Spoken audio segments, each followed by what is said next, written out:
of Energy has the authorities it needs to enhance energy security. The Department of Energy and Secretary Wright have a lot to prove to us when it comes to protecting our energy security. The Trump administration has spent its efforts canceling much-needed investments in our power grid, even as our need for more reliable energy only grows. And this cannot continue. One of the programs we're reauthorizing today had millions in funding for rural electric cooperatives and municipal utilities that were held up for countless months due to senseless delays at Trump's Department of Energy. If we want the programs we're reauthorizing today to succeed, we have to ensure that this doesn't happen again. And so with that, Mr. Chairman, I yield back the balance of my time. The gentleman yields back, and the chair will remind members that pursuant to the committee rules, all members' opening statements will be made part of the record. Are there further opening statements? Gentleman from Ohio is recognized for 3 minutes for an opening statement. Well, thank you very much, Mr. Chairman, and I'm pleased that today's markup has the 5 bipartisan energy security bills to address cyber and physical threats to our nation's energy infrastructure. Throughout the 119th Congress, the Energy Subcommittee has spent considerable time examining the evolving threat landscape facing our energy system. American families and businesses rely on secure, reliable, and affordable energy supplies in their everyday lives. The legislation before us today will protect our nation's critical infrastructure by ensuring government and private sector partners are equipped with the resources and authorities needed to identify, assess, and address attacks on our energy infrastructure. The interconnected nature of our energy system requires constant intelligence sharing, clear visibility into threat landscapes, and sufficient resources to fill gaps in security protections, particularly for rural and small utility service territories. Our bipartisan legislation seeks to do just that. H.R. 7272, the Pipeline Cybersecurity Preparedness Act, and H.R. 7258, the Energy Emergency Leadership Act, rightly enhance the Department of Energy's existing role in physical and cyber threat protection as a sector risk management agency for the energy industry. In addition, H.R. 7305, the Energy Threat Analysis Center Act, and H.R. 7266, the Rural and Municipal Utility Cybersecurity Act, aid information sharing efforts for threat detection and equip small and rural operators with the necessary resources to protect their systems. H.R. 7257, the Secure Grid Act, which I sponsor with the gentlelady from California's 7th Congressional District, will modernize state energy security plans to take a holistic view of potential threats facing states. Altogether, the bipartisan legislation for us builds upon the important work being done across the country and will ensure a more secure and resilient system as we enter into an era of skyrocketing energy demands. Mr. Chairman, I also want to thank our subcommittee staffs for all their hard work on getting these bills to us today. I urge my colleagues to support these important bills, and Mr. Chairman, I yield back the balance of my time. Gentleman yields back, and I'll just go in order. So the gentlelady from New York is recognized for an opening statement for 3 minutes. Good morning, and thank you, Chairman Guthrie and Ranking Member Pallone. I'll get right to it. This committee sounds like a broken record. Month after month and year after year, Republicans have used this committee as a means to give more handouts to tech oligarchs under the guise of keeping kids safe online. Today's no different as we prepare to discuss the same half-baked bills. In our subcommittee markup in December, we agreed that we all wanted to see changes to these bills. Apparently, 3 months was not enough time to reach any sort of consensus, let alone common sense. Republicans have gone as far as to create a partisan Frankenstein package made of their bad ideas, falsely labeled as kids' internet safety. Some of the bills before this committee today are ripe with contradictions, vague enforcement mechanisms, and directly undermine state authority. As I've said many times in this room, without a comprehensive federal standard, existing state laws are the only legislation keeping kids safe online right now. These bills will make way for bad actors to data mine, or in other words, sell, license, rent, trade, transfer, release, disclose, or provide access to personal data. Let me spell it out for you. When a data miner gets the personal information of a child or a teen, they profit on them for life. The best solution to protect kids online is a federal data privacy standard that we can build off and include additional protection for children and teens. Until my colleagues on the other side of the aisle decide to take this seriously and stop lining the pockets of big tech and data miners, no one will actually be safe online. Let's go back to the drawing board, work in a bipartisan manner to create clear preemption definitions and create a package that actually keeps children safe. With that, I yield back the balance of my time. Thank you. The gentlelady yields back. The chair recognizes the gentleman from Florida for 3 minutes for his opening statement. Thank you, Mr. Chairman. First, I want to thank the chairman for working with me and stakeholders on all these child protection bills since the subcommittee markup. The KIDS Act is the most comprehensive kids online safety package this committee has ever advanced. This is the culmination of years of hearings, evidence gathering, heartfelt testimony, and the social media questioning this committee led under several chairs in the past. We heard stories of kids engaging in drug sales and dying of overdoses with the help of apps that enable disappearing messages. The KIDS Act does that, and I want to thank the parents as well for their input, there's no question. We heard stories of kids being groomed by strangers through gaming apps and consoles. The KIDS Act addresses that, ladies and gentlemen. We heard stories of chatbots encouraging and facilitating suicides in kids. The KIDS Act, sponsored by the chairman, addresses that. We've come a long way, ladies and gentlemen. We work together in a bipartisan fashion. Specifically, I want to talk about my bill, the Kids Online Safety Act, which is now in Title II of the KIDS Act. This bill creates significant safeguards for minors that limit known threats. This includes limitations on the ability of strangers to engage with minors online. It limits design features that cause compulsive use and addiction to social media platforms. It restricts geolocation of minors that are being used by groomers to meet and abuse their victims, as well as facilitate narcotic drug sales. Most importantly, COSA turns off algorithms by default for our kids. So very important. Again, the input from the parents really made the difference. We all see it in our own devices. Every one of us are constantly fed recommended videos based on an individual history on platform or across platforms. Now, imagine you are a teen child that enjoys UFC videos, or a boy or a girl, or a teen girl or boy who watches a video on healthy eating.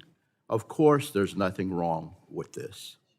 But we've all heard the stories in a matter of days.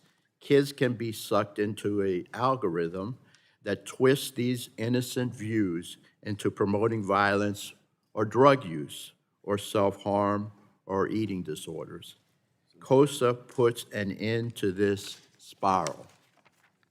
We have a great package here, ladies and gentlemen, that is going to go a long way to protecting kids and reducing the online harms we have all seen. So again, I thank the chairman for creating this package of bills, which combined will mitigate many of the harms we have all seen in our districts. I'm proud of the work we've done, and it's long past time to move these bills to the full House. Appreciate it. Thank you so much. Thank you. The gentleman yields back. The chair recognizes the gentlelady from Illinois, Ms. Schakowsky, for 3 minutes for opening statement.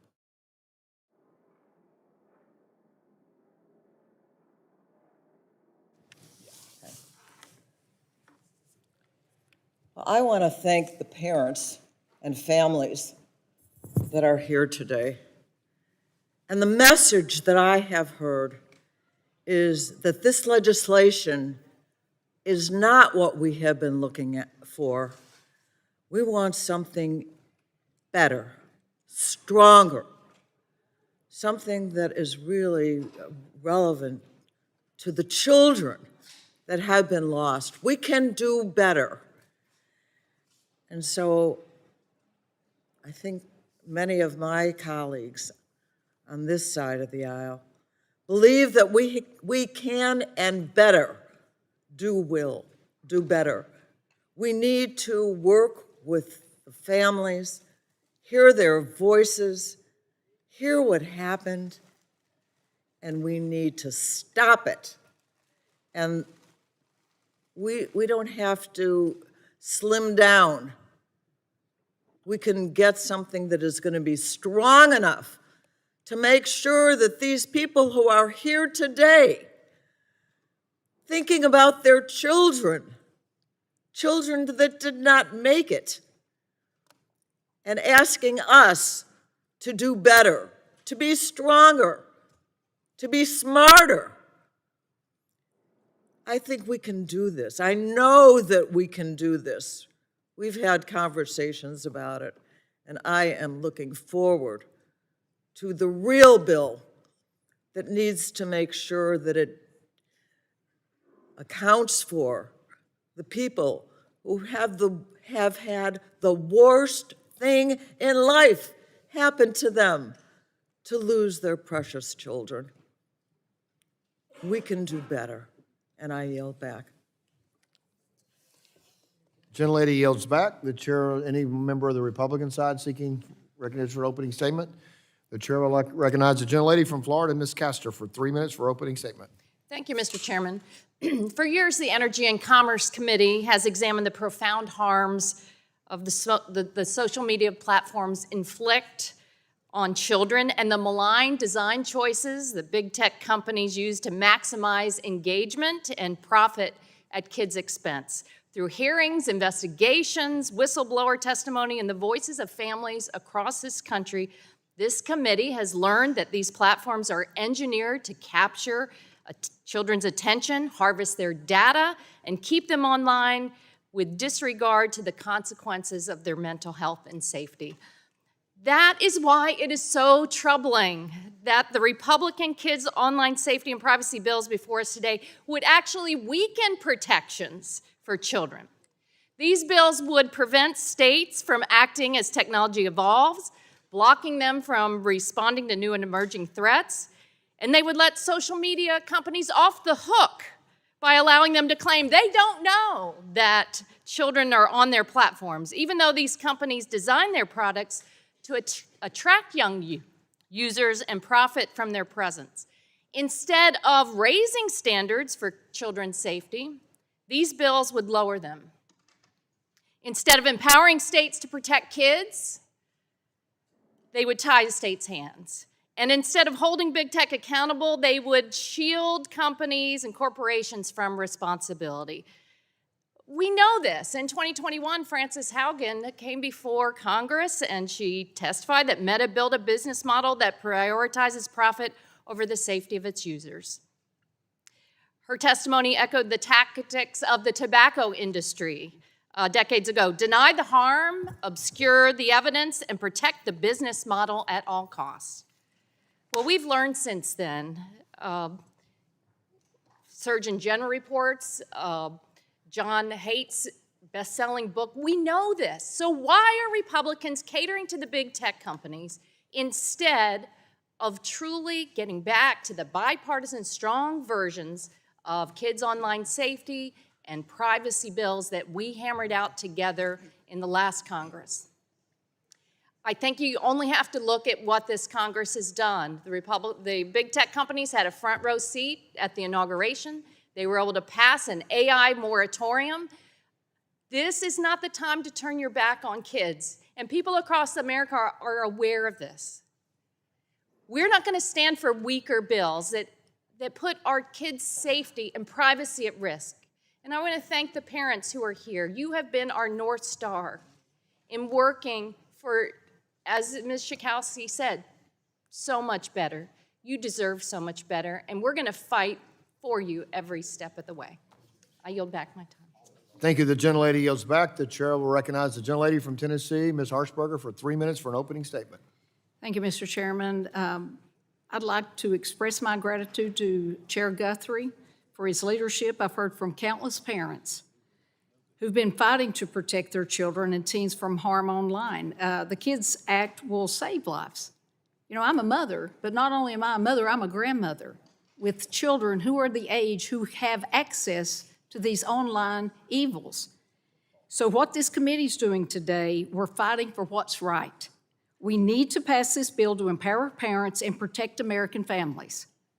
I want to highlight Title I of the Kids Act. This provision includes language from the Screen Act, which my colleague and very good friend Mary Miller introduced earlier this Congress, and which I'm proud to help lead. Point blank, kids should not be looking at pornography. This is just common sense, people. If you want to operate an adult website, you need to make sure minors are not using it. I also want to add that it is constitutional too. There's some groups out there who suggest it's unconstitutional. Personally, I don't believe this is their real concern. We've been hearing from a lot of folks who profit off doing harm to kids or have questionable ideologic priorities. But for those who are worried, you should not be.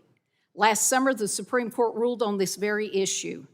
In Free Speech Coalition versus Paxton, the Supreme Court ruled 6-3 in favor of Texas upholding the constitutionality of the state law requiring age verification for adult websites.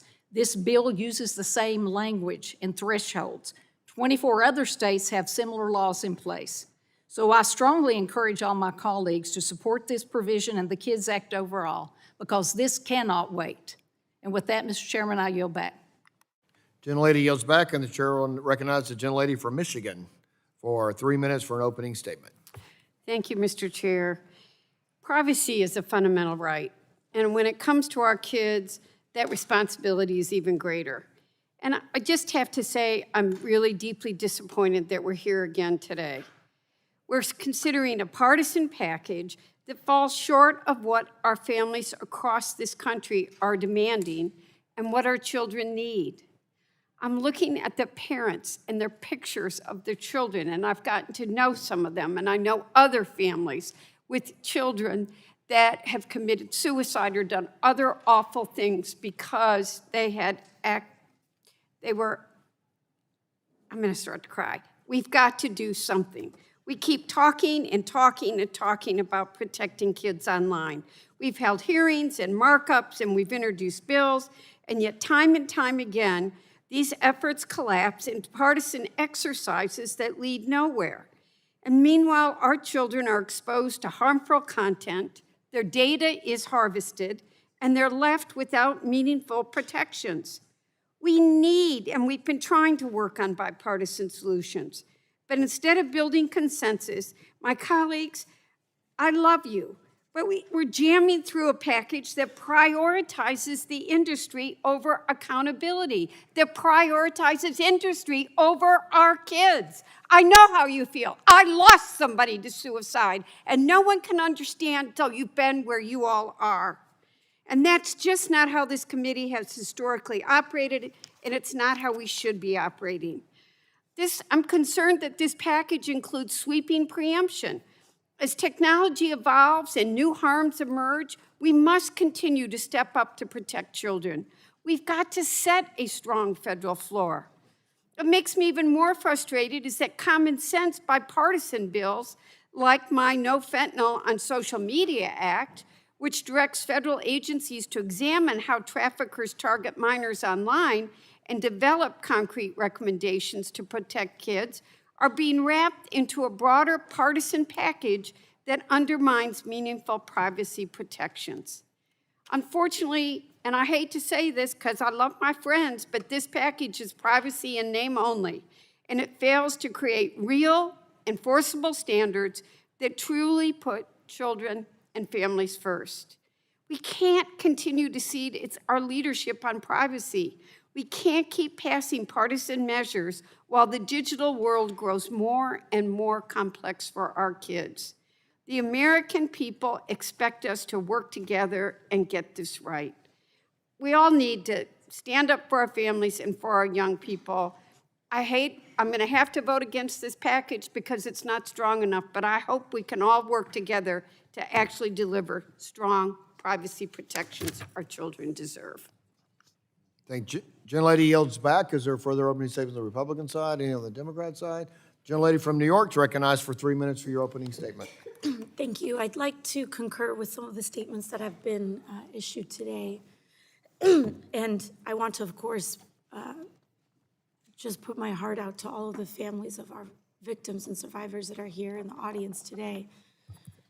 This bill, unfortunately, is a lot of some of the most cynical ways that Washington works, which is that we center, or at the top of this bill, we will talk about kids, and we'll say that things are under the guise of the safety of children.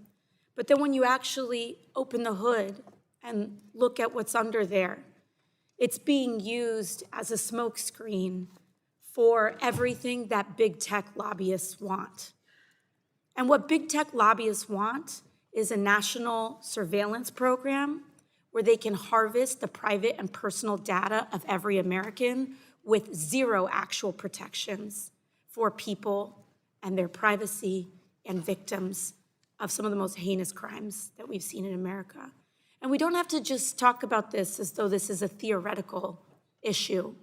Just a couple of months ago, Discord, a platform where a lot of kids have been targeted and put in danger, mind you, tried to roll out this idea of a data verification or an age verification technique. But they did it in this way that was also very emblematic of what we're against here today. They contracted out to a third-party private company to do facial scanning of not just kids, but also adults. And mind you, Discord has over 200 million users every month.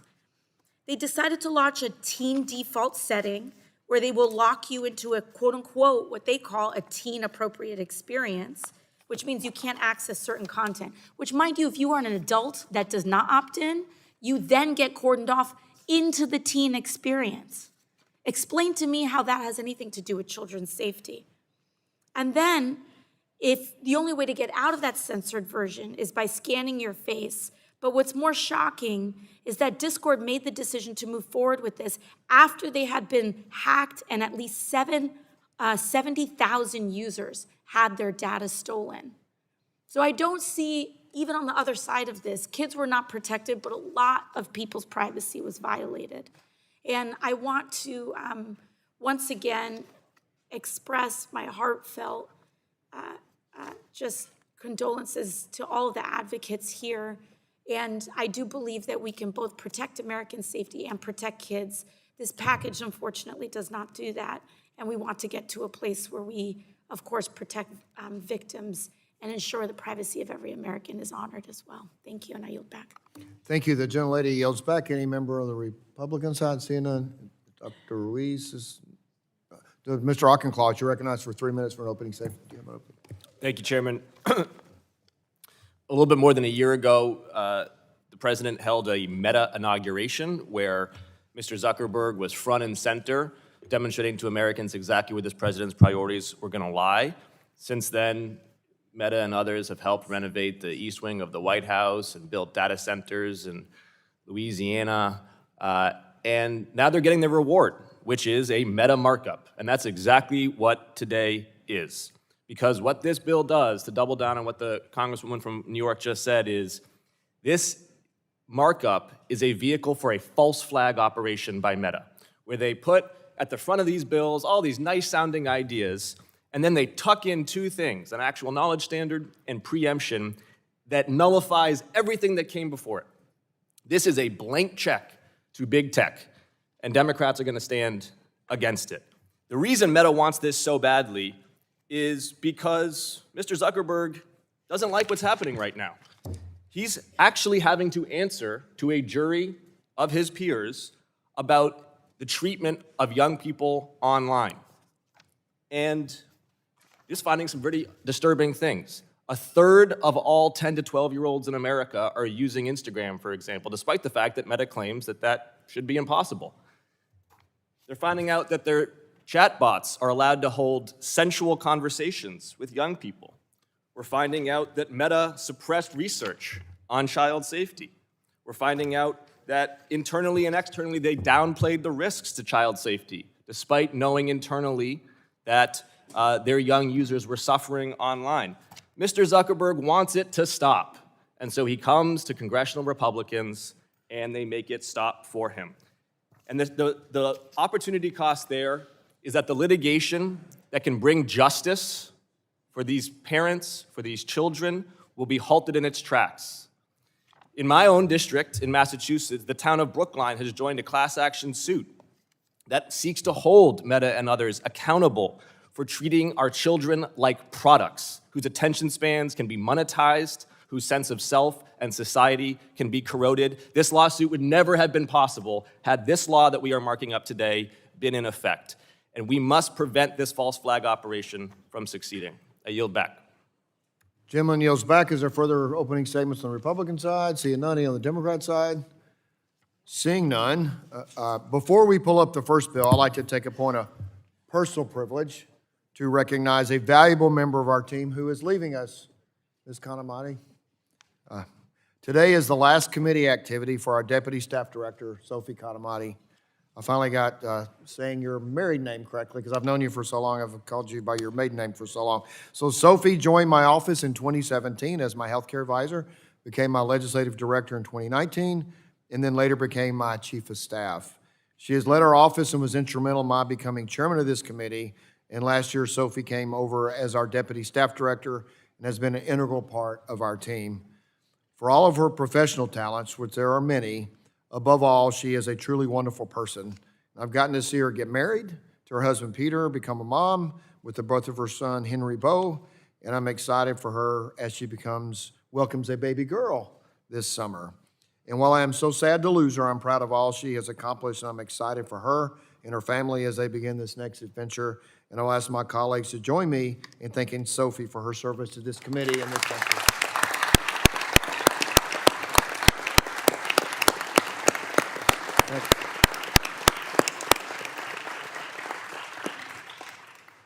Appreciate it very much. You're the best. So now we'll go back to legislative business. The chair calls up H.R. 757 and asks the clerk to report. H.R. 7757, a bill to protect children and teens online, empower parents, and strengthen families, and for other purposes, be it enacted by the... Without objection, the first reading of the bill is dispensed with, and the bill will be open for amendment at any point. So ordered, and I will recognize myself for 5 minutes to speak on the bill. As we see here today, childhood is being reshaped in real time by the digital world, and often in ways detrimental to American families. And parents feel it. We see you here. Kids are living it, and Congress has a responsibility to act. That is exactly what the Kids Internet Digital Safety Act does. The KIDS Act is the most serious, comprehensive piece of legislation to address online safety to date. There is no one-size-fits-all fix that can help American families navigate the challenges they face in today's digital childhood. No single policy that can empower parents to fully remove every threat from the internet. That is precisely why this bill takes a wide-ranging approach. This bill brings together a dozen impactful proposals into one unified package. These measures are powerful on their own, but exponentially stronger together. This is the broadest online safety proposal for children and teens ever considered by Congress. The KIDS Act, contrary to what you've heard, sets safety data as the default. Platforms must maximize protection for children and teens, including safeguards against obscene and restricted products, unsafe communication, and design features that result in compulsive usage. It empowers parents. It requires platforms to provide easy-to-use tools and controls through a centralized interface, making these tools accessible, intuitive, and not yet another burden on already stressed parents. It protects privacy and security. It bans targeted advertising and market research on children and teens by requiring the strongest privacy settings by default and establishing strict privacy and security standards for personal information. It does hold big tech accountable. The bill mandates annual third-party audits, reporting mechanisms, and robust enforcement by the Federal Trade Commission and states' attorneys general, resulting in the strongest enforcement regime proposed by Congress in any online safety legislation. I want to thank to all the members, both on and off this committee, for your contributions, dedication, and commitment to putting forward the strongest approach to protecting kids online that Congress has ever seen. The Kids Act reflects all of our work, and we should be proud of it. This bill should be bipartisan. This bill includes a dozen separate bills, nearly all of which are bipartisan. During negotiations, we accepted dozens of edits from the minority, and those edits are reflected in the bill before us.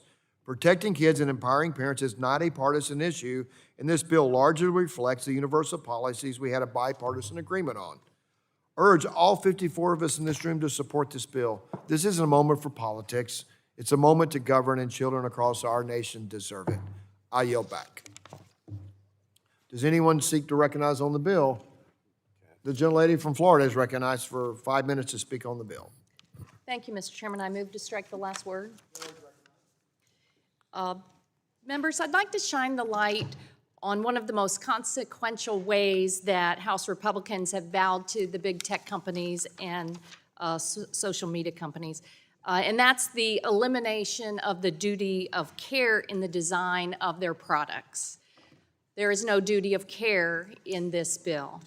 A duty of care is a simple idea, but it carries enormous weight when we're talking about children's safety online. At its core, it's the basic expectation that companies should not design products in ways that put people, especially children, at risk, at unnecessary and foreseeable risk.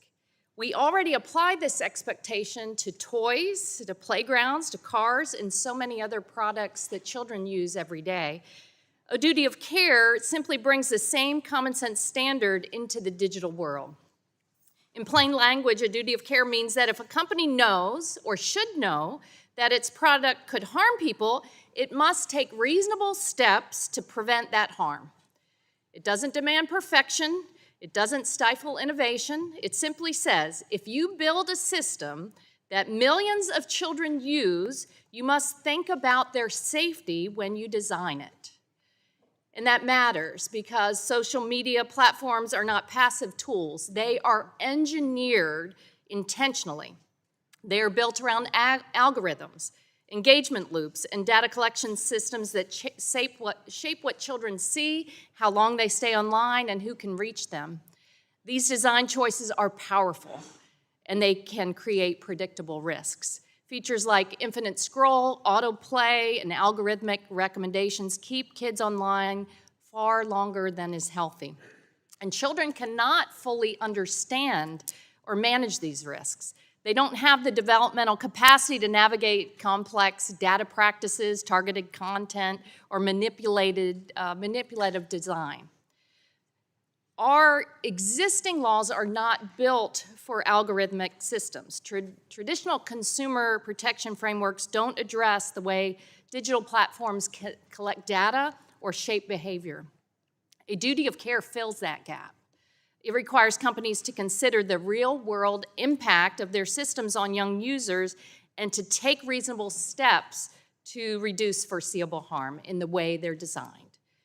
And for lawmakers, duty of care provides a clear and workable standard. It defines what reasonable precautions look like in the digital world. It creates accountability when companies ignore known risks. It encourages platforms to assess harms before launching new features. And it gives states and regulators a benchmark for enforcement, while helping courts evaluate whether a company has acted responsibly. It simply establishes a baseline obligation. If a platform knows that a system can harm children, it must act to reduce that harm. And in practice, a duty of care can lead to meaningful improvements. It can push companies to reduce exposure to harmful designs, to limit contact between minors and unknown adults, to avoid addictive features targeted at children, to strengthen privacy protections, and to respond more quickly when harmful patterns emerge. These are the kind of protections families often assume already exist, but they do not. A duty of care helps ensure that when children go online, the companies that built those platforms have taken reasonable steps to keep them safe. It aligns the digital world with the expectations we already have in other parts of children's lives, that the adults in charge take responsibility for preventing foreseeable harm.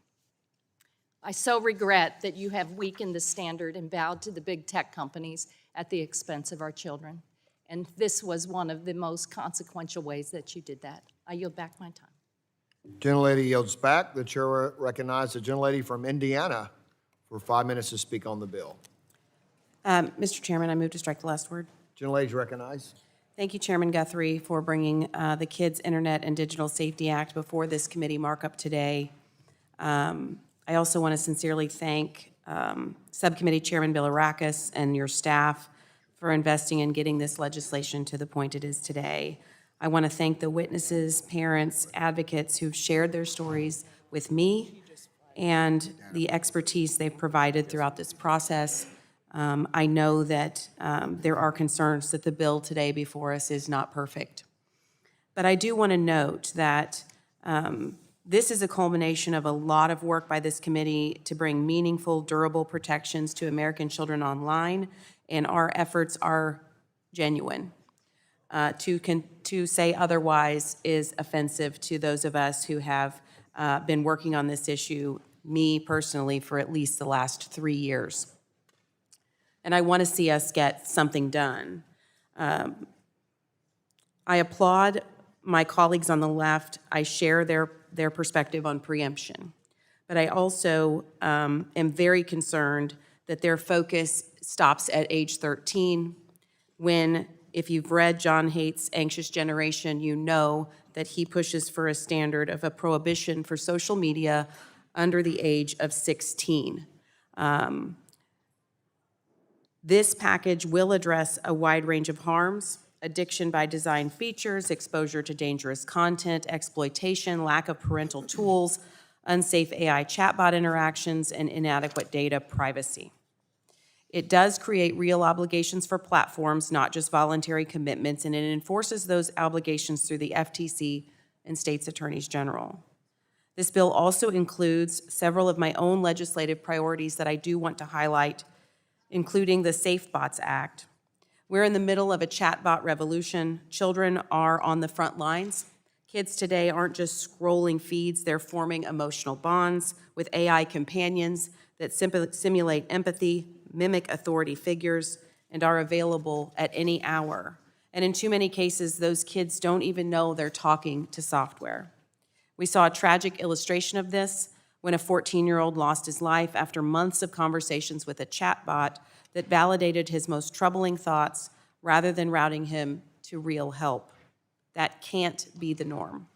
The SafeBots Act creates common sense baseline guardrails. It prohibits AI from impersonating licensed professionals. It requires age-appropriate disclosure so minors always know they're talking to an AI, not a human. It mandates that platforms provide a crisis hotline when a minor raises self-harm or suicide. It requires reasonable take-a-break prompts after extended interactions and directs the NIH to study long-term mental health effects of chatbots on minors. This bill also includes the AWARE Act, which takes a foundational step that we should have taken years ago, equipping parents, educators, and children with clear, accessible information about the risks of AI chatbots and dangerous bots. Parents need to understand that when their child pours their heart out to a chatbot, that data may be harvested to train the next generation of AI models. They need to know how to identify a bot, how to recognize a manipulative or unsafe bot, and where to turn if something goes wrong. The AWARE Act directs the FTC, in consultation with relevant agencies, to produce those resources. It's not another government report. It's actionable guidance targeted to different age groups delivered in a format that actually reaches families. And I go back again to my mission of having at least an age 16 standard for access to these platforms. Anything less than that creates tremendous loopholes that the tech companies will exploit. These provisions in the broader KIDS Act package represent the kind of comprehensive and durable federal framework that families are hoping for. I know it's not perfect, but the research is clear, the harm is documented, and the technology is not going to slow down. I encourage my colleagues to support the package as we continue to work on this. And Mr. Chairman, I thank you for your leadership, and I yield back. Thank you very much. The gentlelady yields back. Are there any other members wishing to be recognized on the bill? For what purpose does the gentleman from California seek recognition? I move to strike the last word. The gentleman is recognized for 5 minutes. We strike the last word. Thank you, Mr. Chairman. I want to thank all the parents that are here holding up photos of your sons and daughters. I can see the pain. I see you, and I see your pain. And I want to thank you for being here. I want to be direct. This bill, in its current House form, raises serious concerns that cannot be ignored. Two issues stand out above all others. One, the lack of a duty of care, and two, the broad preemption of state law. The absence of a duty of care means that platforms are not required to take proactive steps to protect children. Let that sink in for a second. So there's some good, perhaps, changes that they will do, but they're not required. Instead, they can rely on self-regulated, quote-unquote, reasonable policies as standard that has repeatedly failed to prevent harm. And who sets that standard? Themselves. Oh, this is reasonable. They say, and they've been saying this. And they're not held accountable because of that. Without a clear legal obligation, our children remain vulnerable to exploitative practices, manipulative design features, and online harms that are well documented. Equally concerning is the bill's broad preemption of state law. For example, in my state, states like California have already enacted strong protections for children online, including the California Age Appropriate Design Code Act, which establishes robust privacy and safety standards for minors using digital services. This House bill would effectively nullify those protections, stripping states of the authority to maintain or expand safeguards that are already in place. So it will make kids less safe in those states. In other words, this bill in those states will make kids more vulnerable, will hurt kids, will take away protections. What the hell are we doing here? So Congress should set a federal floor for child safety, not erase state laws that are actively protecting kids today. And they're going to say, no, it doesn't preempt state law. Well, this bill says that the only duty platforms have is to write their own rules and policies, and as long as they have their own rule, anything that holds them to a different standard is quote-unquote in conflict with House COSA, okay? State laws and state cases hold tech accountable under more protective standards than anything tech will write for themselves, thus the conflict. It also says that actual knowledge is required both for regulation and enforcement. So tech platforms can't be held accountable unless they have actual knowledge or willfully disregard that a child is on their platforms. They're going to say, we willfully did not want to do these harms. We're going to take their word for it. So state laws say that tech platforms can be held accountable if they reasonably should have known that a child was on their platforms. That's not going to be in effect anymore because of this bill. I also, Mr. Chairman, want to ask unanimous consent to submit for the record a letter opposing this bill signed by 161 parents whose children have died and 283 parents whose children have suffered severe psychological harm linked to social media, all of whom oppose this legislation. And by the parents nodding their head yes, I'm assuming they're opposing this legislation here. Their voices reflect the real-world consequences of online harms and underscore the urgent need for stronger protections for children. I urge my colleagues to recognize that we cannot prioritize industry convenience over child safety. A stronger duty of care and careful attention to state preemption are essential to ensure this legislation truly protects children unless all you're doing is introducing a Trojan horse, something that may look like a gift, but in fact is dangerous. Every child deserves robust protections online, no matter where they live or their family's circumstances. Our responsibility is to ensure they have them. Thank you to the parents that are here, and I yield back. Gentleman yields back, and the chair recognizes Mr. Evans from Colorado for 5 minutes to speak on the bill. Thank you, Mr. Chair. Move to strike last word. Gentleman's recognized to speak on the bill. I am proud to speak in support of this historic package, the Kids Internet and Digital Safety Act, or KIDS Act. The legislation will deliver the protection that America's children need and empower parents to be sure their kids are being safe online. And I want to thank the chairman for his leadership on this issue and for including my bipartisan legislation, the No Fentanyl on Social Media Act, in the bill. During subcommittee consideration of the No Fentanyl on Social Media Act last year, I mentioned my background as a police officer in the Denver metro area and the tragic toll that I saw drugs like fentanyl take on the communities I worked in then and the communities I represent now. The proliferation of this drug over social media sites means that we have seen unacceptably high rates of drug overdose deaths among kids. Colorado logged the second highest youth overdose rate in the nation just 2 years ago, with 75% of those overdoses being associated with fentanyl. Doing everything that we can in Congress to combat the scourge of this drug is a deeply personal mission for me, and I'll remind my colleagues that every 15 days under the previous administration, we lost the same number of Americans to drug overdoses as we lost in the entirety of the September 11th terrorist attacks. I'm a veteran of the global war on terror. I deployed overseas. That statistic speaks volumes, and that's why I'm grateful to see why my legislative proposal, which assesses the full scope of this challenge and presents a comprehensive set of solutions, is going to move forward in this committee.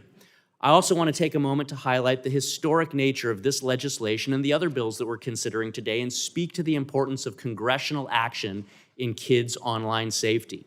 This committee is standing up to big tech companies in a way that's going to be able to survive First Amendment challenges, and it's going to put American children first by requiring them to implement common sense default standards and empower parents with the oversight tools they need to protect their families. I'm a cop, spent over 10 years. I've personally put criminals behind bars who have exploited kids online. I'm a father of 2 boys, teenagers. I know that today's current internet landscape is a lawless environment that often puts kids in harm's way right under families' noses. I've personally met and worked with and responded to victims who would have benefited from reforms like are included in today's proposal, from age verification to parental monitoring tools. These aren't radical proposals. They're not even partisan proposals. The concept that you should verify a user's age before allowing them to download explicit apps is not controversial. The concept that chatbots should inform minors that they're chatbots, that they're AI, and that they should not encourage suicide is not controversial. The concept that big tech companies should give parents the tools that they need to intervene if their child is exposed to harmful materials online, that's not controversial. These are literally 80-20 issues. The American people are tired of inaction. We have to deliver common sense legislation that will survive all of the court challenges that will inevitably come and make sure that we give something durable that's going to protect kids. America's youth are at a crossroads. Nearly half of teenagers concede that social media as it exists today harms people their age. 55% of parents are either extremely or very worried about teen mental health. 9 out of 10 parents are concerned about their kids' own safety online. I've seen this. I've personally responded to countless situations of kids, youth, being a danger to themselves because of social media. And unfortunately, I've had to respond when kids took their own lives because of the pressures or the interactions that they experienced on social media. So to my colleagues across the aisle who are considering voting against these bills today, don't let partisan divides come between our shared goal of protecting our nation's kids. Join us in taking decisive action to make a meaningful, durable, lasting impact on future generations of Americans by putting our kids' well-being first. Chairman Guthrie, I want to thank you for your leadership again in this space. I implore all my colleagues today to join together in protecting kids, and I yield back. Gentleman yields back, and the chair will recognize the gentlelady from Colorado, Ms. DeGette, for 5 minutes for speak on the bill. Thank you, Mr. Chairman. Mr. Chairman, in your opening statement on these bills, you said this is not a moment for politics, and I agree. But I've been in Congress for a long time now, and I find that what happens is frequently, particularly during an election year like this year is, politicians will claim that legislation stands for things that it just doesn't do. I call it, I have a name for it, it's called fig leaf legislation. What we say is we have a terrible scourge in our country of online abuse of kids. And we see the result of it sitting right here today. And I want to thank all of these parents. I want to add my thanks to everybody sitting here today for the sacrifices you and your families have made. I also want to say every family sitting in this room wants Congress to work together in a bipartisan way to solve this problem, not to pass a fig leaf bill where we can all say, oh, it's a terrible problem, and our kids deserve more, and we're going to pass a bill that benefits big data, that benefits these countries, and that actually does nothing to help solve more deaths. As I said, I've been here a long time, and for a long time, I've seen this committee work on bipartisan legislation to solve problems like this, and we can do it. More than 10 years ago, I was actually the chair of the Data Privacy Caucus with the former chairman of the Energy and Commerce Committee, Joe Barton, a Republican from Texas. And we issued a joint statement to mark the 8th anniversary Data Privacy Day. And we said, 11 years ago, quote, "We live in a digital age of smartphones, tablets, and social media. It is vital that consumers are informed about their rights to privacy online. It's also vital that businesses are held accountable for keeping consumers' information safe. Digital innovation and preserving personal privacy can and should go hand in hand." I think back just a couple years ago to September 2024, when the committee produced bipartisan bills that were focused on the well-being of our kids, and the Senate passed their version 91-3. But 24 hours before our markup, the bill was mysteriously changed to restrict a company's duty of care to reasonably prevent and mitigate harms to minors. Now look, two of my wonderful colleagues have already explained in depth why this matters. Our leader, Kathy Castor, has explained why duty of care is so important. And our visionary, Congressman Auchincloss, explained about why preemption standards are so important in case there's a glitch, in case someone needs to assert their rights under state law. We owe it to our kids. We owe it to the kids whose pictures are breaking all of our hearts right now to get this right and to actually pass a bill and not a fig leaf bill. Because I'm going to tell you something.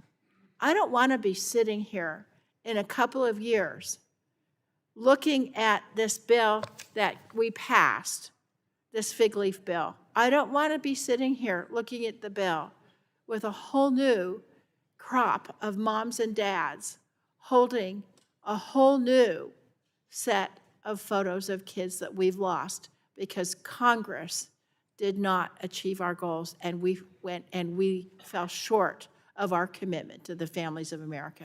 And I yield back. Thank you. The gentlelady yields back. The chair recognizes Mrs. Fedorchak of North Dakota for 5 minutes for speak on the bill. Thank you, Mr. Chairman. I appreciate your leadership on this issue. I also want to acknowledge all the parents in the room and recognize your pain and your concern. As a mother of 3, I share that. I have 3 children. My husband and I raised them in the wild, wild west of internet and online exposure. They're now 20, 22, and 24. So they were going through this when all of this was new. I remember the day my daughter came home and asked for Snapchat, and my husband and I looked at each other. What is Snapchat? And then she explained it and said, oh, it's this fun app where you get these photos and then they vanish. And my husband said, why would we ever allow you to have an app designed to send things that vanish? That can't be good. So we said no, and we said no and no and no. That was what we said all through their growing up. But it was really, really hard. We would turn on the parental control devices, have no clue how to use them. We'd forget the passwords. Then they'd be locked out for hours or days. Well, we figured this all out. It was a wild, wild west. I would have loved to have some of the items included in this bill today that our chairman is bringing forward. It would have been a huge step in the right direction for my parent, for me, and my husband. Things like requiring the platforms to put safeguards in place to address harms for minors, limit design features that result in compulsive usage, online safeguards for kids that are turned on by default. That should be the standard. That's a simple change.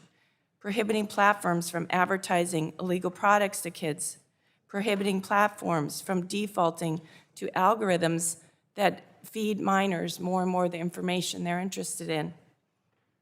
I love this one, providing parental controls over minors' app downloads. Just not allowing minors to download apps at will without a parent being involved. These are significant steps in the right direction. It will allow states' attorney generals to enforce federal standards. Enforcement is a huge piece of the challenge. Bringing our local and state officials on board to help with that is a step in the right direction. It's not perfect. I will admit it's not perfect, but there's some really powerful tools here, and I urge my colleagues on the other side to join us, take these steps forward. We can do more down the road, but this is a very important step in the right direction. So thank you, Mr. Guthrie, for bringing it forward. I yield back. Gentlelady yields back, and the chair recognizes the gentlelady from Massachusetts, Ms. Trahan, for 5 minutes to speak on the bill. I move to strike the last word. Gentlelady is recognized to speak on the bill. Thank you, Mr. Chairman. Protecting our kids online is one of the most urgent responsibilities that we face. It's a crisis for families in every community, in every state in our country, with devastating consequences as represented by the parents here today holding pictures of their lost children, their beautiful kids. That's why I am so tired of sitting here year after year, markup after markup, watching Congress act like we're taking this issue seriously, but passing nothing that's helpful. Parents and kids deserve better from their legislators than this song and dance that we go through every Congress. They deserve constitutional, privacy-preserving, and evidence-based solutions, not political theater. I first want to acknowledge Ranking Member Pallone and his team for working toward a bipartisan kids safety package. I'm disheartened that that spirit of collaboration was ultimately not reciprocated in the KIDS Act. And make no mistake, there is a bipartisan path forward. In fact, there are places where I think the KIDS Act represents some modest progress. On constitutionality, this bill inches away from the content-based regulation that the Supreme Court and district courts have repeatedly told us violates the First Amendment. The KIDS Act doesn't get there fully, but it's moving in the right direction because laws that get struck down in court, they don't protect anyone. On age verification, the bill appears to recognize that a papers, please internet where all must identify themselves in every app, on every website, is terrible for privacy and cybersecurity. And once the infrastructure exists to track us online, our government may very well leverage it. We're already seeing this administration, their appetite for domestic surveillance. Finally, I appreciate the bill's inclusion of transparency measures like third-party audits, but I wish it went further to protect our independent researchers who represent some of our best watchdogs. Despite these improvements, there's no way I can support what's in front of me. On preemption, I'm concerned, as many of my colleagues already pointed out, about the inconsistent approach across different titles and sections of the bill that would displace state laws that are working. Similarly, I share parents' concerns that the KIDS Act could potentially negate scores of product liability lawsuits that I believe should have their day in court. On enforcement, I think this bill puts too much trust in an under-resourced FTC and disempowers state attorney general.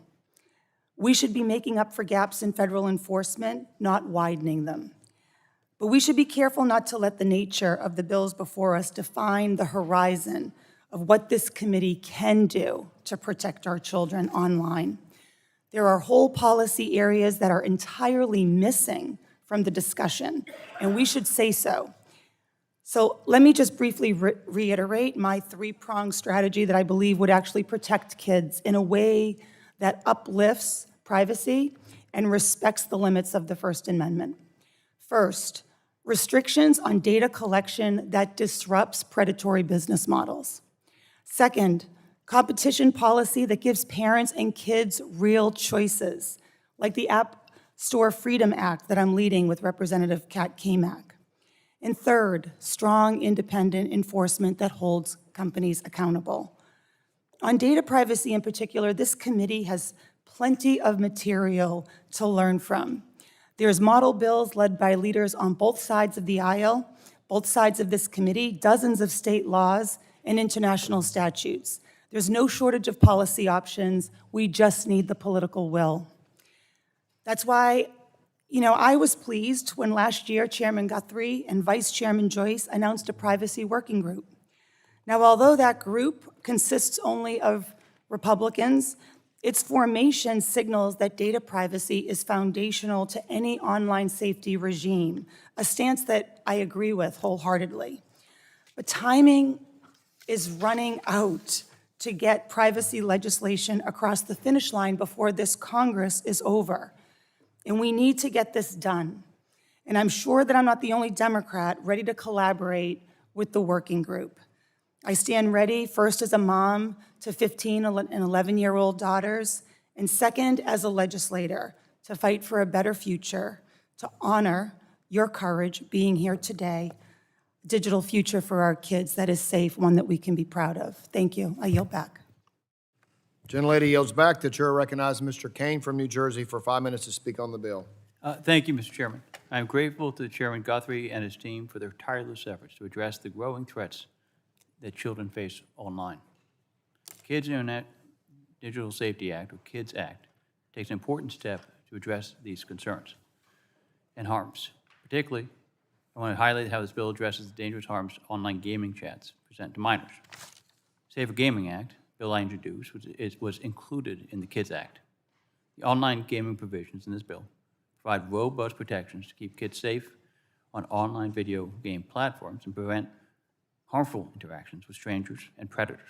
It ensures that every user under the age of 17 cannot participate in a chat unless they receive approval from their parents. Social gaming poses a very real threat to minors. Data is alarming. Nearly 70% of teens report playing online games with strangers at least weekly. We know that predators often use shared interest of a video game to build trust with a child. Statistics show approximately 2/3 of minors say that an online-only contact has asked them to provide, to move from a public chat into a private conversation on another platform. This vulnerability can lead to child exploitation and must be stopped. The KIDS Act takes an important step in addressing these harms. It states that if a user is under the age of 17, they should not be participating in chats, particularly with adults, unless a parent explicitly allows it. I've heard too many stories of New Jersey families and American families who have suffered due to lack of robust protections for children and teens. The KIDS Act gives parents choice and the tools to limit their child's ability to communicate with strangers online, disrupting this cycle and protecting users from malicious encounters with strangers. I urge my colleagues to support this legislation, and I yield back. Gentleman yields back, and the chair recognizes Mr. Peters from California for the. Thank you, Mr. Chairman. I'm going to strike the last word. So today we're considering the Online Safety Act, a bill that could transform the ways kids interact with the internet by changing rules around algorithms, data sharing, and private messaging. And while the internet can offer imaginable opportunities, it also comes with real risks. Over the last few years, we've repeatedly heard from individuals like the parents who sit with us today about the ways in which their family members have been harmed online. Algorithms on social media platforms can suggest or amplify harmful content to kids, leading them down a dangerous path. Additionally, addictive design features like infinite scrolling, autoplay, and push notifications, which are intentionally designed to maximize engagement, can be especially detrimental for minors who are spending more and more time online. And to the parents here today, thank you for being here. Thank you for sharing your stories. Thank you for your advocacy on behalf of kids like yours to make sure that other families do not experience what you've had to endure. And I apologize to you that we will not come up today with something that's going to answer what we need. Congress has a responsibility to create guardrails where industry self-regulation has failed, and the Kids Online Safety Act before us today falls short of that. I want to just highlight again the main thing I think we need is a duty of care. The current Senate version contains a duty of care provision that holds tech companies legally liable for violations of the bill and would require that platforms design and operate their platforms in ways that mitigate risks to kids. You know, the chairman referenced the idea of extra enforcement from outside agencies, but these companies will whisk those away like so many flies. It's not going to matter to them. What you need is a duty of care that imposes a duty, which also sets a legal standard, and it has to be on their bottom line, because only those companies are in a position to actually do the work to protect these kids. From the outside, we can't do that. So you have to put a duty of care on the bottom line of these companies, because that's the way that they'll be incentivized to respond and to do the right thing, and it's the only way. And we don't have that today. We have that in the Senate bill, and we're going to have that before we come to something that's really going to solve the concerns that you all have and that we all share over here. And I don't want to attribute to anyone bad motives, but this is just a weak attempt. Let me say, too, I thought Mr. Ruiz explained really well that if we enacted this, it would actually set us backward in a lot of places. So it would actually make the situation worse by preempting the state laws that are out there. Now, my colleagues know, by the way, that I'm a fan of one standard, one national standard that's a strong standard that can be interpreted by courts consistently, that's not too hard to implement for folks so that we can have new competitors enter the market. We don't have that today, so I will not support preemption. But I want my colleagues to know that if we can come up with a standard that protects everyone, I'm open to preemption. I'd like one federal standard that we could rely on, but this is not it. So I will vote against this bill. I urge my colleagues to join me. And today, I will surprise many people by voting against the preemption provisions, because I'm big for one federal standard. But I would not want to use this to preempt what's out there today. This would make the situation worse. And I think we've got more work to do. So I'm sorry about that. But you know we have a lot of people in here who want to address your concerns in a way that will really be meaningful to you and will work. And so thank you for being with us, and with that I yield back. Gentleman yields back. Is there any further discussion on the Republican side? Seeing the gentlelady from Washington, Dr. Schreier, is recognized for 5 minutes. I'm just going to go in seniority. Thank you, Mr. Chairman. I move to strike the last word. I am incredibly frustrated by this markup today and the inclusion of this highly partisan package. The so-called Kids Act includes not just a watered-down version of the Kids Online Safety Act, or KOSA, but a version that will be actively harmful to kids and that I believe sets back our progress on holding big tech accountable. The original and the Senate-passed versions of KOSA included the duty of care standard. The standard means that social media companies must exercise care in the implementation of its design features to actually prevent and mitigate harms like compulsive and prolonged use. And a strong federal duty of care standard would be an enormous protection for kids online when we know for a fact that despite knowing the harms, tech companies have designed social media apps to keep kids hooked as long as possible. In 2020, Meta, which owns Facebook and Instagram, conducted a study internally on the effect of users of deactivating their social media accounts. And the results showed that users actually reported lower feelings of depression, anxiety, loneliness, and social isolation. So what did Meta do? They buried it. Big tech knows exactly what their platforms are doing to their users, and there are no users more vulnerable out there than kids. Enforcing a duty of care would change these companies' behavior because it would allow us and parents to hold them accountable for the harms that they are causing to kids. But this bill has not only eliminated the duty of care standard included in previous versions, it actually bans any duty of care at the federal or state level. How convenient, considering that the assumption of a duty of care is the basis of most of the lawsuits from parents whose children have died as a result of social media harms. And by the way, it is parents who are pleading for these standards, parents who have lost their kids because of the very real dangers of social media and who have lost so much and still come here to Congress to try to make sure that other parents don't lose their children too. People who are watching this on TV can't see that dozens of these heartbroken parents are here today, and they want a stronger bill. And they're nodding right now because they want a stronger bill. Several visited me yesterday, and they asked me to vote against this watered-down bill that will not prevent more deaths. Mr. Chairman, I am very grateful. Mr. Ruiz already requested that this letter be entered into the record. It is signed by 161 parents whose children have died and 283 parents whose children suffered severe psychological harm from social media that opposes the version of COSA that we are voting on today.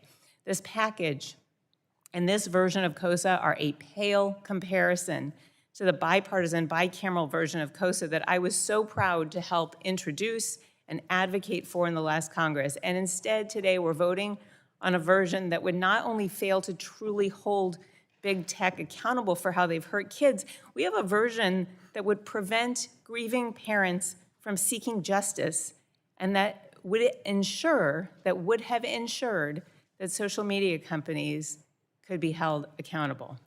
Big tech is preying on our kids. There is no dispute about that. They are designing apps for purposeful addiction and profiteering off the results. And today we are voting on a bill that would make sure they can keep doing just that. My colleagues say this bill will protect kids online, but it actually just undermines every way we have and parents have to enforce protection. I've been a pediatrician for over 20 years, and I have seen firsthand how the rise in social media has impacted our kids. And I know how damaging social media and online addictions are for a developing brain, and we are already years behind, as you have heard from my colleagues, in passing the kind of comprehensive protections that our kids need and deserve, and we can't keep wasting time with these partisan exercises and actually damaging legislation. So I strongly urge my colleagues to oppose this bill that protects big tech more than it protects children. We owe children and families so much more, and we can and we must do better. And I yield back. Gentlelady yields back. Is there further discussion? The gentlelady from Texas is recognized for 5 minutes. Thank you, Chairman Guthrie. I want to wholeheartedly agree with you that protecting kids' online safety is an absolute imperative for this committee and for this Congress. But I do not agree with you that the KIDS Act does that. And it's really important that we get this right, and this bill doesn't. I want to make clear that this is not a case of making the perfect bill the enemy of a very good bill. The objections that you've heard from my colleagues on the Democratic side of the aisle today are about the exceptions that swallow the rule, the specific provisions in this bill that my colleagues have already explained in much more detail that render the rest of it meaningless. And that's the very opposite of what we are supposed to be doing here. And there are many parents who are here today in this hearing room with us, many more who cannot be with us in this hearing, but who are watching, who are advocating, who are pleading with us, and who are living with loss and grief and fear for their children who have been harmed, their children who have died, their children who are continuing to be harmed as a result of online activity. They want us to do something, but they don't just want us to do just anything so that we can say we did something, which is very much what this bill feels like. They want us to get it right, and they want us to actually help make kids safer online. So I want to use my time that I have to recognize some of the parents who are here today who oppose today's bill and for whom we must continue to work to get this legislation right. We have with us today Amy Neville, parent of Alex Neville, forever 14. Mary Rodee, parent of Riley Basford, forever 16. Tony Roberts, parent of England Roberts, forever 14. Lori Schott and Avery Schott, parents of Annalie Schott, forever 18. Tricia Misieski, parent of Levi Misieski, forever 13. Juliana Arnold, parent of Coco Konar, forever 17.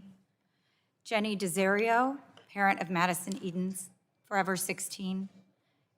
Erin Ping, parent of Avery Ping, forever 16. Kristen Bride, parent of Carson, forever 16. Jamie from Kentucky, parent of Audrey, forever 14. Steve Kay of Washington, parent of John Doe, 13. Thank you all for being here. Thank you for turning your overwhelming loss and pain into purpose for the protection of kids and families across this country. We see you, we hear you, we are grateful to you, we are listening to you, and we will do better for you. Thank you. Mr. Chairman, I yield back. Gentlelady yields back. Mr. Carter from Louisiana is recognized for 5 minutes to speak on the bill. Mr. Chairman, thank you. I consistently hear my colleagues on the other side of the aisle saying this is not a perfect bill. And respectfully, I say it's not even close. Look at the faces of the surviving family members, the parents. Look at the beautiful faces of their children. They took time out to be with us today because they want to weigh in, because they want to be a part of a real solution, not a window-dressed solution, not one that gives big tech a pass. As a father of 2 boys and a mental health advocate, protecting youth mental health is a top priority for me. That's why I have serious concerns about AI chatbots and their impact on our children. AI is a powerful tool that can be beneficial when used correctly, but studies and data evaluating the risk and impacts of children using chatbots online are extremely limited. This puts our children's mental health in vulnerable and dangerous positions. More work must be done in this space, and a study would be a step in the right direction, not a piece of legislation that will be shelved, never again to be revisited. The bill we're currently considering, the Kids Internet and Digital Safety Act, includes a study that on this includes a study of this very issue. However, it's unfortunate that the bipartisan agreement that we have, this study is being overshadowed by a larger package of bills for which we have yet to reach a compromise. For weeks, Republicans and Democrats have been working together to reach an agreement that will protect children's online safety and data privacy, something I know you all want in this room. I know that my colleagues on the other side of the aisle are sincere in their efforts to protect our children, but the pressure from big tech has overshadowed even that sincere effort. I believe their efforts are sincere. However, we have fallen short because we have allowed big tech to rear its ugly head, its ugly checkbook, its far-reaching impact. We must protect children's online safety and data, something I know all members really want. I urge my Republican colleagues to come back to the negotiating table, work with us to have a real, robust, meaningful, comprehensive plan to give comfort to these families, to give comfort to these people who took time out of their schedules. This should not be partisan. This should not be about anything other than reining in the power of the internet, the power of the predators who would seek to destroy, to infiltrate systems that impact our young people. We see it every single day. We see the potential leave us far too soon. The next cure for cancer, the next president, the next Supreme Court justice may very well have been any of these beautiful children who had bright futures but fell prey to predators who took advantage of weaknesses in a system that today we're playing games with because we left the table while we were making great progress. And you will notice that they've buried in good components of this bill with really bad components of this bill, which forces us to vote against some measures that we like because they are tied together with measures that are woefully short in preparing and providing the kind of relief that you've asked for. As a father, I feel your pain. It's painful to watch you sit here knowing that we're at the cusp of doing something great, but we're stopping far, far before we cross that line of having meaningful, not window dressing, meaningful protections that will save the lives of our children. I urge my colleagues to do the right thing. Table this measure and let's go back to the drawing board and come up with something that's real. Mr. Chairman, my time has expired and I yield. Gentleman yields back. The chair recognizes the gentleman from New Jersey, Mr. Menendez. Thank you, Chairman. I want to thank all the family members for being here today, for lifting up the stories that you come and advocate with. I have two kids, they're 5 and 3. And so many of us have young kids, and we thought that coming to Congress, we'd be able to take on the challenges that have impacted your lives directly. And it's frustrating to sit in this room and have to see you here. To know that this isn't a partisan divide, that there have been versions of this bill which has the things that we want. So we're not asking for the impossible. So don't make it seem like we're the ones who are being partisan when you're driving this version forward when you know it doesn't do enough. And the hundreds of parents who have signed a letter have said it does not do enough, and you're going to turn your back on them. Turn your back on all the children who are impacted by big tech. We say that when we look at the future generation and the things that they're dealing with, the challenges they have, the aspirations that they have, that we raise them. Our decisions are to create the environment that they were raised in. And we failed. People that were in this chamber before us have failed. And now we have an opportunity to get it right moving forward.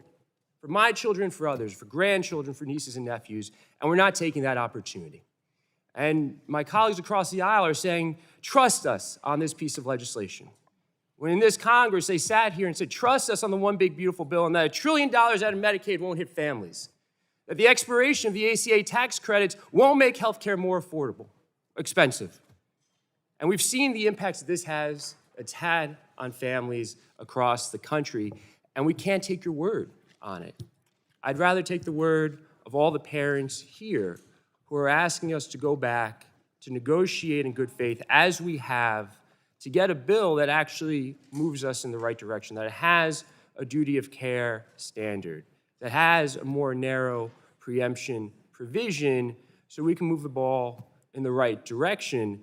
But we can't sit here and pat ourselves on the back with this legislation when we know it doesn't do enough, based on the prior bipartisan bills that this committee has entertained that have been before the Senate. So I'm a no on this bill. And I encourage all my colleagues who have done good work across the aisle to be a no. Don't settle for this. Listen to the parents, listen to the advocates in this room, do the right thing and vote no, and come back to the table and let's get something done. Because if it is bipartisan, then we will know it works for all Americans. It's resilient and it will get the job done. I literally beg you to vote no. Listen to these folks, and please don't make them come back for more hearings in future Congresses because we failed to do our job today. I yield back. Gentleman yields back, and the chair recognizes the gentlelady from Virginia, Ms. McClellan, for 5 minutes to speak on the bill. Thank you, Mr. Chairman. First, I also want to thank the parents. I'm one of the less than 1% of members of Congress who is a mother to children under 18. I've got a 10-year-old girl and a 15-year-old boy. And I am constantly trying to strike the right balance between giving them enough freedom to grow and develop and figure out who they are, like I had as a kid as part of Generation X, when my parents literally would let me go out and play until the lights came on, the street lights came on. And it was much easier for them to strike that balance between giving me that freedom to develop who I am today and keeping me safe. And you've experienced my worst nightmare. Now, my kids were born right after smartphones were invented, in the beginning of social media. I worked for a tech company. I thought I was pretty sophisticated at figuring out how this stuff works. But it changes so rapidly. I can't keep up. I can't keep up with these algorithms. I can't keep up with the new apps and what they do and how predators are finding new ways to exploit it. Just like as a parent, sometimes I can't keep up with the fact that my children know more about this technology and how it changes than I do. And they can figure out how to get around things that we think will keep them safe. A lower technology example, our schools banned cell phones. You had to bring it in and put it in a yonder pouch because parents would lost their minds if they said kids couldn't take them with them at all because the phone can be a tool to know they're safe. And yet these kids figured out instantly how to get around that policy. They can figure it out. Now, I know everybody in this committee wants to keep our kids safe and is trying to reach the right goal, but I think this debate boils down to two simple issues. One, who should bear the brunt of keeping our kids safe online? Parents who are doing the best they can in an incredibly complicated internet ecosystem, or the tech companies that develop and operate the apps and the programs and the games that the kids use, which most parents can't begin to fathom how they work or how rapidly they change. And without a duty of care, this bill effectively shifts that burden to the parents and says, you got to be the expert on the new algorithm and how it's going to addict your child. You have to be the expert on how sophisticated criminals figure out how to exploit your children rather than the tech companies. I think that's the wrong answer. Second, these bills aren't future-proof. They can't be. Technology changes too rapidly. That's why they should be the floor and not the ceiling for protections for our kids. And who is better positioned to respond rapidly to evolving technology? Our states that have been incubators of innovation, or Congress? Well, having been in both now, Congress is extraordinarily slow. We're not good at being proactive. We're not that good at being reactive quickly. Just this Congress alone, since March, 62 legislative days have been canceled, effectively delaying any legislation for at least 2 months. Last Congress, it took several weeks first just to elect a speaker and then to elect a second one. States can respond much more quickly and often be more innovative than Congress, and yet this broad preemption provision handcuffs the very laboratories of innovation. Let me ask a question. How long has it taken Congress to adopt a comprehensive privacy legislation? Oh, I forgot. We haven't done it yet. We owe it to our children and all parents, especially these, to get it right. And this bill doesn't do that. I yield back. Gentlelady yields back. Any further discussion? Gentleman from Texas is recognized for 5 minutes to speak on the bill. Chairman, move to strike the last word. Every parent in America knows the internet isn't the same place that it was 20 years ago. A lot has changed, and as a parent of a 19-year-old who was recently a teenager, I know that children today are growing up in a digital ecosystem that is driven by algorithms and data harvesting and platforms that are truly designed to keep them scrolling. And Congress has a responsibility to step in and enact meaningful guardrails to rein in some of the studied and harmful effects on children's long-term well-being. It should be no surprise to anyone that even children now are saying that they wish that they didn't have these social media devices and some of these apps in their lives. Even the children are waking up. And we know that as parents, that social media companies track what children watch and what they click, what they search, and who they interact with. It's about setting some basic guardrails up so companies can't exploit kids for data for profit. Protecting kids online should absolutely not be a partisan issue.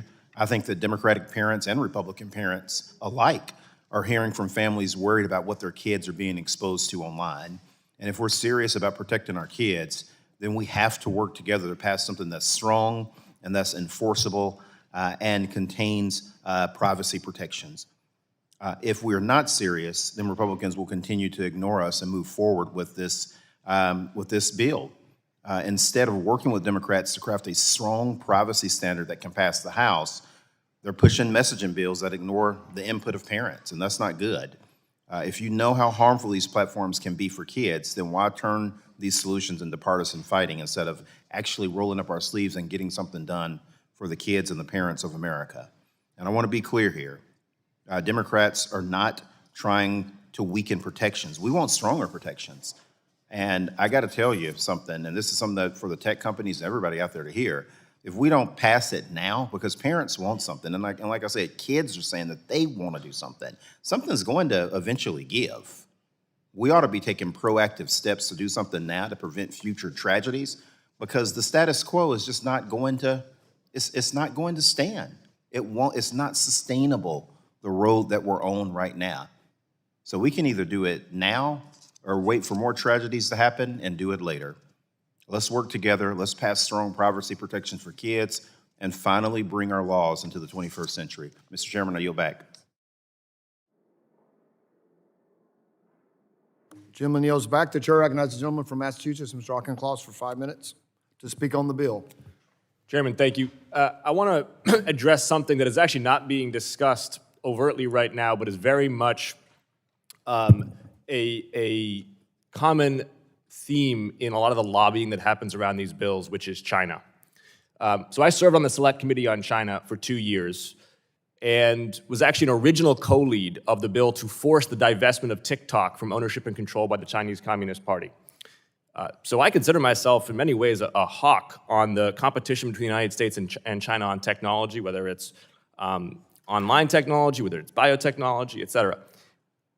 these companies exploit that patriotic drive for the United States to maintain a science and technology edge in the 21st century in an unbelievably cynical way. They come office to office and they say, if you regulate us, we're all going to lose to China. That's what's going to happen. And I just want to pre-butt that right now, how absurd that claim is. First of all, look at what China itself does for its own social media usage for young children. Okay, it's a 90-minute time limit every single day, no usage at night, and it's all educational content. You think that slop that is spread across the internet that our kids are subjected to happens in China? No way. Nope, they have much stronger content controls. Now, I am not claiming that that's what we should do here in the United States. It's a different system. We have different values. But let's not claim that somehow China is going to outcompete us on tech because they allow their tech companies to attention frack our children the way that our tech companies want to do. The way that we are going to outcompete China is by investing in education, in building 1,000 trade schools across this country to give our kids the skills they need to succeed, by surging one-on-one high-dosage tutoring in math and literacy after we've seen declines in academic performance since the pandemic. We do not need these tech companies to also claim that they are the ones who should be stewards of our children and the architects of our strategy against China. We can do that by investing in our children, and I don't want to hear claims that somehow common sense regulation on behalf of parents and families hold us back in competing with China. I yield back. Gentleman yields back. Is there further discussion? Seeing none, I have an amendment at the desk entitled Guthrie-_008. The clerk will report the amendment. Amendment in the nature of a substitute to H.R. 7757, offered by Mr. Guthrie of Kentucky. Without objection, the reading of the amendment is dispensed with, and I recognize myself for 5 minutes in support of the amendment. Let me start with saying that we need to do more. We absolutely need to do more, and that's why I have additional bills on the markup today. This bill, the Kids Act, reflects where we could get in a bipartisan way. That's where we could get both sides to agree. Well, we have additional bills on the menu today. And we do respect the parents here. It's important that you're here. It is critical that you're here. Mr. Chapman is here. You guys come and you advocate and you want to change things so your kids can be better. We have Sammy's bill on the floor today in honor of your daughter. So it's important that it's here because, and the reason it's not in this package of bills is because we couldn't get bipartisan support. Of all the things everybody talked about today, what Sammy's bill does is allow a parent to have complete control of their child's phone, and we couldn't get bipartisan agreement on that. Because, I don't know why, maybe because we're going up to the age 16. We had a member on this side of the house, they had a daughter that was 15. A lot of the names that were written out were 14 and 15 and 16. Current law brings it to 13. We want to bring it to 16. And so we are moving forward, and people will have the opportunity today when we vote for Sammy's law. Now, there are Democrats and Republicans, but it's Debbie Washington, gentlelady from Florida, Ms. Washington Schultz, and gentleman from Georgia, Mr. Carter, doing this bipartisan. And we couldn't get it in this portion of the bill because we couldn't get bipartisan agreement, because it gives parents complete control and oversight of their child's phone up until they're 17 years old. And we couldn't get bipartisan agreement on that. So all the stuff that we're hearing from the other side of the aisle, we're going to see when Sammy's law comes up for a vote what they really believe and where they really stand. And the claim that big tech supports this bill and what we're doing today, you only have to look at social media platforms today to see where big tech is activated against our work today, because we're holding them accountable. We are fighting for parents' rights. We're here to protect kids. And some of the comments that people made about the underlying bill, this amendment that I just call it makes these changes. It seeks to ensure that parents do have the justice that the other side in courts. We've added a rule of construction to the conflict preemption in the COSA bill that clearly carves out multiple critical state laws. That's sort of the preemption's too strong. Preemption's not strong enough. What we do is make sure that state laws on trespass, state laws on contract, state laws on tort, and state laws on product liability are still in effect from this bill. That's what this amendment does. The FTC acts and the state data, general state consumer protection laws still stand, such as many FTC acts, and the state data privacy legislation still stand. adding this rule of construction result of talking with stakeholders and hearing interest from stakeholders and hearing the position of parents with stakeholders, including trial attorneys. We talked with trial attorneys involved in litigation to help ensure that the KIDS Act will not disrupt ongoing cases against big tech. What you heard from the other side, this amendment ensures that you have the opportunity to go forward. We still can't get them to support it.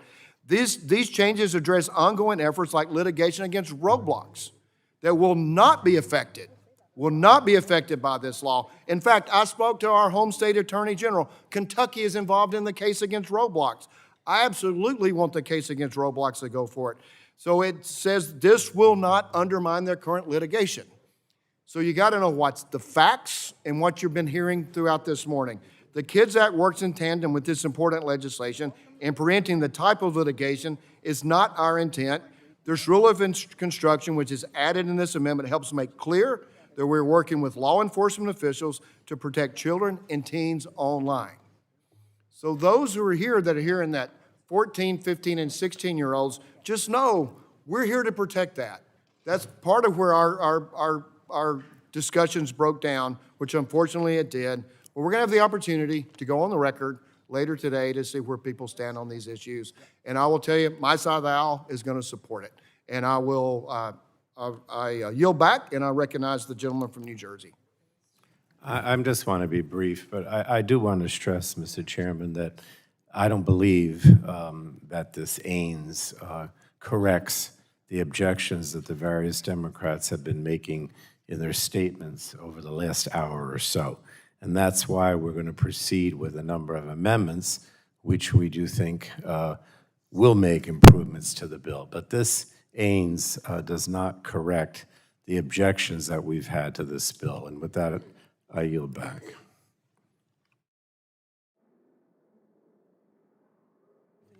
Does anybody have discussion with the AINS? Gentlelady from sit on our side of the aisle. Does anybody on our side of the aisle discuss?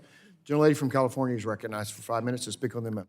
Thank you, Mr. Chairman. I want to start by saying that AAJ, the American Association for Justice, who are lawyers that represent families and parents on litigation, opposes this amendment. So to suggest that this amendment fixes that and that it's not going to be disruptive at all to parents' abilities to file lawsuits and to hold social media companies accountable is, I think, disingenuous. And so I wanted to start by correcting that record. Second, Mr. Chairman, I disagree with your assessment of how you started the conversation in saying that this bill is, that this package of bills is failing and why it's failing.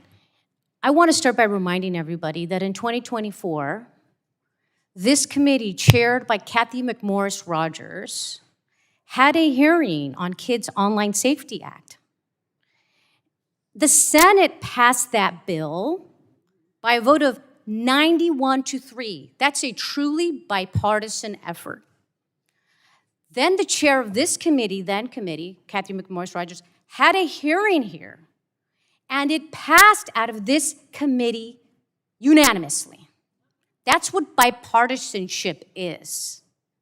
It's not taking a bill that was truly bipartisan, gutting the bill to basically say, hey, we're going to make it harder for parents to hold social media companies accountable. We're going to make it harder for parents. Who are we first for? Are we first the parents? Are we for the kids or the big money? Who are we for?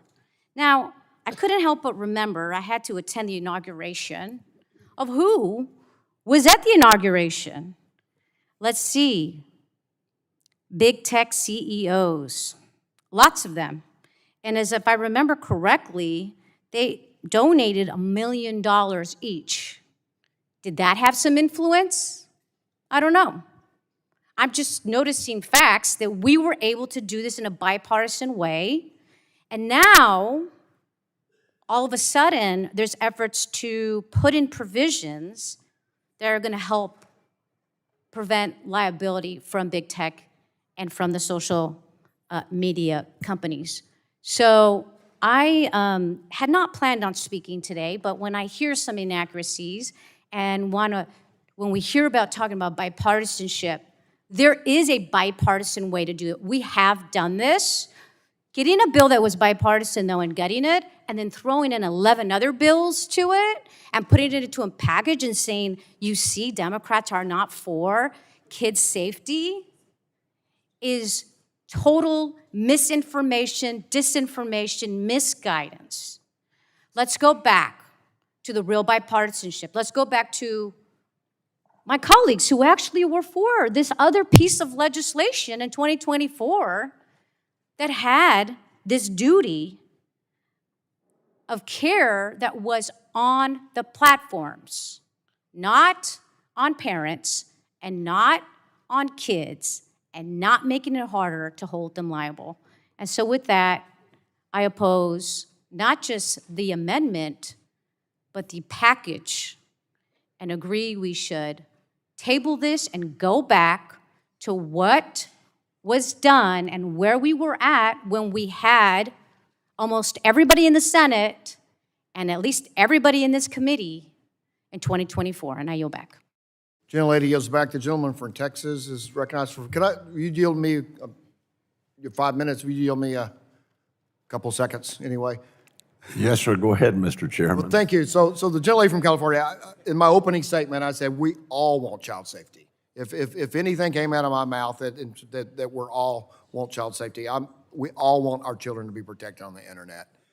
What I'm saying is the package of bills before us, it's not bipartisan in the sense that both sides agree with it. It's all of the bills that we could agree upon in a bipartisan way. Some things fell out, and they've been added to separate bills on the outside of this package is my point. And also, there was concern that Will the gentleman yield for a minute? That's not accurate, though. You're suggesting that the kids' online safety part is bipartisan, and it's not. That's why we're not supporting this. Well, because you guys gutted it and changed it. I'm sorry. It's right. What I'm saying is this is where we could get to on the bipartisan negotiation. So the second thing that I want to, but I also want to say is that there was concerns that people had that this would stop the litigation in the courts. And this has been added to make sure that the roadblocks, my state's going after them, and I'm glad they are. And so this makes sure those continue forward. So I'll yield back to Mr. Weber. Thank you, Mr. Chairman. And that's exactly what I raised when I discussed with you and the staff that I was concerned the cause of actions would not be had. Number one. And number two, it would violate, I would actually supersede states' rights.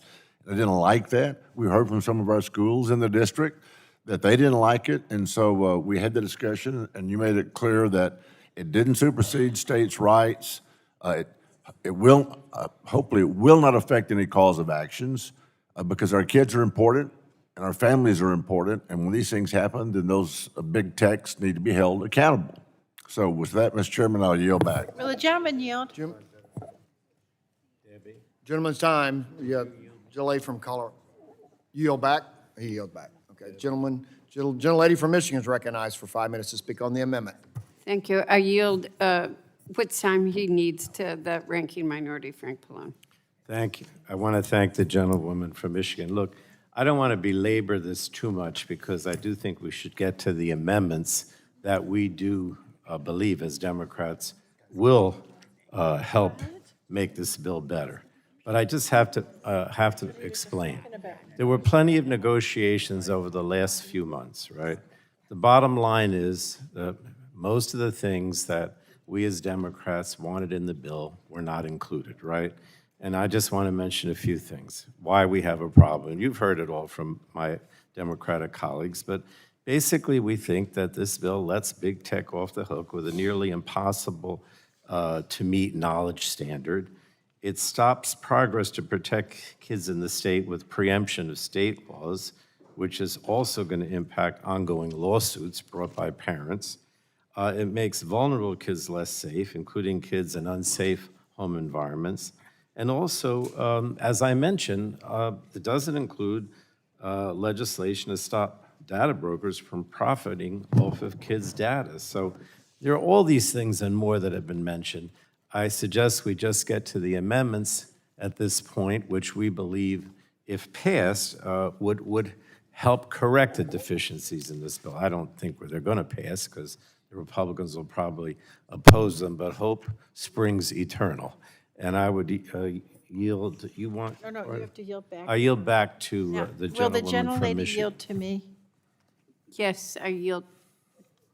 Thank you. The gentlewoman from Colorado. Thank you. Okay, I'm about to get lawyerly now.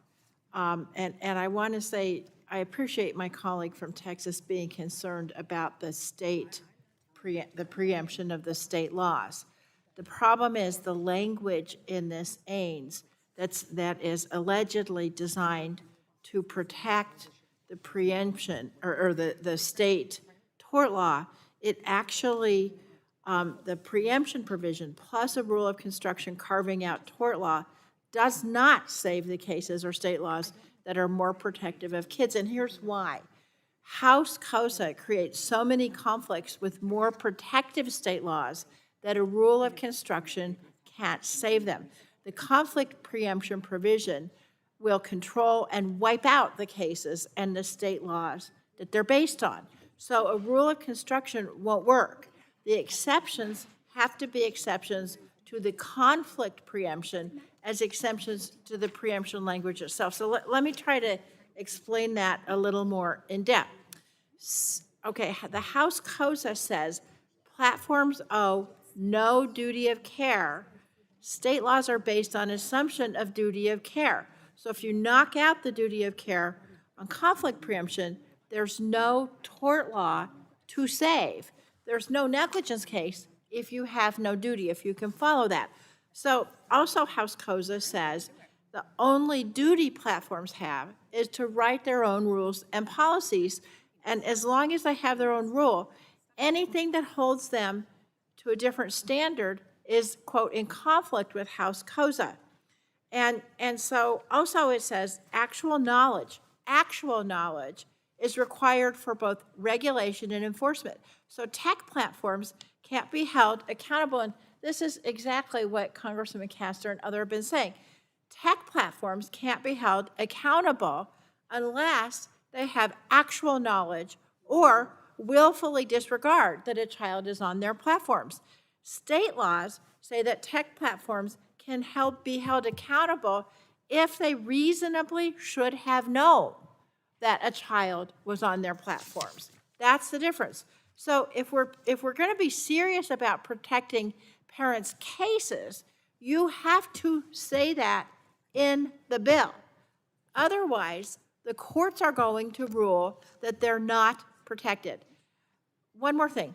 The Supreme Court has abolished the presumption against preemption in express preemption cases. They said in 2016 in a case that, quote, because the statute contains an express preemption clause, we do not invoke any presumption against preemption, but instead focus on the plain wording of the clause, which necessarily contains the best evidence of Congress's preemptive intent. That means that the preemption language that's routinely used to bar supplementary, more protective state law cases, even when they provide essential protections for families. And I have more, but I think you get the gist of it. And if not, I'm happy to say it over again. Thank you, and I yield back. Thank you. The ranking member wants to move to amendments. So is that any further discussion on the AINS? Seeing none, the gentlelady from, for the AINS, discussion on the AINS. Gentlelady from Indiana is recognized for her amendment. Mr. Chairman, I have an amendment at the desk. Clerk will report, or gentlelady identify her amendment. Houch, H-O-U-C-H-I _084. The clerk will report. Amendment to the amendment in the nature of a substitute to H.R. 7757. Without objection, the reading of the amendment is dispensed with, and the gentlelady is recognized for 5 minutes in support of the amendment. Thank you, Mr. Chairman. 30 years ago, Congress decided that 13 was the age of internet adulthood, not because science said so, but because it was politically convenient.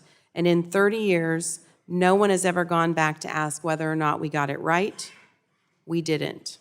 Researchers have documented that the most dangerous windows of harm fall between the ages of 11 and 13 for girls and 14 and 15 for boys. These aren't statistics to me. These are children. These are the ages when depression sets in, when eating disorders take hold, when kids should be playing sports and making friends, and instead are staring at screens being told they're not enough. I have sat with parents who've lost their children to the harms of these platforms. That's why I'm here today. I have my own personal story about having an inability to take away an app that my 13-year-old daughter downloaded on her phone, and when she was engaging in unsafe behaviors, I contacted the platform and had a complete inability to have the account deleted.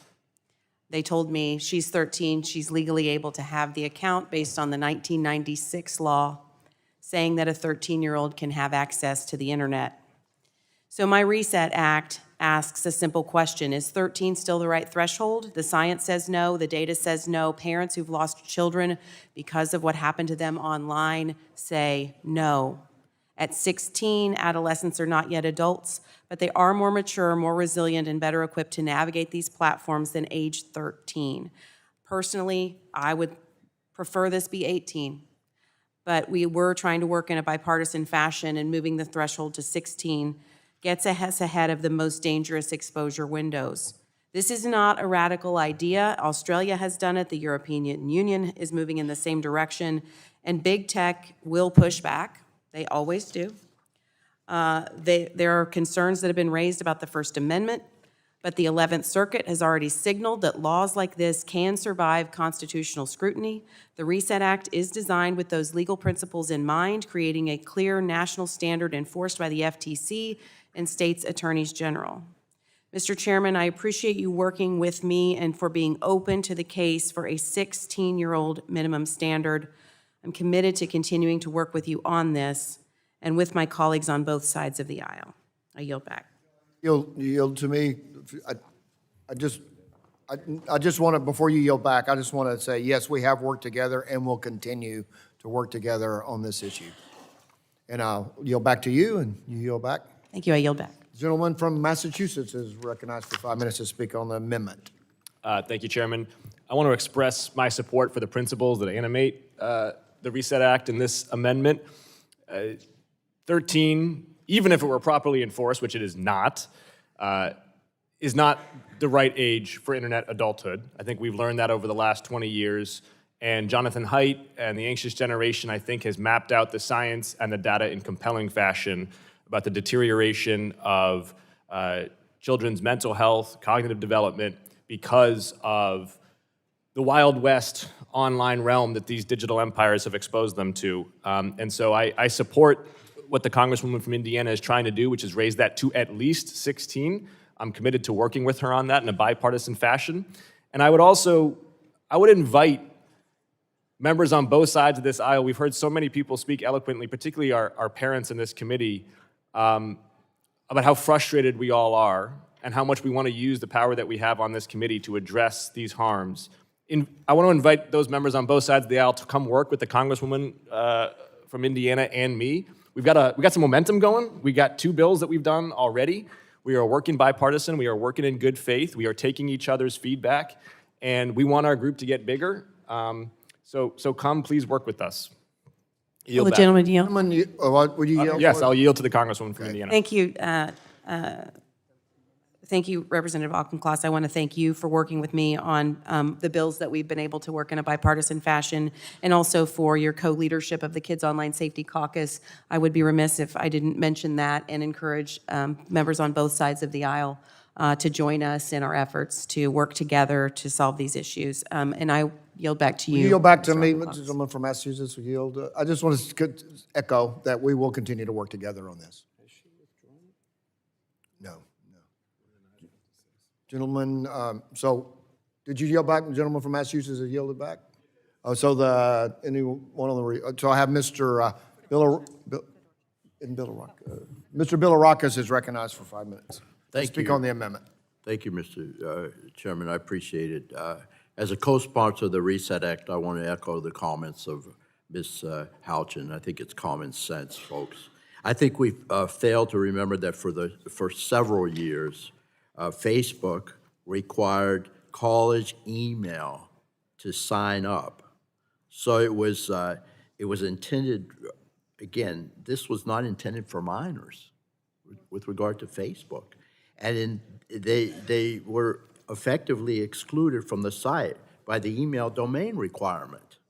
Since the proliferation of the social media among our youth, we've seen harm.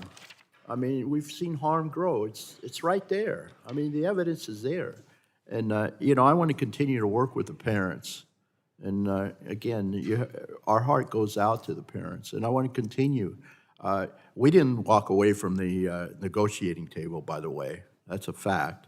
I want to work with my Democratic colleagues on this bill, this particular amendment, but the entire package. I want to commend the staffs.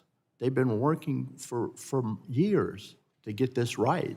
And I think we have a great bill here. But I want to get back to Ms. Houchin's bill or particular amendment that she is going to withdraw. But I think it has to be said, our kids are plainly addicted, just like many of the adults here in this room. It's impacting their ability, our children, to learn. At school, it's causing isolation and depression. It's stunting creativity. It's literally changing the neural connections of their brain and even their physical growth and body posture. Now, I've seen it with my kids as well. Adults may be able to cope with this, but children cannot. They cannot. It's been proven. And the dangers only continue to grow. So I think the RESET Act, and again, it's an amendment, and I know the chairman will work with us on this, is a great marker to have as we confront some difficult questions about the future of our youth. So we appreciate you very much, and I want the parents to know that if this bill passes out of full committee, we will work with you. We will work with you to find some consensus and common ground before it gets to the floor. So thank you very much, and I yield back, Mr. Chairman. Gentleman yields back. The chair recognizes the gentleman from New Jersey for 5 minutes to speak on the amendment. Thank you, Mr. Chairman. I heard Mr. Villaraca say that the gentlewoman from Indiana was going to withdraw the amendment, but I haven't heard her say that. So maybe I can ask her if she intends to withdraw it. Otherwise, I'm going to just keep talking here. I do intend to withdraw the amendment after debate. All right. Thank you very much. Gentleman from Virginia, Mr. Griffith, is recognized for 5 minutes to speak. Thank you very much. I just want to echo some of the comments in a bipartisan fashion we've heard. I think 13 is too young. I think 16 is right. It's interesting they've referenced science. It's also true that that the common law recognized a sliding scale for responsibility. A sliding scale roughly from 12 to about 16. And so it's not just science, it's long experience over the centuries that tells us that 13 is too young and that parents should be involved. And I'll have to sit down and think about the concept maybe of going to 18 that my colleague mentioned, but 16 absolutely should be the minimum, and I would hope that we would move towards Ms. Houchins's 16 number as we move forward in working on these concepts. And I yield back, Mr. Chairman. Gentleman yields back. Mr. Soto from Florida is recognized for 5 minutes. Thank you, Mr. Chairman. In Florida, we have this as the law of our state, and it's something that is bipartisan. When you look at all the complexities of the duty of care and preemption and all these other things we're going to have to debate in this committee, one thing is actually pretty simple, which is that kids under 16 should not have access to social media unless parents agree to allow them to do that. We should be protecting kids, empowering parents, and this is something where you could get a lot of bipartisan support on. And in Florida, you can't get a driver's license before 16. It's a challenge to be able to work before 16. There are a lot of things on the way to adulthood we allow at 16, and so that's why I think very rarely do all the Florida Democrats and Republicans all agree on something, but I think we have broad support for this issue, and it's something I'd hope you'd seriously consider as we move through this, and I yield back. Thank you. The gentleman yields back. The gentlelady from North Dakota is recognized for 5 minutes to speak on the amendment. Thank you, Mr. Chairman, and thank you to my good friend, Representative Houchin, and Representative Auchincloss for leading on this issue. As a fellow mom of 3, I couldn't agree more that the right age standard for using covered social media platforms should be 16. And here's why. At 13, kids are still learning how to navigate the world around them. At ages 13, 14, and 15, my kids were in junior high. They were flooded with hormones, flooded with insecurities, trying to figure out friendships, and just trying to fit in. At age 13, kids are still kids. Their judgment, their resilience, and their understanding of long-term consequences are still developing. Yet today's social media platforms expose them to powerful algorithms designed to capture their attention, collect their personal data, and maximize their engagement. That is not a fair fight for a middle schooler. The RESET Act simply restores common sense. In nearly every other area of life, we recognize that minors need clear boundaries, especially when it comes to complex commercial interactions. We set age limits for driving, for contracts, for other activities where the risks are real. And online platforms are no different. This legislation draws a clear, enforceable line. It prevents companies from exploiting a vulnerable age group, requires a shutdown of under 16 accounts, and ensures that minors' personal data is deleted while giving families a short window to download their information. Just as importantly, it establishes a clear national standard so parents, kids, and companies all know the rules of the road. This isn't about keeping kids from technology. It's about giving them time to grow up before being thrown into a digital environment that robs them of their innocence and is dangerous to their well-being.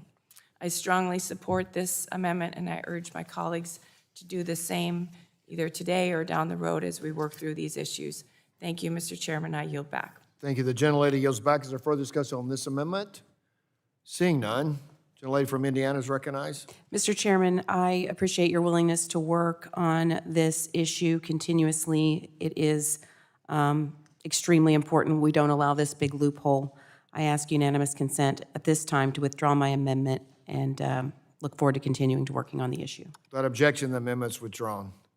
There are further amendments to the gentlelady from Florida is recognized. Or what purpose is gentlelady from Florida seek I have an recognition? amendment at the desk. It's Castor 049. Castor 049. Clerk will report. Amendment to the amendment in the nature of a substitute to H.R. 7757, offered by Ms. Without objection, the reamendment is dispensed with. And the gentlelady from Florida. Mr. Chairman, reserve a point of order. Point of order is reserved. A gentlelady from Florida is recognized for 5 minutes in support of her amendment. Thank you, Mr. Chairman. Before I get to the heart of my amendment, I have some good news out of the U.S. Senate, and I want to bring it up now because it gives us an opportunity later when we get to COPPA 2.0 to actually do something meaningful. The United States Senate has just passed COPPA 2.0, which is essentially the Castor-Wahlberg version from the last Congress by unanimous consent this morning. So I highlight that because we could, when we get to that bill, reinstitute the bipartisan version and speed it on its way to passage. But this amendment, back to the COSA and the KIDS Act, would close the loopholes that exist throughout the Republican bill that would allow big tech to continue to harm kids, their safety, and their privacy. My amendment does two things. It strengthens the knowledge standard and it clarifies the preemption language. A stronger knowledge standard will hold the tech companies accountable. Otherwise, companies claim ignorance, right? They argue that they cannot be held responsible because they don't know who is using their platforms or what is happening on them, even though we know this is false. An actual knowledge standard that is applied throughout the bill right now is a giant loophole because proving actual knowledge is an incredibly high bar for enforcers to meet. It allows the social media companies to continue. They look the other way when their platforms are harming kids, and they leave parents and regulators with the burden of proving the company's intentions in court. So my updated knowledge standard expands it to they have to have actual knowledge or to have knowledge fairly implied on the basis of objective circumstances. We know, based upon recent testimony in court cases brought by grieving parents, that the companies are aware of their harmful content, yet they continue to try to hide behind these knowledge standards. Whistleblowers have corroborated these findings, showing that it is a deliberate choice to turn a blind eye to the foreseeable dangers. Families deserve assurance that companies like Meta cannot hide behind these knowledge standards. So what my amendment does, it closes this loophole throughout the entire package. We're going to create a legal framework that applies comprehensively across all of the provisions of the law. It ensures that knowledge standards are applied consistently and that platforms cannot pick and choose where they will act. This is a cohesive approach that is essential for the law to function effectively. It links legal duties and risk mitigation and platform responsibility. Additionally, my amendment also addresses preemption, because we do not want to leave any room for companies to undermine state-level protections or claims. This makes clear that the law's protective intent is uniform, it's enforceable, and not subject to contradictory interpretations that could weaken safeguards for children. Members, this amendment is kind of the heart of the difference. It is the giant loophole that tech companies will exploit. And I know you don't want to be party to that. I've heard you loud and clear that you are sincerely interested in making a difference and standing up to the tech companies. This is the amendment to prove it, along with what we can do to get COPPA 2.0 back to the bipartisan version. This is about accountability, consistency, and protection, but things you can say you believe in. But if you keep the version as it is now, you belie all of the intent. Frankly, it looks like already big tech's fingerprints are all over this bill. They figured out a clever way to veil, this is a cleverly veiled way to gut stronger state protections under the guise of child safety, and we just shouldn't stand for it. We need to craft a strong law together. And we can do this. We did it before in the last Congress. There's no reason why we should capitulate to the tech companies now. Let's stand up for kids.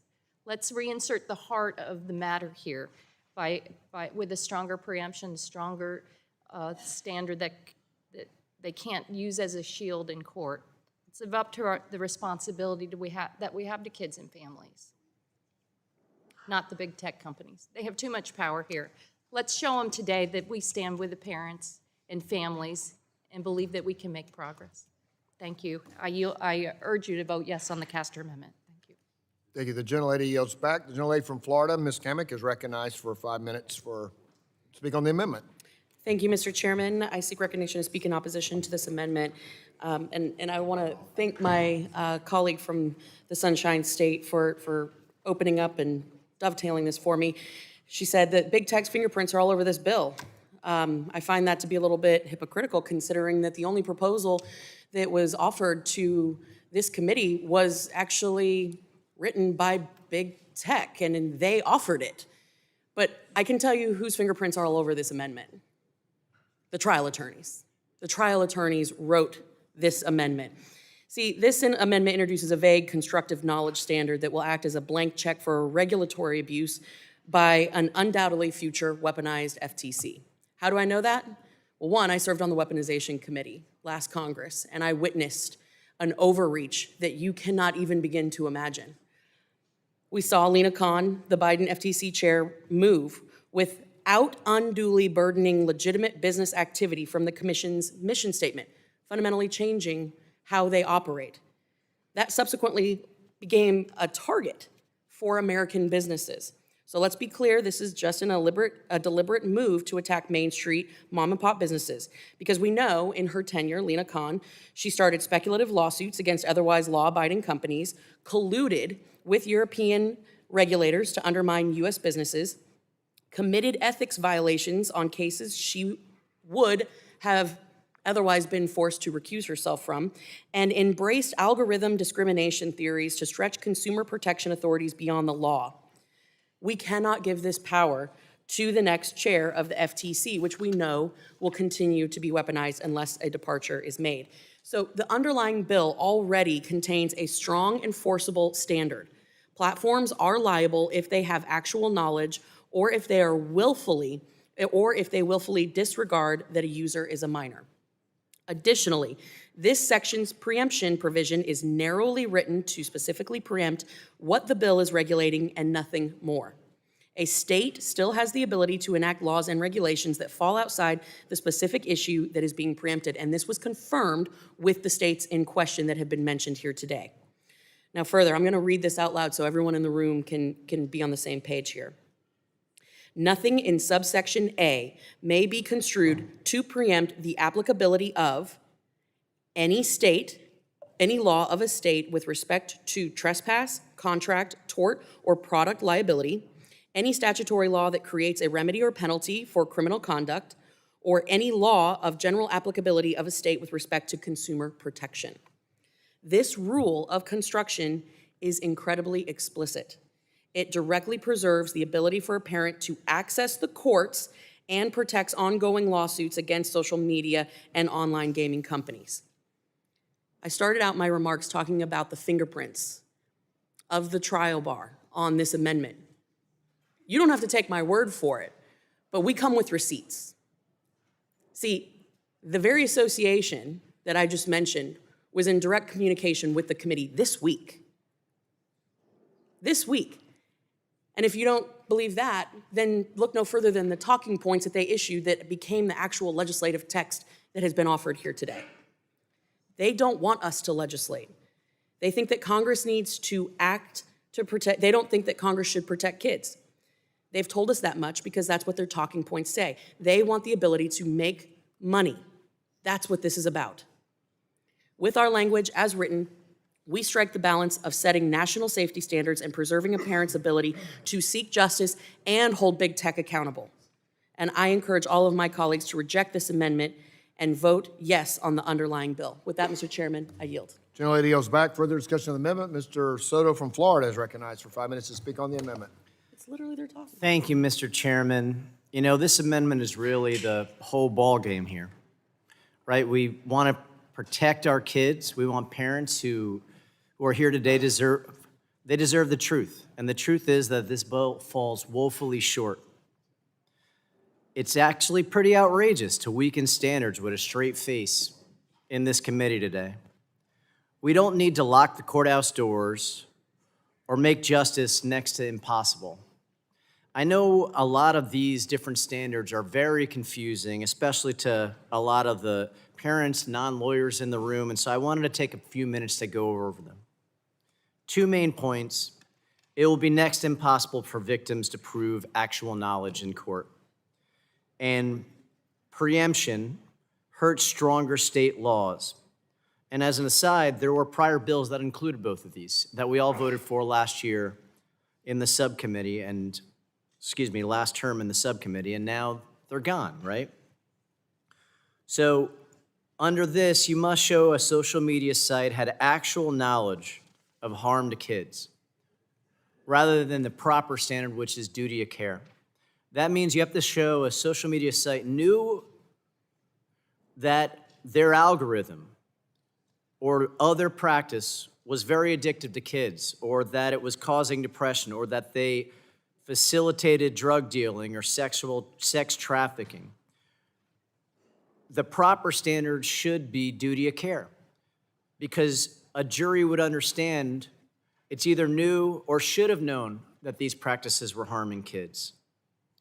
The victims would have to show a company specifically knew that that algorithm or that practice causes harm.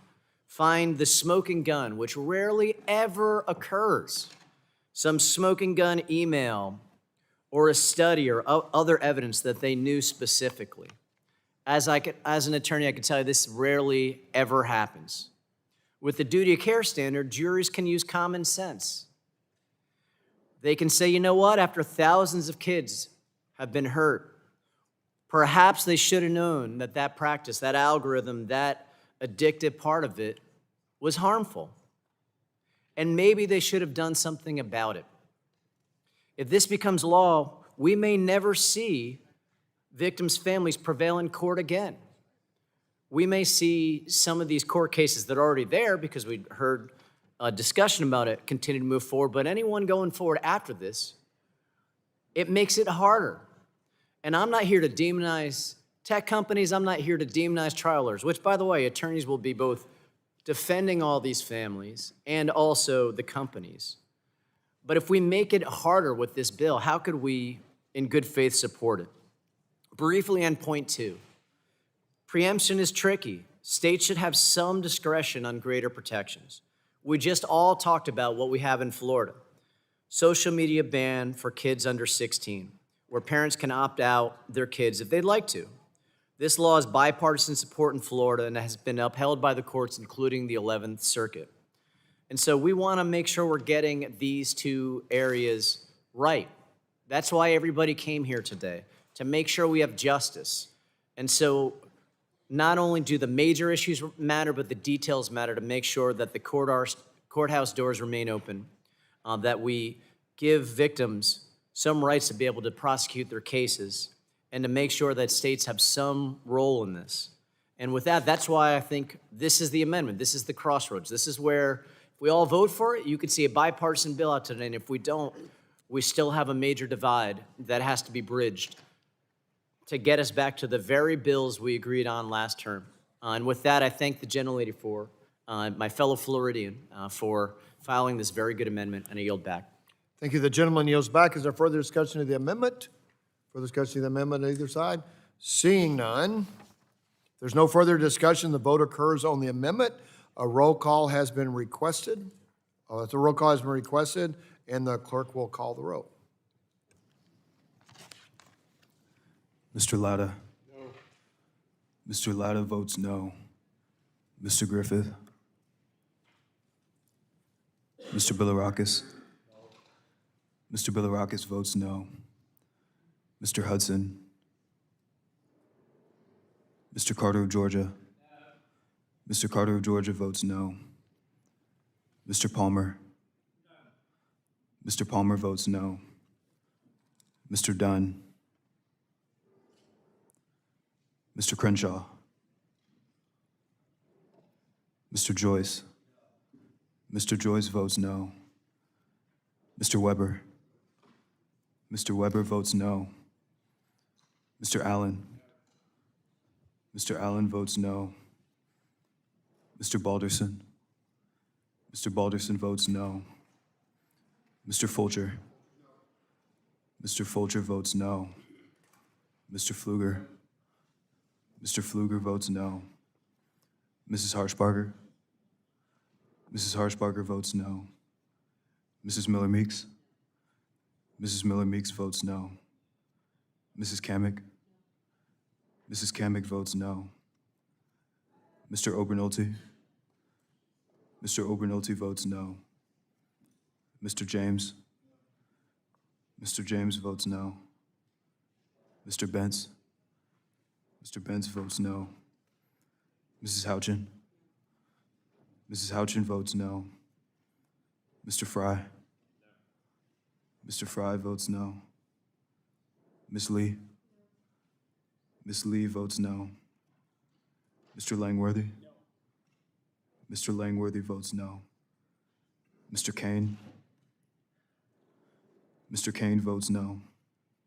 Mr. Ruley? Mr. Ruley votes no. Mr. Evans? Mr. Evans votes no. Mr. Goldman? Mr. Goldman votes no. Mrs. Fedorchak? Mrs. Fedorchak votes no. Mr. Pallone? Mr. Pallone votes aye. Ms. DeGette? Ms. DeGette votes aye. Ms. Schakowsky? Aye. Ms. Schakowsky votes aye. Ms. Matsui? Aye. Ms. Matsui votes aye. Ms. Castor? Aye. Ms. Castor votes aye. Mr. Tonko? Aye. Mr. Tonko votes aye. Ms. Clark? Ms. Clark votes aye. Mr. Ruiz? Mr. Ruiz votes aye. Mr. Peters? Mr. Peters votes aye. Mrs. Dingell? Mrs. Dingell votes aye. Mr. Veazey? Mr. Veazey votes aye. Ms. Kelly? Ms. Kelly votes aye. Ms. Bardagan? Ms. Bardagan votes aye. Mr. Soto? Mr. Soto votes aye. Ms. Schreier? Ms. Schreier votes aye. Ms. Trahan? Ms. Trahan votes aye. Ms. Fletcher? Ms. Fletcher votes aye. Ms. Ocasio-Cortez? Ms. Ocasio-Cortez votes aye. Mr. Auchincloss? Mr. Auchincloss votes aye. Mr. Carter of Louisiana? Mr. Menendez? Mr. Menendez votes aye. Mr. Mullen? Mr. Mullen votes aye. Mr. Landsman? Mr. Landsman votes aye. Ms. McCullen? Ms. McCullen votes aye. Chairman Guthrie? No. Chairman Guthrie votes no. Mr. Hudson? Mr. Hudson's not recorded. Mr. Hudson votes no. Anyone else on the Republican side seeking to answer the roll? Anyone on the Democrat side? The roll is, so seeing none, the clerk will report. Oh, I'm sorry, Mr. Carter. How's Mr. Carter recorded? Mr. Carter of Louisiana votes aye. The clerk will report the result.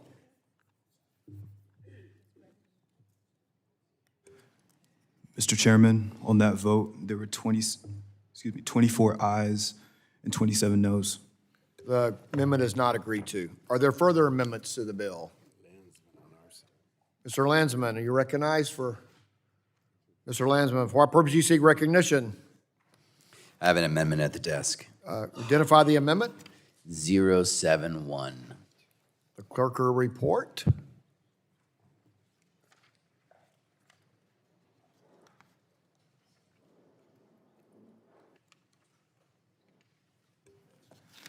Amendment to the amendment in the nature of a substitute to H.R. 7757, offered by Mr. Landsman. Without objection, the reading of the amendment is dispensed with, and the gentleman from Ohio is almost at Kentucky. Ohio is recognized for 5 minutes in support of the amendment. Thank you, Mr. Chair. Before I mention the amendment, I just want to thank all the parents for being here. This isn't easy. I can't possibly imagine the grief and pain that you're going through and the amount of work that you put into it. And I wish we had a better outcome today. This amendment would get us to a better outcome, but I just want to say thank you for being here and for working on this. My wife Sarah and I have 2 kids. Our son Elijah is 14. Our daughter Maddie is 16. And a couple of weeks ago, it was a Saturday or Sunday, they were bored and they wanted to go to a place called Activate. And I didn't know what it was, looked it up. It's this in-person sort of gaming facility, interactive technology. It was a little expensive, but it was 90 minutes and they really wanted to go and they wanted their friends to go with them. And so I took a bunch of, these 14, 15, 16-year-old kids to this place. And as you know, when you get to a place like this, you got a lot of paperwork to fill out. They got to know everyone's age, a lot of forms. Fill out all the forms. If something bad were to happen, God forbid, I could sue, Activate. Pretty straightforward. I didn't think twice about whether or not Ohio laws applied. I assume all the Ohio laws applied. And so I was thinking about that in the context of this bill and wondering why we treat big tech different than we treat small businesses. Why would we treat big tech any differently than small businesses? So this amendment fixes the knowledge standard so that big tech has to actually have knowledge that there are young people, kids on their platforms. They can't deny it. Changes the duty of care so that we can litigate, so parents can take big tech, these platforms, to court. That's it. Yes, the lawyers have been involved. The lawyers all around this country want to be able to help parents take these firms to court. And 3, it deals with the issue of preemption so that state laws prevail, period. Not in some instances, but across the board. This amendment protects our kids, not big tech. So with that, I encourage all my colleagues to support the amendment. I yield back. Gentleman yields back. The chair will recognize the gentleman from Florida, Mr. Billirakis. Thank you. For 5 minutes to Mr. speak Chairman. on the I amendment. appreciate it very much. I seek recognition to speak in opposition to the amendment. Okay. This amendment introduces vague, constructive knowledge standard that will act as a blank check for regulatory abuse by future partisan FTC. And, we saw that in the last term. A constructive knowledge standard based on what a regulator thinks is fairly implied based on objective circumstances as an invitation to play gotcha with otherwise law-abiding companies. So the underlying bill already contains a strong enforceable standard. Platforms are liable if they have actual knowledge or if they willfully disregard that a user is a minor. So the underlying bill punishes bad actors who intentionally look away without opening the door to federal overreach, in my opinion. This amendment also adds anti-preemption language that is directly from the Senate COSA bill. The underlying preemption language already is, and this is what it says, conflicts with preemption, which means that the only laws that are state laws, in other words, if it's a state law that directly conflicts with the federal law, then that particular law will be preempted. The underlying bill has the same preemption language that the minority insisted on during negotiations, and I happen to agree with them, and now they are moving the goalposts. It's plain and simple. The Constitution provides that federal laws can trump state laws, including laws that conflict with federal law, and adopting this upends constitutional responsibilities. So it's pretty clear, Mr. Chairman. I yield back. Gentleman yields back. Further discussion on the amendment? Gentleman from New Jersey is recognized for 5 minutes to speak on the amendment. I yield to my colleague from Ohio. Good. Yeah, thank you. Thank you, Rob. The whole thing comes down to whether or not you can sue these companies. I mean, there's only so much that policy can achieve. Obviously, as lawmakers, we hope that our policy is spot on and it's foolproof and it covers all eventualities, but that's not the way it works. Typically, we get justice and things get fixed because people can take somebody to court. That's it. And there are two big groups in this country that have protections, that have these litigation shields, even though they've caused enormous damage to our children. Big tech and gun manufacturers. Why can't I sue either one of them? I just don't understand. I really don't, other than the money. Anyway, I pass this amendment, help these families sue these big tech companies, and that's going to lead to the change. Congressman? I don't know if I can yield. I'm going to yield back to Mr. Menendez, and then... Would you mind yielding for just... I just want to add to the congressman from Ohio's point about the two industries that can't be sued, just the third one, which is the the drug pricing middlemen known as pharmacy benefit managers. Three industries have come to Congress in the last 25 years and asked to be held harmless: gun manufacturers, social media corporations, and the big insurance corporations that rent seek off of high drug prices. If that's not a lesson for us in Congress, I don't know what is. Maybe we should stop doing that. And when industries come to Congress and say, hey, we don't want to be sued, our answer shouldn't be, sure, yeah, how can we help? Our answer should be like, well, what are you doing that people keep on suing you so much? And maybe work on that for a while.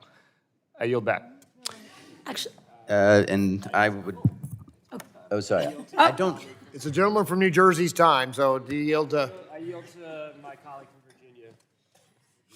Thank you. I just want to really quickly point out, I think it's the height of insanity to say to companies that develop platforms and services and algorithms that are addictive to children, that are intentionally addictive to children, that there's evidence that they're addicted to children, to now say that they should not be held to a standard, that they should reasonably know that children will be addicted to the services and platforms and products that they intended for them to become addicted to and will continue to use them, and therefore should be shielded with an actual knowledge standard. To me, that is the height of insanity. I yield back. and for the gentleman from New Jersey. I yield to my colleague from New York. Oh, we just started over. I think there was 2 minutes left. We'll give you 2 minutes left, so yeah. Go ahead. I Yeah, think, you're recognized. I think the gentleman from New Jersey, and I'm happy to yield back my time as well. But, I think this is what is kind of being revealed here, and what all the points that we're making here is that this is about how Congress and Congress's willingness to take on big industries. And some of the biggest and most nefarious industries that have preyed on the American people.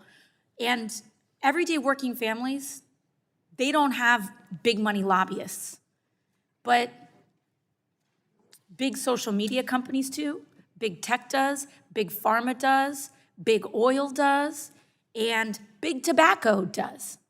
And big tobacco was one of the first mega predatory industries that wrote the playbook on how to dupe Congress and to also perpetuate PR campaigns to actually trick the American people as well. I mean, we all can remember times, and it's in our history books, that big tobacco had originally convinced the American people that smoking cigarettes was healthy for you. They suppressed science, they suppressed evidence, and then they lobbied Congress to prevent any sort of regulation. And millions of Americans were diagnosed with cancer and got sick, and we found out decades after the fact how dangerous this was. Big oil did the same thing when we found out that burning fossil fuels contributed to carbon emissions back in the 1970s. Exxon's internal scientists determined this, and then they set out to bury that science and evidence. We're seeing this with opioids and opioid manufacturers that preyed on the American people, understanding and knowing how addictive their substances was. And now we're seeing this with social media and big tech. We're seeing the crisis that's happening here with kids losing their lives and people losing cognitive function increasingly in use of social media tools and other digital tools as well. So we have to stand up and say we see right through them, and that we're willing to stand up to big money behind this as well. And I yield back. Gentleman from New Jersey exhausted all your time, so gentleman yields back. So thank you. Any further discussion? Seeing none. If there's no further discussion, the vote occurs on the amendment. A roll call has been requested, and the clerk will call the roll. Mr. Latta. Mr. Griffith. Mr. Bilirakis. Mr. Hudson. Mr. Carter, Georgia.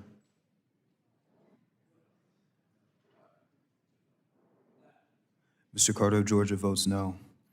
Mr. Palmer. Mr. Dunn. Mr. Crenshaw. Mr. Joyce. Mr. Joyce votes no. Mr. Weber. Mr. Weber votes no. Mr. Allen? Mr. Allen votes no. Mr. Balderson? Mr. Balderson votes no.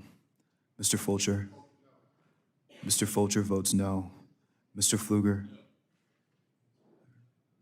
Mr. Pfluger votes no. Mrs. Harshbarger? Mrs. Harshbarger votes no. Mrs. Miller-Meeks? Mrs. Miller-Meeks votes no. Mrs. Kamick? Mrs. Kamick votes no. Mr. Obernolte? Mr. Obernolte votes no.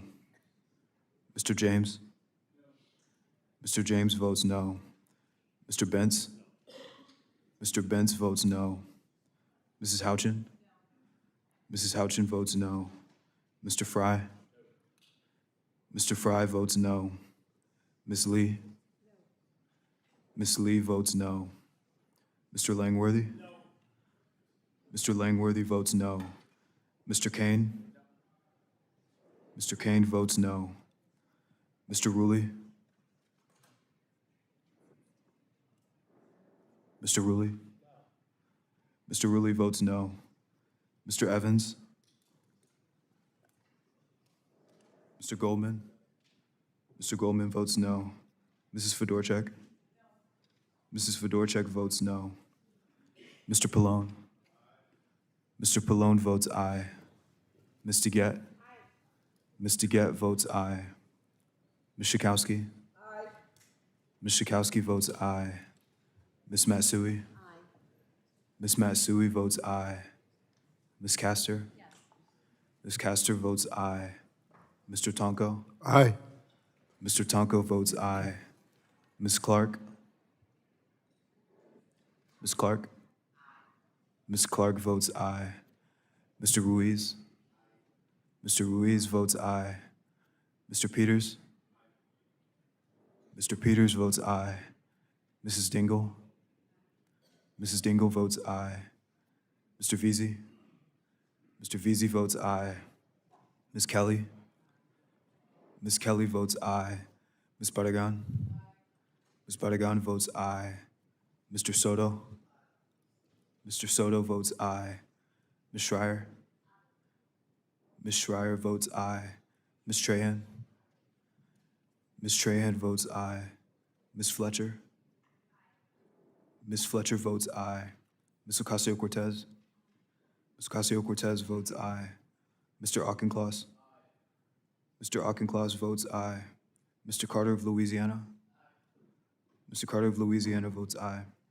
Mr. Menendez? Mr. Menendez votes aye. Mr. Mullen? Mr. Mullen votes aye. Mr. Landsman?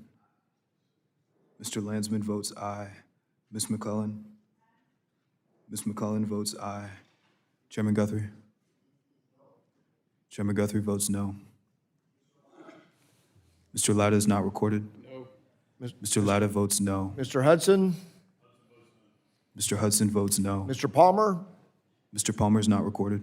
Nick, is Mr. Palmer votes no. Bilirakis? Mr. Bilirakis is not recorded. Mr. Bilirakis? Mr. Bilirakis votes no. Mr. Evans? Mr. Evans is not recorded. Mr. Evans votes no. Your side, everybody good here? I want to make sure everybody had a chance to go. Anyone seeking to answer the roll call? Seeing none, the clerk will report.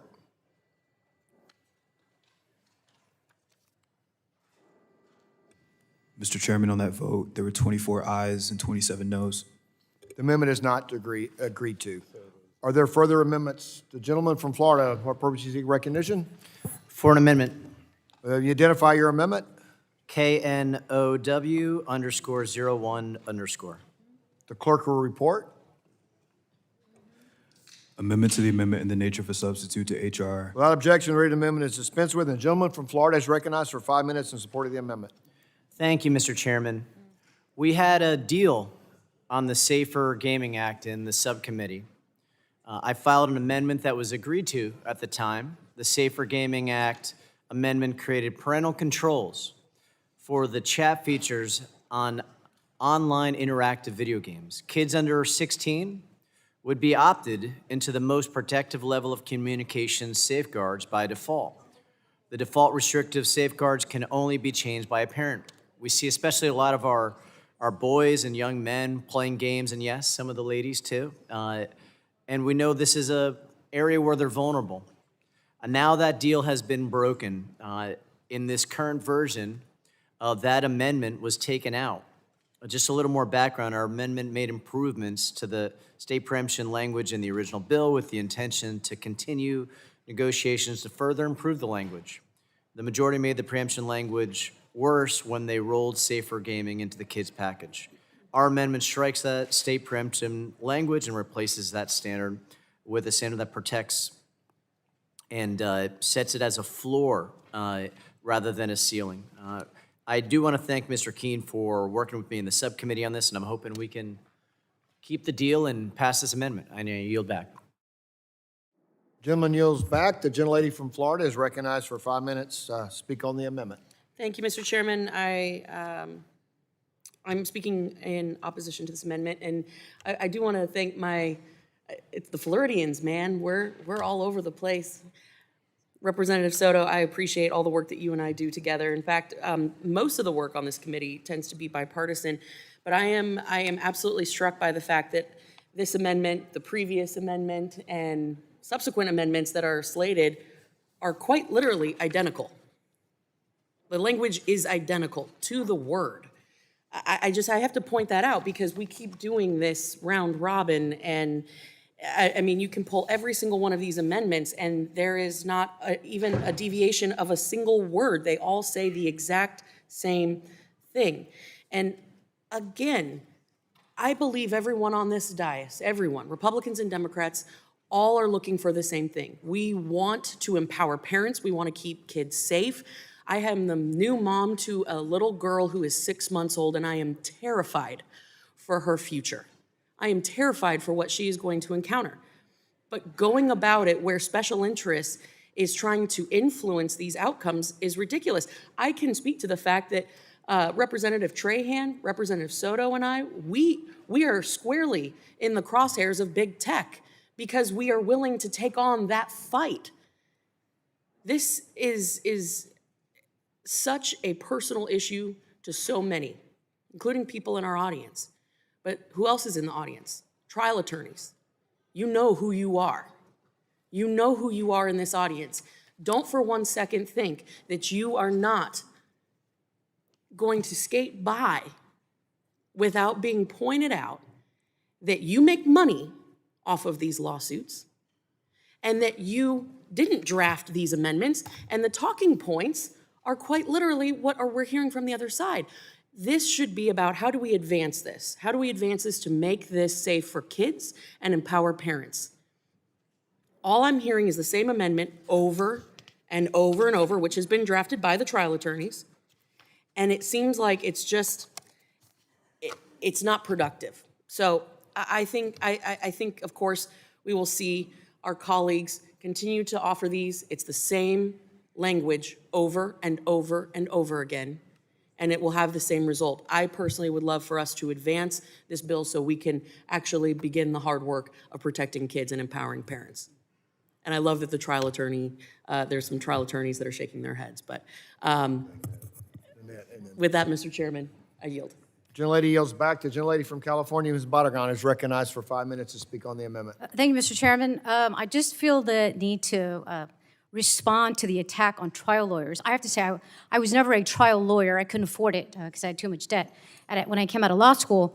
But I see trial lawyers as those fighting for the little people, especially when Congress won't do its job to fight for the little people. So to come out here and attack trial lawyers, basically lawyers who are willing to represent parents and children against big corporations is quite fascinating, but quite sad as well. Lawyers play a vital role in this country to fight for people. And many times it's the little person, the person who can't afford a lawyer. And so I don't know what the Congresswoman's constituents do when they can't afford a lawyer and some corporation has done some wrong. I have no idea who they go to, but those are plaintiffs' trial lawyers. So I just kind of find it quite disturbing that a member of Congress would attack those that are fighting for the little people and those that are fighting, in this instance today, for parents and for kids. And Will with the that, I yield. gentlelady yield? Yes. Thank you. And in addition to my friend, the reason why you keep hearing the same language from us is because it's the law. It's the Supreme Court decisions. It's the way that law is interpreted. And what we're worried about is the language of this bill will allow these companies to circumvent the ability of, as Ms. Barragan says, of the little guy, of the parents of these kids to be able to file and pursue lawsuits. And, you know, sorry that we keep all talking about the law, but it's the law, and that's why we're talking about it. I yield back. Thank you. I yield back. Lady yields back. Is there any discussion on the Republican? The lady from Texas, Ms. Fletcher, is recognized for 5 minutes. Great. Thank you, Mr. Chairman. And I appreciate the comments from my fellow lawyers on the panel, and they stepped in to say some of the things that I wanted to say when I initially raised my hand. But I do think it's a point that we need to remember in this committee because, you know, Ms. Kamek was asking the questions about, you know, why are the trial lawyers so involved? And I think it's really important for us to remember that in our system, we can either regulate everything or we can regulate nothing and try everything and have liability in the courts. But we have a hybrid system where we try to regulate, but the message from the Republicans is we want fewer regulations. We don't want government regulating. So the lawyers step in to say these things are causing harm, right? Whether you're looking at train accidents 100 years ago, we all had to read that case in law school, you know, people getting hit by trains and on and on and on, to require safety. That's something we do on this committee, consumer protection, consumer product safety.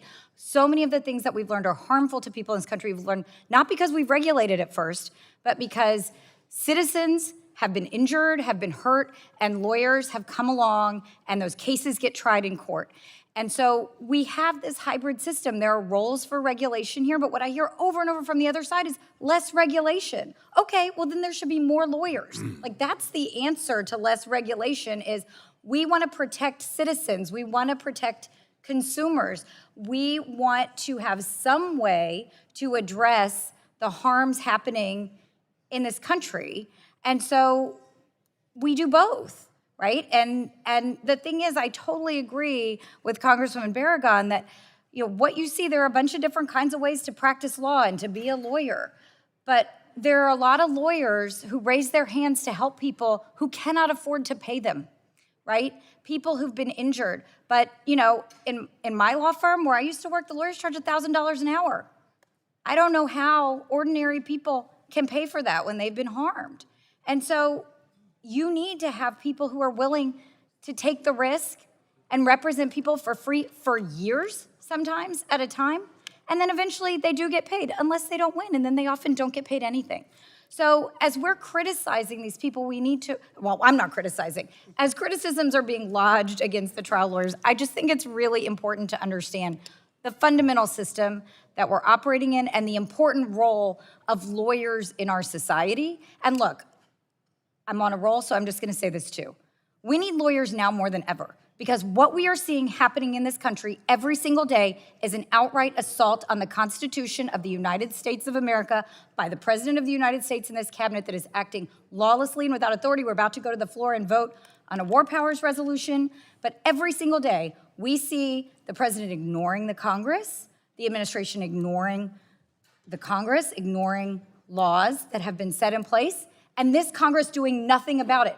We're going to the floor to vote on shower heads and toilet capacity and all of these ridiculous rollbacks of appliance standards that come out of this committee instead of talking about the fact that agents of the United States government acting in our names and with taxpayer dollars are killing American citizens in the streets. You're laughing, you're looking at me, you're smiling, you think it's ridiculous. People are being killed in the United States of America, and they're being killed by agents of our government, and we have not talked about it on the House floor. What is wrong with this Congress? Why doesn't anyone want to talk about that?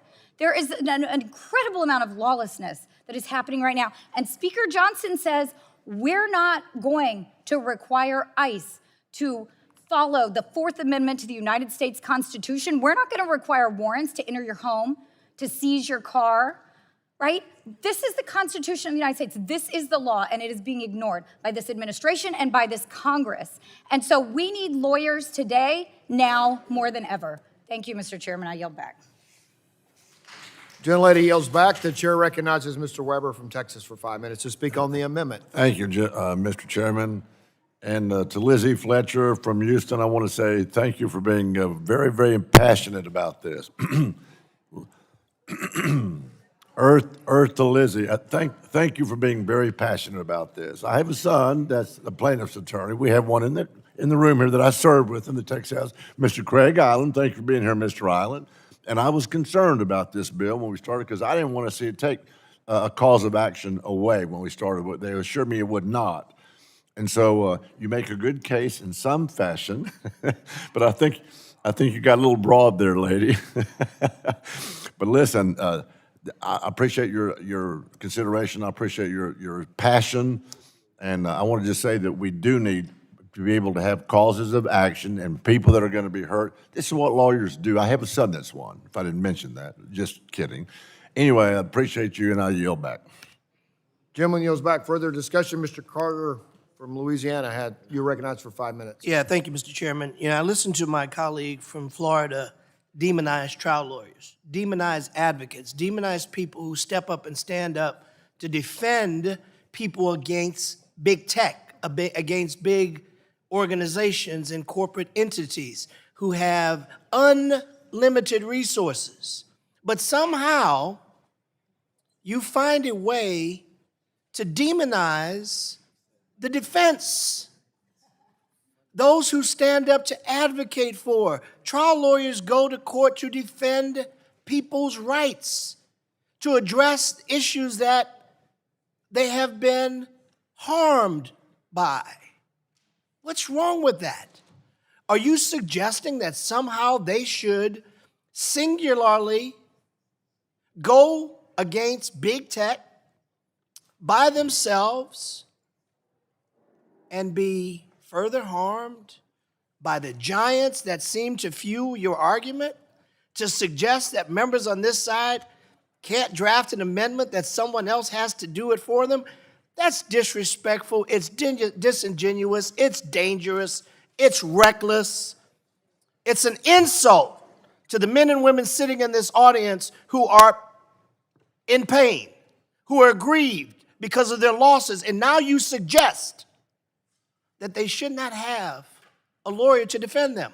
You suggest that somehow their concerns are not meritorious of proper counsel. Find another argument. Find another argument to support the reckless nature of the exclusions of solid solutions, the exclusions of the voices of the people that have been harmed. Let's not play politics with this.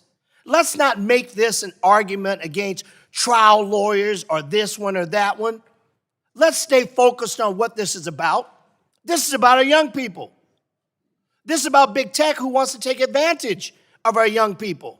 Let's not cloud the issue with arguments that have absolutely nothing to do with the subject matter at hand. Please, let's stay focused. Let's stay in check. Let's get our minds right on why we are here. Look at these people in the audience. Look at the pain on their faces. Let's come together as I believe, I really believe, both sides wants to do. But somewhere along the line, you've lost your way. And now you attempt to defend that departure from truth and justice by trying to malign trial lawyers. Give me a break. People are smarter than this, and the public deserves better. I yield. Gentleman yields back. If there's no further discussion, well, there is further discussion. Gentleman from New Jersey is recognized. Thank you, Mr. Chairman. I would like to correct the record. The amendment that was offered by the gentleman from Florida does not actually reflect our bipartisan work on the Safer Gaming Act. In fact, it changes both the preemption and the knowledge standard. I continue being happy and willing to work with the gentleman from Florida on future amendments to this particular provision of the bill.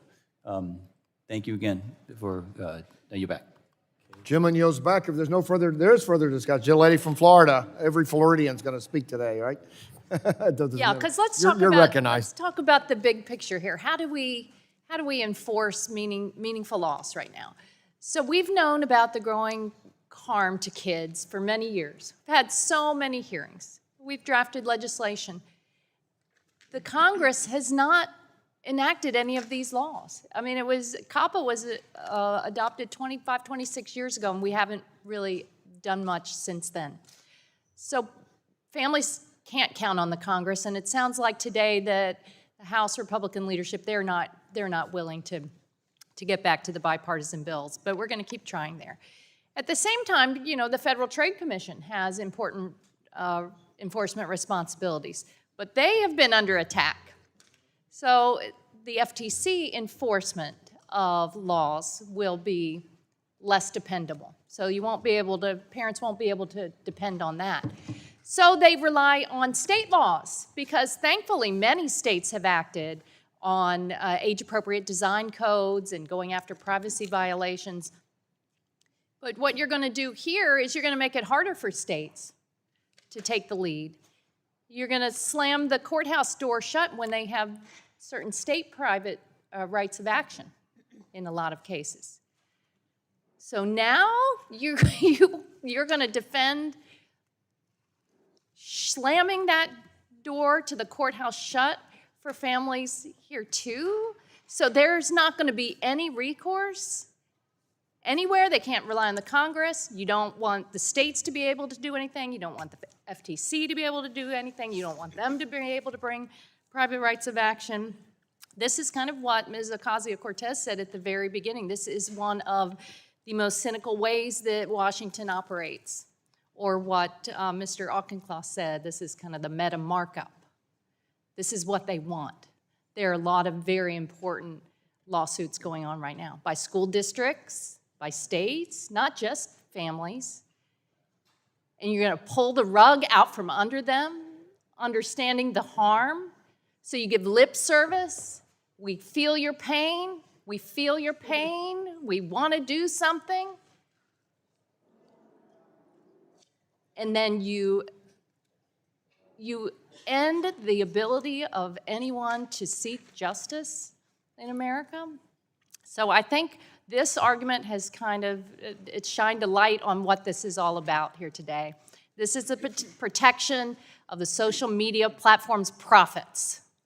You value the profits of those companies more than the recourse for families or doing something to protect kids, their safety, and their privacy. You've made it plain now. I yield back my time. Gentlelady yields back. Any further discussion? I'll just recognize myself for 5 minutes on the amendment.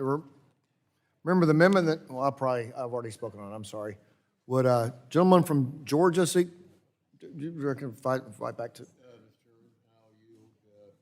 I'm just going to do a 30 second. I just want to read, it says, every preemption section in the entire bill, quote from the bill, nothing from the amendment. So I know we were talking on the bill earlier.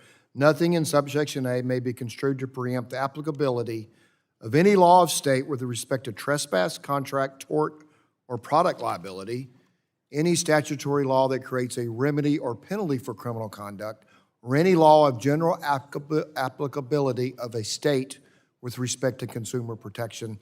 My state's involved in the Roblox lawsuit. I talked to our Attorney General's, or we talked to the Attorney General's office today. I didn't personally, I'll correct that. And they said this does not inhibit them from going forward. So I will yield back. Is there further discussion? Or the gentleman from Ohio yields back. Is there any further discussion? Seeing none, the There's no further discussion. The vote occurs on the amendment in the nature, well, not, further occurs on the amendment. A roll call has been requested, and the clerk will call the roll. Mr. Latta? No. Mr. Latta votes no. Mr. Griffith? Mr. Bilirakis? Mr. Bilirakis votes no. Mr. Hudson? Mr. Hudson votes no. Mr. Carter of Georgia? Mr. Palmer? Mr. Palmer votes no. Mr. Dunn? Mr. Crenshaw? Mr. Joyce? Mr. Joyce votes no. Mr. Weber? Mr. Weber votes no. Mr. Allen? Mr. Allen votes no. Mr. Balderson? Mr. Balderson votes no. Mr. Fulcher? Mr. Fulcher votes no. Mr. Fluker? Mr. Fluker votes no. Mrs. Harshbarger? Mrs. Harshbarger votes no. Mrs. Miller-Meeks? Mrs. Kamick? Mrs. Kamick votes no. Mr. Obernolte? Mr. James? Mr. James votes no. Mr. Bentz? Mr. Bentz votes no. Mrs. Houchin? Mrs. Houchin votes no. Mr. Fry? Mr. Fry votes no. Ms. Lee? Ms. Lee votes no. Mr. Langworthy? Mr. Langworthy votes no.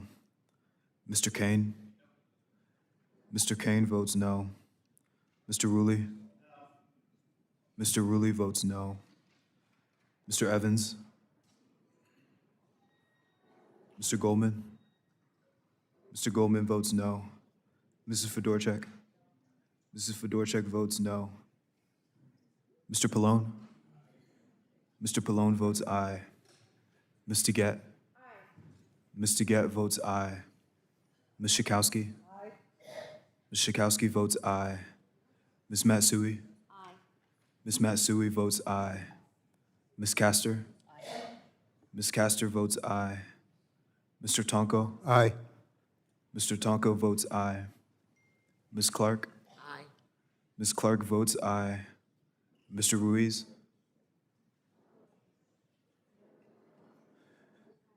Mr. Peters? Mr. Peters votes aye. Mrs. Dingell?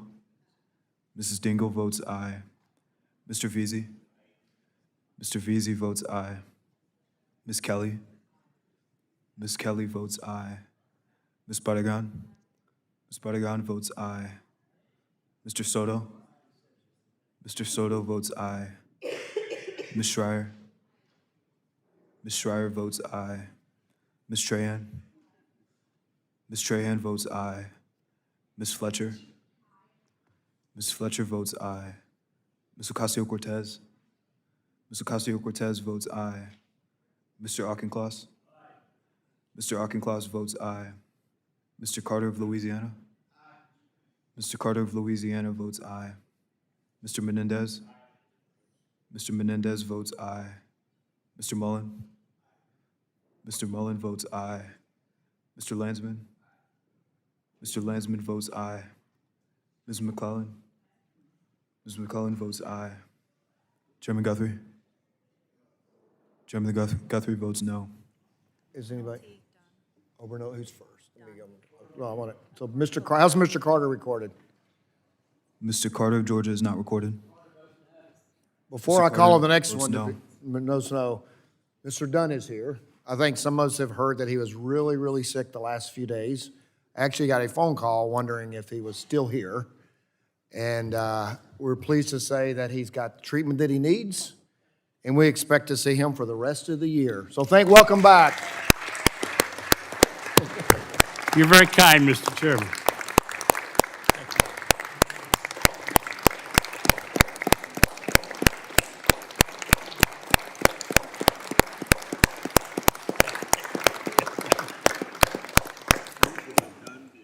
Done. This is done. And I just want to I don't want to cause any conspiracy, but you're not your brother, correct?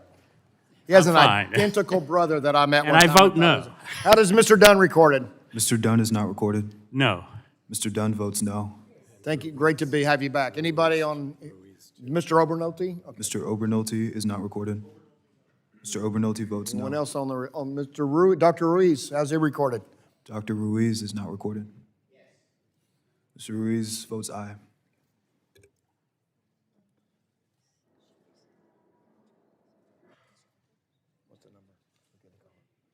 Clerk will report.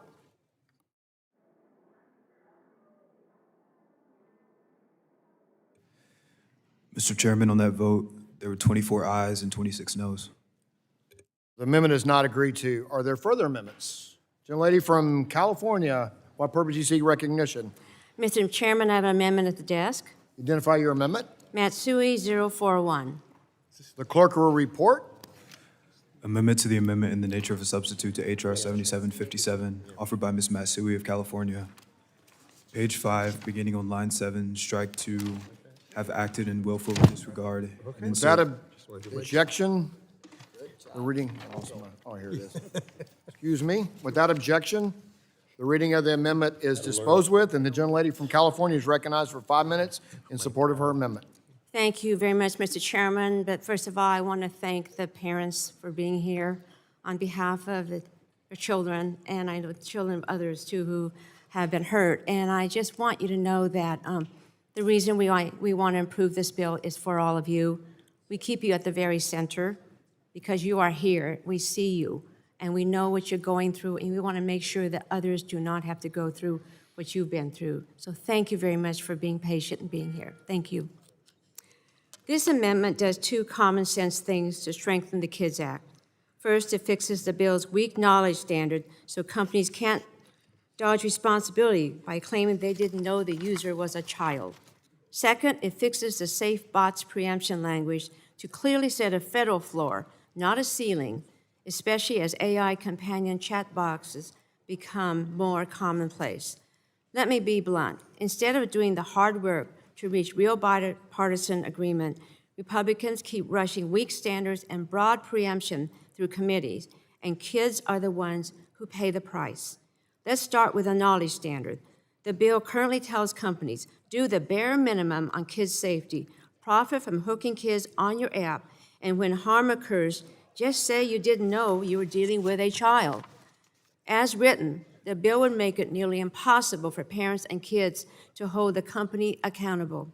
Instead of asking what the company reasonably should have known, the law would force families to prove what the company actually knew using confusing and slippery standards. And the army of lawyers employed by corporations will do everything they can to exploit that loophole to avoid accountability. Platforms can't have it both ways. They collect mountains of data to predict what you'll watch next and how to keep you on the app longer. That same data gives them clear signals about age. If they're using data to make money off young users, they should also be required to use it to create meaningful protections for young users.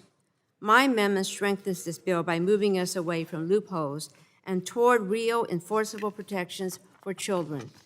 Now let me turn to safe bots and preemption. If we're serious about protecting kids online, we can't tie the hands of states and local communities. Our federal system is designed so states can serve as laboratories of democracy, especially when new risks emerge faster than Congress can act. And nothing is moving faster right now than AI.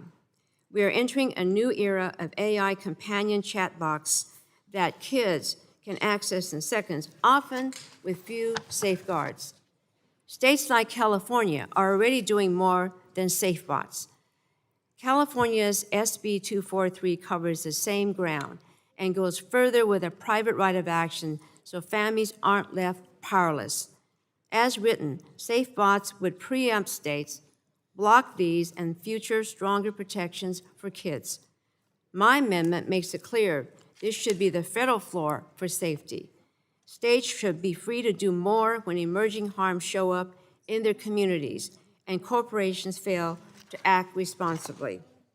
Right now, in California, landmark cases could finally reveal what these companies knew about the damage their platforms were doing to kids. How, instead of fixing it, they double down on designs that keep kids scrolling and coming back for more. We shouldn't hand out the biggest tech platforms a get-out-of-jail-free card, right as accountability is finally coming into view. We need to be honest about what the future looks like. The harms keep evolving. Just look at AI toys, embedded with companion chatbots being marketed to children with little to no safeguards. Congress has been far too slow to respond to kids' safety in the social media era. Now we're entering a new era with AI layered on top of it. That's why broad preemption is so dangerous. If we block states from acting, who knows how long it'll take Congress to catch up to the next wave of harms. So I urge my colleagues to adopt this amendment. Let's pass stronger protections for kids, not weaker accountability for big tech. Let's set a federal floor, not a federal ceiling. And let's keep states in the fight for kids. With that, I yield back. The gentlelady yields back the balance for time.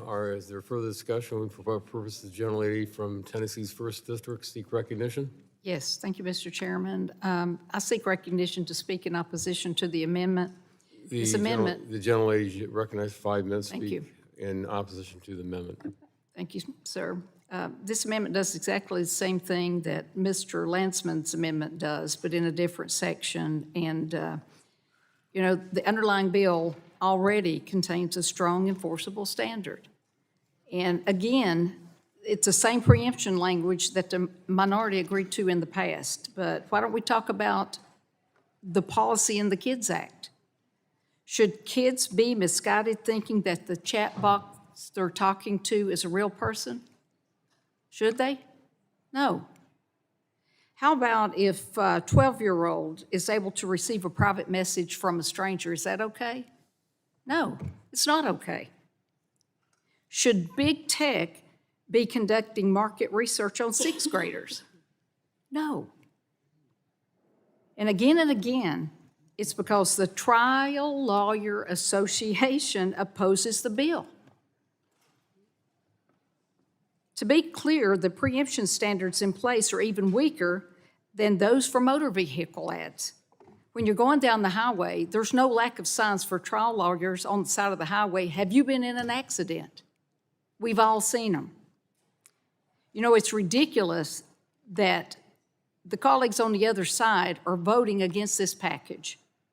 They're pretending it's for parents, but really it's because they want to delay any legislation that goes against big tech at the expense of your and my children.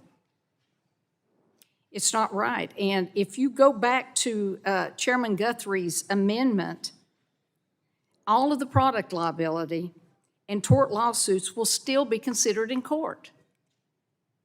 So with that, I'm going to be voting no on the amendment, and I ask my colleagues to do the same. With that, Mr. Chairman, I yield back. The gentlelady yields back. Is there further discussion? For what purpose does the gentleman from New Jersey seek recognition? To speak on the amendment? The gentleman is recognized for 5 minutes to speak on the amendment. I think it's absurd to say that our opposition to this package is because we want to delay any legislation that takes on big tech. You want to take on big tech, do more than what's in this proposed bill. Stand taller, fight harder for families. Have a duty of care standard. Don't weaken it. You say you want to fight harder. Fight harder for these families right here. They're looking at you. They've been here all day.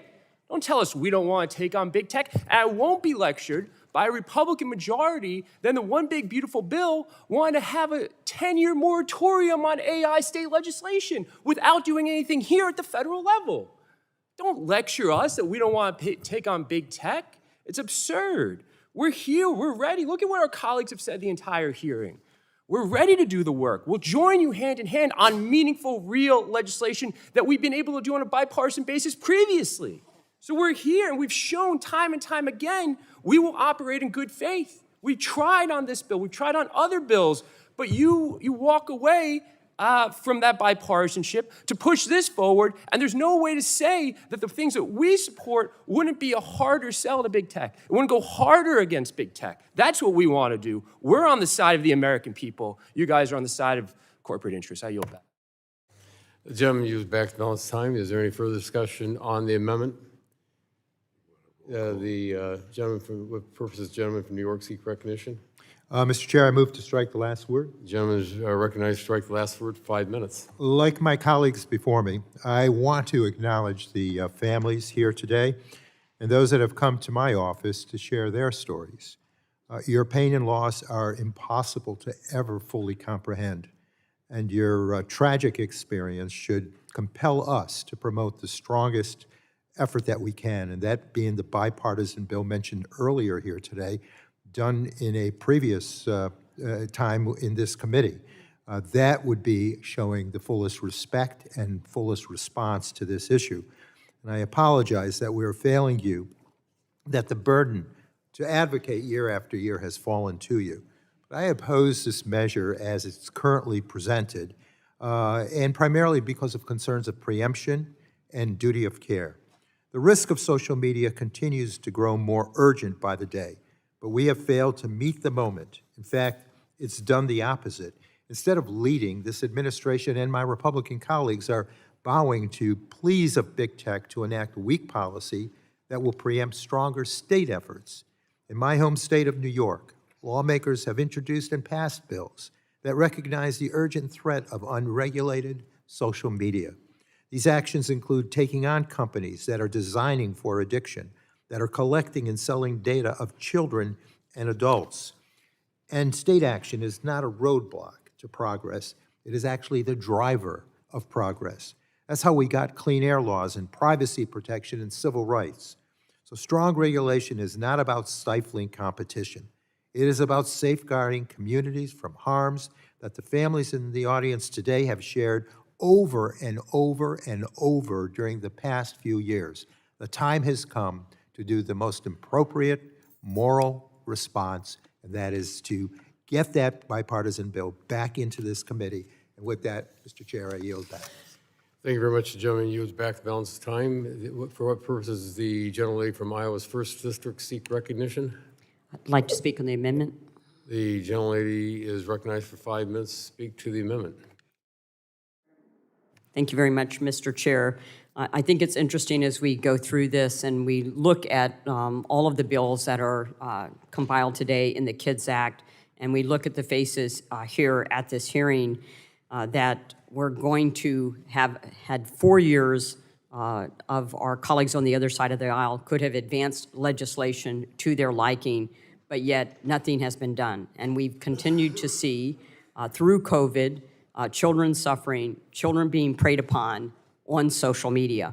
It's why it was so important for me, even though I don't have young kids at home, but have family members with young children, seeing them go through this, trying to protect their children against behemoths, that I introduced the Spy Kids Act. Protecting children and teens online is one of the most urgent responsibilities we face as policymakers. Parents can't do this alone. You can't. No matter how involved you are, no matter how attentive you are, you cannot do it alone. As digital platforms become central to how young people learn, communicate, and navigate the world, and most importantly, they trust them, we must ensure that these spaces are safe, transparent, and designed with their well-being, not corporate profit, as the driving priority. My bill, the Spy Kids Act, included in Title II of the Kids Act, takes an important step toward that goal by prohibiting online platforms from conducting market or product-focused research on children under 13, and by requiring verifiable parental consent before such research can be conducted on teenagers. This bill applies to user-generated content platforms that use engagement-driven design features and personal data to tailor ads or recommendations, such as social media companies and social gaming platforms. Prior to coming to Congress, I saw members of Congress debate more on colored cereal and the effect on children than the effect of social media, which may end a child's life. Colored and flavored cereal never caused a child to commit suicide. By limiting how platforms can analyze and monetize minors' data, the Spy Kids Act helps reduce the risk of manipulative marketing practices, strengthens privacy protections, and reinforces the principle that the well-being of America's youth must come before the business models of technology companies. Our goal is simple: to build an online ecosystem where children can grow, learn, and connect without being exploited in the process. With that, Mr. Chair, I yield. Thank you. The gentlelady yields back. For what purpose does the gentlelady from California seek recognition? I'll move to strike the last word. The gentlelady is recognized for 5 minutes. Strike the last word. I just have to keep correcting the record when my colleagues across the aisle misguide and provide misinformation. Democrats did work in a bipartisan manner in 2024 on a kids online safety bill, and the Senate passed it overwhelmingly 91-3. So to suggest that we have not discussed this issue and nothing has been done in 4 years is not true. And this committee, again, voted by voice vote to pass that legislation. One of the problems with this package is it adds in all these other things, maybe to get the votes from Republicans who maybe would not vote for it. I don't know. And some of those bills are probably good bills, but when you package those with a bill that was bipartisan, that's been gutted, that takes away protections for parents and kids, we can't support it. So I would just recommend that you take out those bills and we vote on those bills separately and go back to the drawing board on the kids' online safety bill. With that, I yield back. Thank you very much. Gentlelady yields back. Is there further discussion on the amendment? A roll call is asked, and the clerk will take the roll, please. Mr. Latta? No. Mr. Latta votes no. Mr. Griffith? Mr. Bilirakis? Mr. Bilirakis votes no. Mr. Hudson? Mr. Hudson votes no. Mr. Carter of Georgia? Mr. Carter of Georgia votes no. Mr. Palmer? Mr. Palmer votes no. Mr. Dunn? Mr. Dunn votes no. Mr. Crenshaw? Mr. Joyce? Mr. Joyce votes no. Mr. Weber? Mr. Weber votes no. Mr. Allen? Mr. Allen votes no. Mr. Balderson? Mr. Balderson votes no. Mr. Fulcher? Mr. Fulcher votes no. Mr. Pfluger? Mrs. Harshbarger? Mrs. Harshbarger votes no. Mrs. Miller-Meeks? Mrs. Miller-Meeks votes no. Mrs. Kamick? Mrs. Kamick votes no. Mr. Obernolte? Mr. Obernolte votes no. Mr. James? Mr. Bentz? Mr. Bentz votes no. Mrs. Houchin? Mrs. Houchin votes no. Mr. Fry? Mr. Fry votes no. Ms. Lee? Ms. Lee votes no. Mr. Langworthy? Mr. Langworthy votes no. Mr. Kane? Mr. Kane votes no. Mr. Ruley? Mr. Ruley votes no. Mr. Evans? Mr. Evans votes no. Mr. Goldman? Mr. Goldman votes no. Mrs. Fedorchak? Mrs. Fedorchak votes no. Mr. Pallone? Mr. Pallone votes aye. Ms. DeGette? Ms. DeGette votes aye. Ms. Schakowsky? Aye. Ms. Schakowsky votes aye. Ms. Matsui? Ms. Matsui votes aye. Ms. Castor? Ms. Castor votes aye. Mr. Tonko? Aye. Mr. Tonko votes aye. Ms. Clark? Ms. Clark votes aye. Mr. Ruiz? Mr. Ruiz votes aye. Mr. Peters? Mr. Peters votes aye. Mrs. Dingell? Mrs. Dingell votes aye. Mr. Veazey? Mr. Veazey votes aye. Ms. Kelly? Ms. Kelly votes aye. Ms. Bardagan? Ms. Barragan votes aye. Mr. Soto? Mr. Soto votes aye. Ms. Schreier? Ms. Schreier votes aye.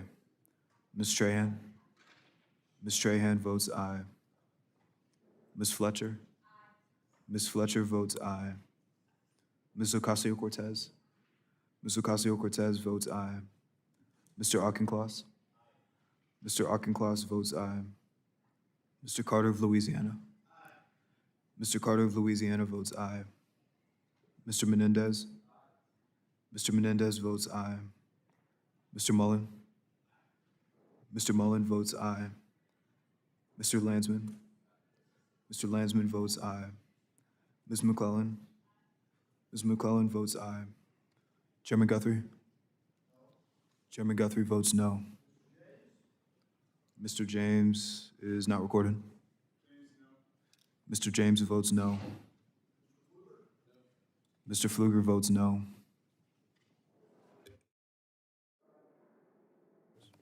Seeing none, the clerk will report.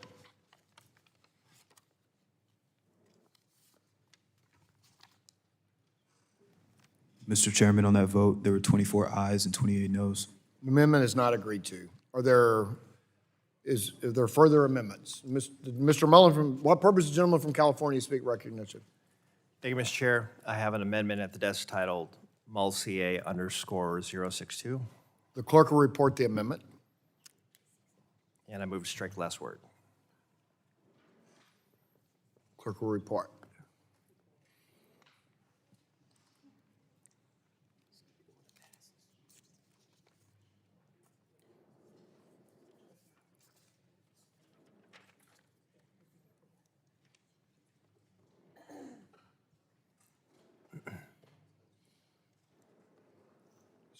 Speaking on this.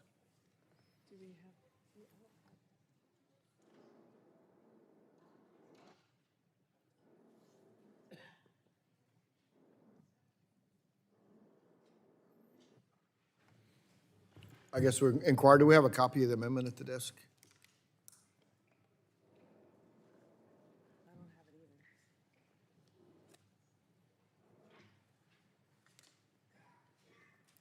We'll get your amendment. Get to it.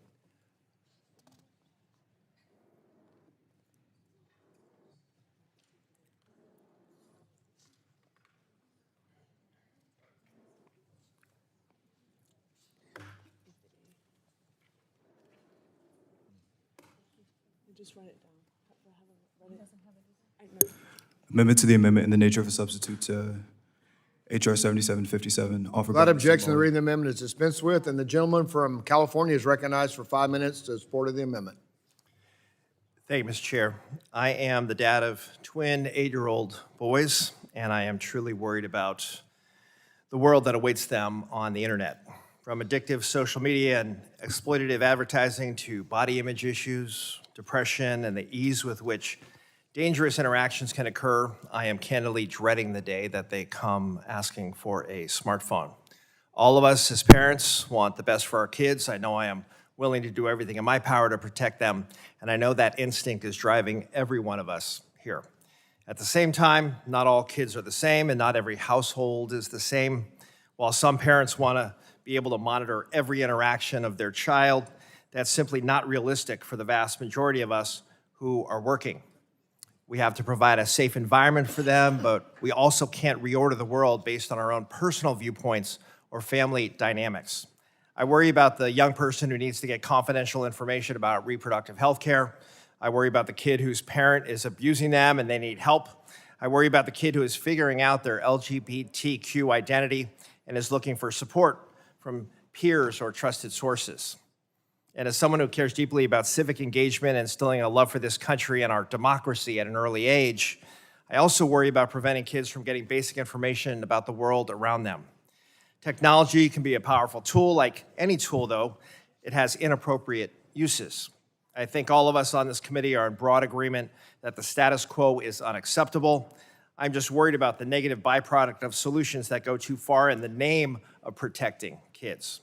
That is why I'm offering this amendment to the Safe Messaging for Kids Act portion of HR 7757, which would require that platforms with messaging tools give kids the ability to protect themselves from harm while giving parents the ability to review their child's protection settings.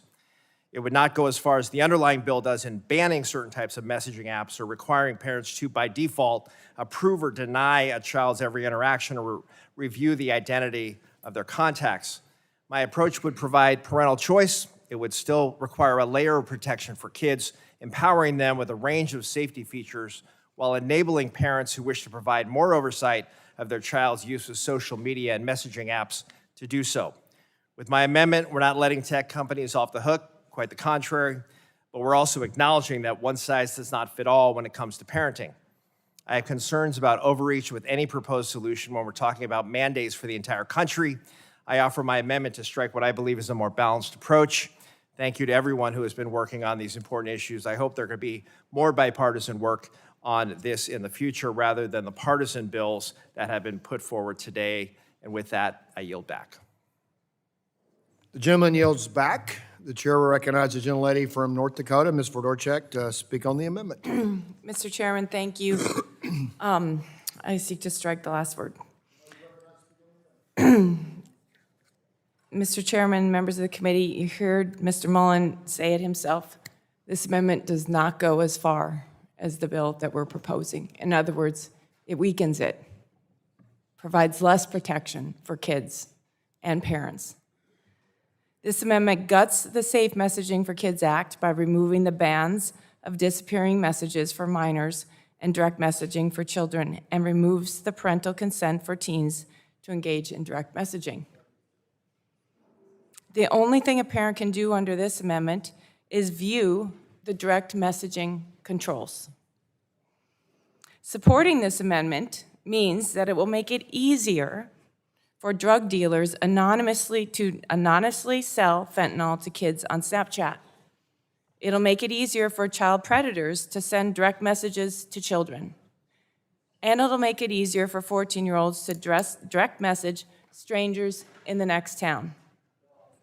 Removing the ban on disappearing messages will also hinder law enforcement's ability to crack down on drug dealers and criminals to gather evidence of crimes. This is an outrageous amendment that puts our kids at risk, hinders law enforcement, and like many of the amendments offered today, shows the complete distrust the minority has in America's parents.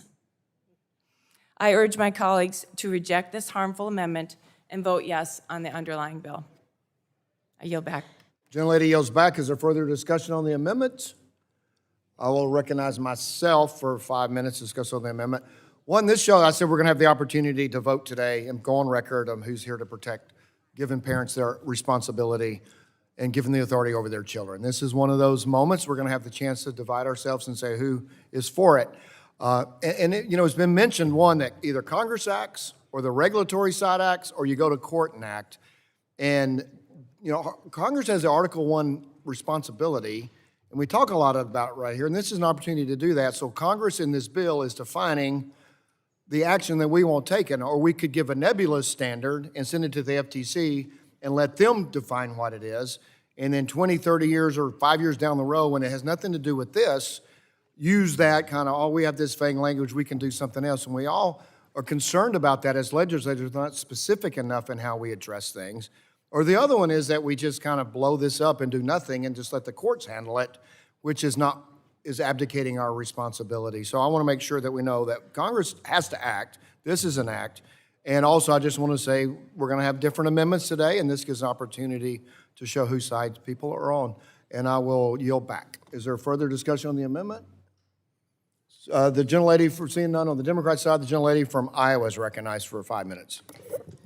Thank you very much, Mr. Chair. I remember sitting here in this committee room when we had parents discussing with us their teenagers purchasing online through Snapchat drugs that were laced with fentanyl, one drug, one pill that led to their death, that those emotionally riveting messages from parents begging us to do something and how law enforcement could not do anything because the message was disappeared.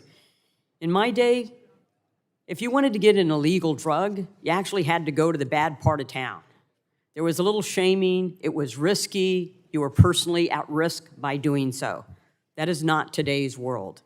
To think that we would weaken a bill that would ban disappearing messages or that would allow direct messages to young teenagers, knowing that they can get parental consent, allow the parents to give that authority to those children if they so choose. I left home at 16, the fourth of 8 kids, started working and going to community college. High level of responsibility. I realize not all kids are the same and can't do that. That's why you respect parental rights and give them the authority and responsibility for their own children. I strongly encourage people to vote against this ill-considered amendment. I yield back. Gentlelady yields back. Is there further discussion of the amendment? Gentlelady from Indiana is recognized for 5 minutes to speak on the amendment. Thank you, Mr. Chairman. I am in strong opposition to this amendment for reasons that I've already stated today, but we ought to have safer protections. We should not have disappearing messages available through Snapchat or other means for our kids. And this amendment would strip that out of this bill. I hope that I have got colleagues on the other side of the aisle who would vote against this because it's just incredibly misguided on its face. Even if I don't allow my child to have one of these, they can still have access to these apps on their friends' phones, on other devices that they can get access to, which puts parents in a position in America today where they cannot protect their own children. It is unbelievable to me that tech companies would have that much authority over our kids. And for people out there that say it should be parents' responsibilities, it is, but we are outmatched because the tech availability today has reached into our homes and into our kids' bedrooms, and they've got the door locked. And there's nothing that we can do unless we pass some of these should be common sense and bipartisan bills. I'm strongly opposed to this amendment, and I hope that not just the Republicans on the committee, but the Democrats on the committee will also vote no in recognition that children under the age of 16, 17 should not have access to these apps and platforms without any parental involvement. Thank you, Mr. Chairman. Gentlelady yields back. Is there further discussion on the amendment? Seeing no further discussion, the vote occurs on the amendment. A roll call has been requested, and the clerk will call the roll. Mr. Latta. Mr. Latta votes no. Mr. Griffith. Mr. Griffith votes no. Mr. Bilirakis. Mr. Bilirakis votes no. Mr. Hudson. Mr. Hudson votes no. Mr. Carter of Georgia. Mr. Carter of Georgia votes no. Mr. Palmer. Mr. Palmer votes no. Mr. Dunn. Mr. Dunn votes no. Mr. Crenshaw. Mr. Joyce. Mr. Joyce votes no. Mr. Weber. Mr. Weber votes no. Mr. Allen. Mr. Allen votes no. Mr. Balderson. Mr. Balderson votes no. Mr. Fulcher. Mr. Fulcher votes no. Mr. Pfluger. Mr. Pfluger votes no. Mrs. Harshbarger. Mrs. Harshbarger votes no. Mrs. Miller-Meeks. Mrs. Miller-Meeks votes no. Mrs. Kamick. Mrs. Kamick votes no. Mr. Obernolte. Mr. Obernolte votes no. Mr. James. Mr. James votes no. Mr. Bentz. Mr. Bentz votes no. Mrs. Houchin. Mrs. Houchin votes no. Mr. Fry. Mr. Fry votes no. Ms. Lee. Ms. Lee votes no. Mr. Langworthy. Mr. Langworthy votes no. Mr. Kane. Mr. Kane votes no. Mr. Rulli. Mr. Rulli? Mr. Rulli votes no. Mr. Evans? Mr. Evans votes no. Mr. Goldman? Mr. Goldman votes no. Mrs. Fedorchak? Mrs. Fedorchak votes no. Mr. Pallone? Mr. Pallone votes aye. Mr. Gett? Mr. Gett votes aye. Ms. Schakowsky? Ms. Schakowsky votes aye. Ms. Matsui? Aye. Ms. Matsui votes aye. Ms. Castor? Ms. Castor votes aye. Mr. Tonko? Aye. Mr. Tonko votes aye. Ms. Clark? Aye. Ms. Clark votes aye. Mr. Ruiz? Mr. Ruiz votes aye. Mr. Peters? Mr. Peters votes aye. Mrs. Dingell? Mrs. Dingell votes aye. Mr. Veazey? Mr. Veazey votes aye. Ms. Kelly? Ms. Kelly votes aye. Ms. Bardagan? Ms. Bardagan votes aye. Mr. Soto? Mr. Soto votes aye. Ms. Schreier? Ms. Schreier votes aye. Ms. Trahan? Ms. Trahan votes aye. Ms. Fletcher? Ms. Fletcher votes aye. Ms. Ocasio-Cortez? Mr. Auchincloss? Mr. Auchincloss votes aye. Mr. Carter of Louisiana? Mr. Carter of Louisiana votes aye. Mr. Menendez? Mr. Menendez votes aye. Mr. Mullen? Mr. Mullen votes aye. Mr. Landsman? Mr. Landsman votes aye. Ms. McCullen? Ms. McCullen votes aye. Chairman Guthrie? Chairman Guthrie votes no. The clerk will report. Is anyone seeking a roll call? The clerk will report.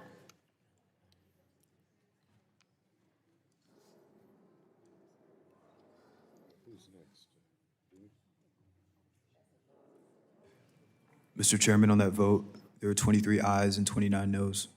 How many ayes, I'm sorry? Mr. Chairman, there were 23 ayes and 29 noes. With 23 ayes and 29 noes, the noes have it, and the amendment is not agreed to. The clerk, are there any further amendments? The gentlelady from Michigan, what purpose you seek recognition? I have an amendment at the desk. You identify the amendment? Arbitration 01 XML. Amendment to the amendment in the nature of a substitute to HR 7757, offered by Mrs. Dingell of Michigan. Page 76. Without objection, the reading of the amendment is dispensed with, and the gentlelady is recognized for 5 minutes in support of her amendment. Thank you, Mr. Chairman. As drafted, this bill deeply concerns me on parents' rights. It contains preemption language and complex liability shields that, in practice, make it harder for families to seek justice. Children are going to continue to die. Parents are going to continue to get stonewalled. And all the while, tech companies will continue to avoid accountability. We are not talking about hypothetical situations. According to reports, more than 800 parents of children who allegedly have been sexually exploited online have recently demanded that big tech abandon efforts to force claims into arbitration. Here's what happens with forced arbitration. It keeps cases secret, it limits accountability, and it denies families their day in court. And before someone else says, this is the trial lawyers, I have my daily moments with the trial lawyers. Remember where I come from, I'm in the auto industry. But this is something that parents have a right, because if they're going to try to help other parents, you cannot hide what has happened.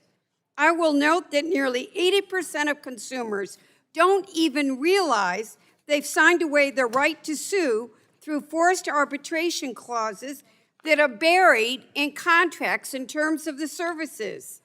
And let's all be honest, once in arbitration, companies win most cases.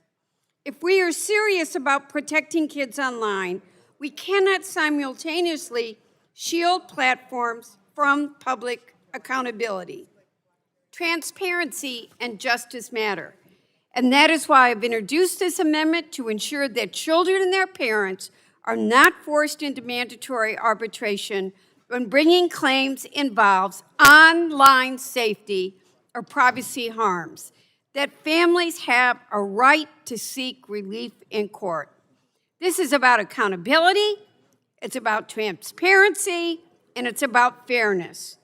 And ultimately, it protects our children. With that, I yield back.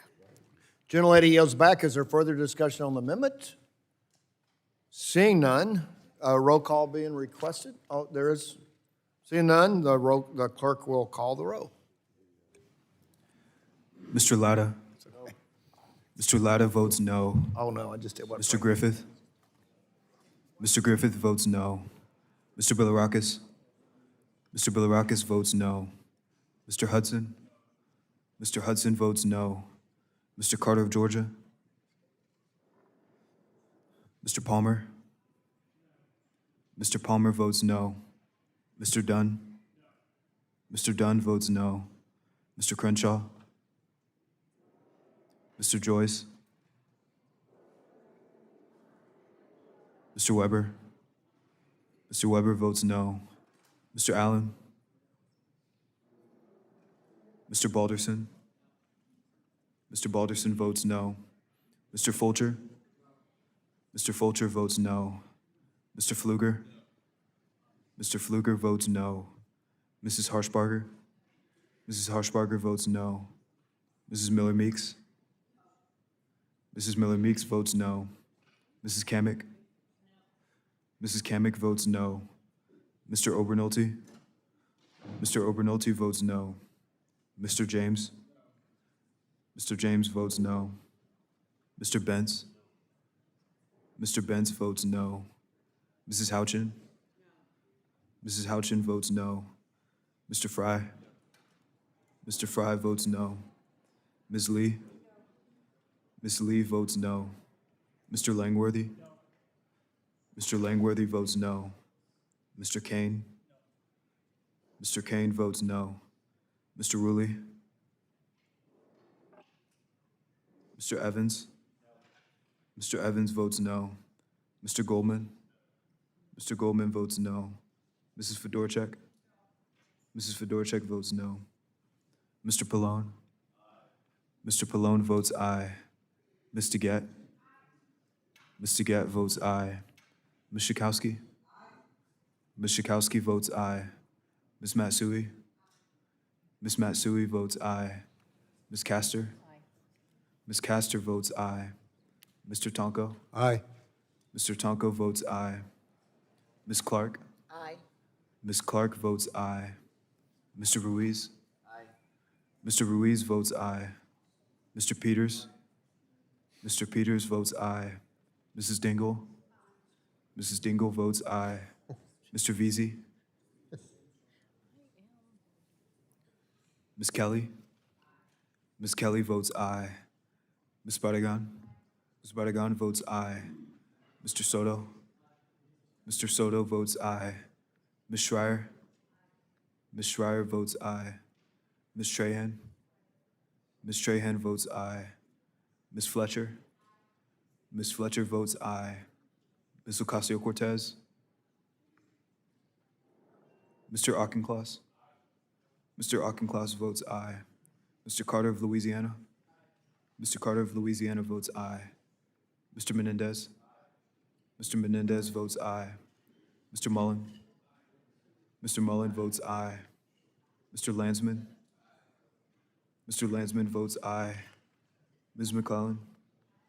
Ms. McClellan votes aye. Chairman Guthrie? Chairman Guthrie votes no. How is Dr. Joyce recorded? Mr. Joyce is not recorded. Mr. Joyce Carter votes of no. Georgia. Mr. Carter of Georgia votes Anyone no. on the Democrat side seeking recognition? Mr. Veazey? Mr. Veazey is not recorded. Mr. Veazey votes aye. Seeing none, the clerk will report. Does Neil know what we're doing?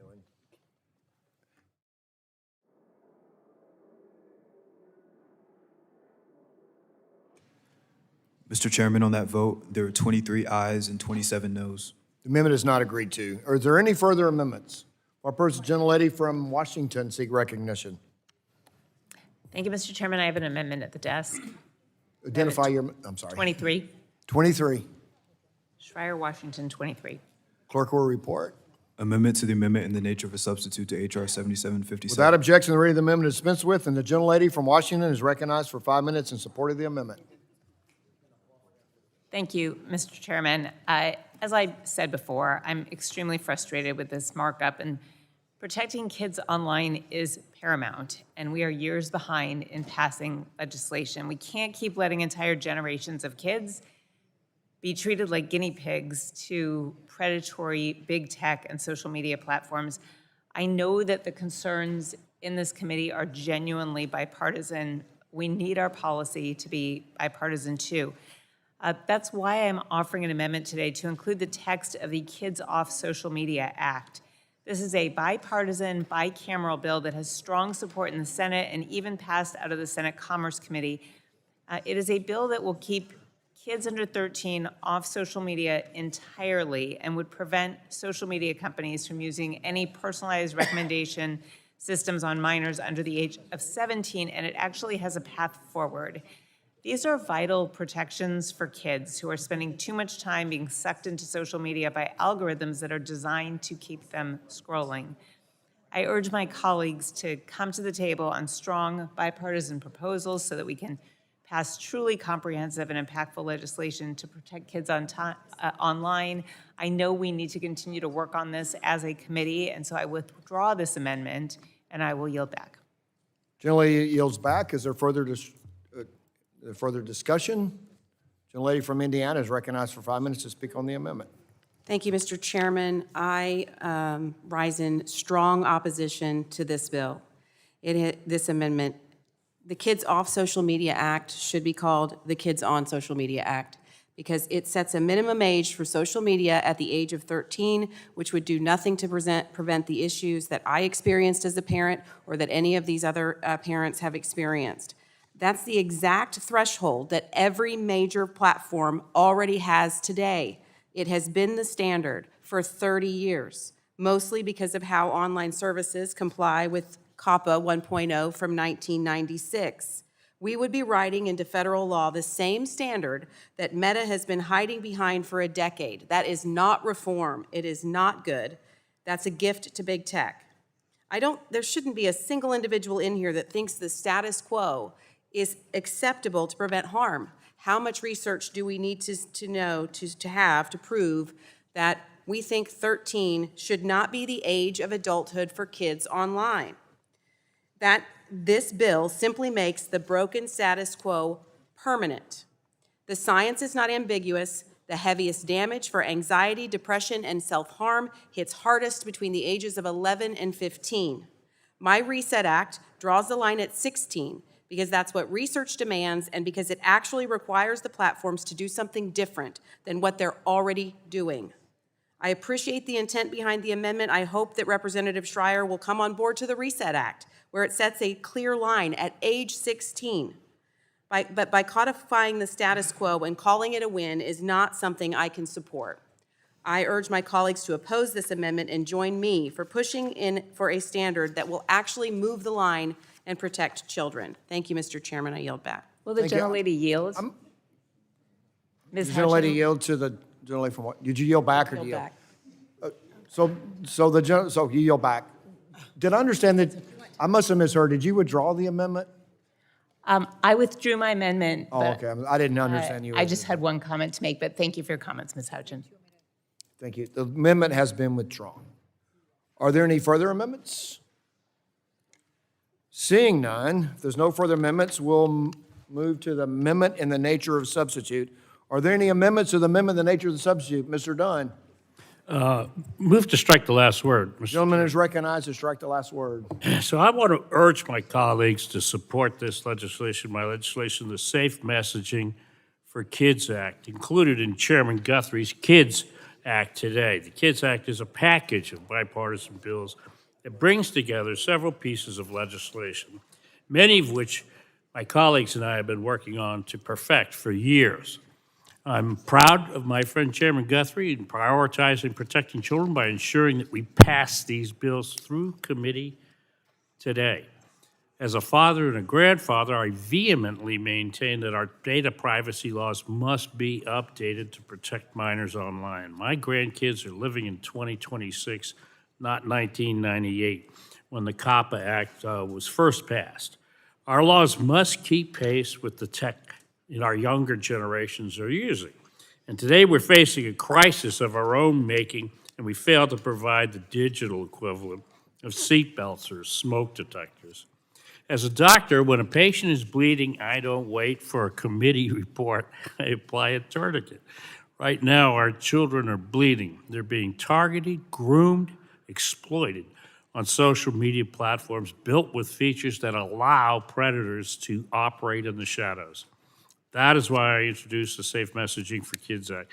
This bill is a direct intervention to stop two specific mechanisms the predators use to hunt our children: ephemeral messaging and unsolicited contact. Ephemeral messaging is the technical term for messages that vanish automatically after being viewed. Predators depend on these disappearing messages. They erase the trail of grooming, cyberbullying, illegal drug sales before a parent can detect it and long before a law enforcement can act. My bill puts an end to this. Under the SMK Act, social media platforms are prohibited from offering auto-deleting messages and features to any user they know or deliberately avoid knowing is under the age of 17. The solution is restoring parental authority. The SMK Act requires parental direct messaging controls that put the parents back in charge. For children under 13, direct messaging must be turned off by default. For teens under 17, parents must have visibility into who is attempting to contact their child. Platforms will be required to alert parents to messages from unapproved contacts and give them the power to approve or deny those requests before the communication begins. This is not helicopter parenting, it is responsible parenting. We're giving families the tools they need to protect their children. I urge my colleagues to support this legislation. Our children depend on us. Thank you, Mr. Chairman. I yield back. Do you withdraw your motion to strike the last word? You Did I withdraw have- your motion to strike the last word. So, Yes. so now, if there's no further discussion, the vote occurs on the amendment in the nature of a substitute. And this will be voice vote unless somebody requests different. All those in favor shall say aye. Aye. All the opposed say nay. Nay. The ayes have it, and the amendment is agreed to. The question now occurs on adopting H.R. 7757 as amended. A roll call has been requested, and the clerk will call the roll.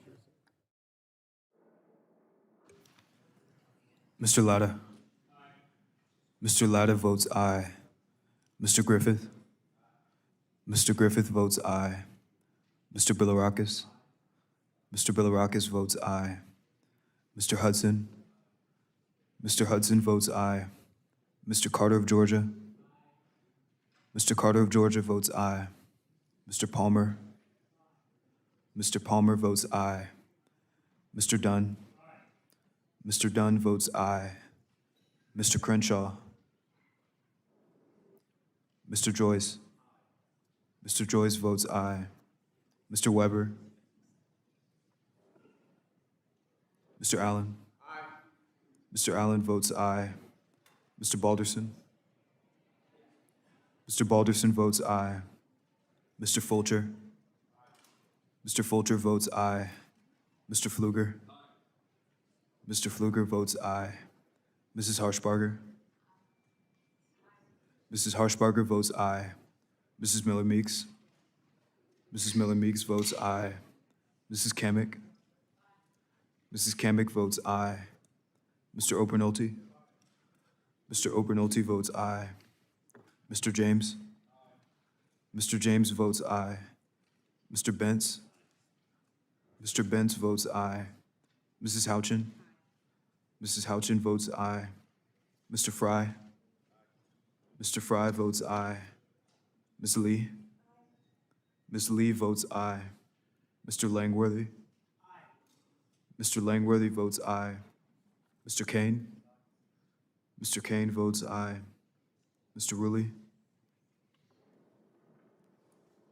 Mr. Evans? Mr. Evans votes aye. Mr. Goldman? Mr. Goldman votes aye. Mrs. Fedorchak? Mrs. Fedorchak votes aye. Mr. Pallone? Mr. Pallone votes no. Ms. DeGette? Ms. DeGette votes no. Ms. Schakowsky? No. Ms. Schakowsky votes no. Ms. Matsui? No. Ms. Matsui votes no. Ms. Castor? No. Ms. Castor votes no. Mr. Tonko? No. Mr. Tonko votes no. Ms. Clark? No. Ms. Clark votes no. Mr. Ruiz? Mr. Ruiz votes no. Mr. Peters? Mrs. Dingell votes no. Mr. Veazey? Mr. Veazey votes no. Ms. Kelly? Ms. Kelly votes no. Ms. Barragan? Ms. Barragan votes no. Mr. Soto? Mr. Soto votes no. Ms. Schreier? Ms. Schreier votes no. Ms. Trahan?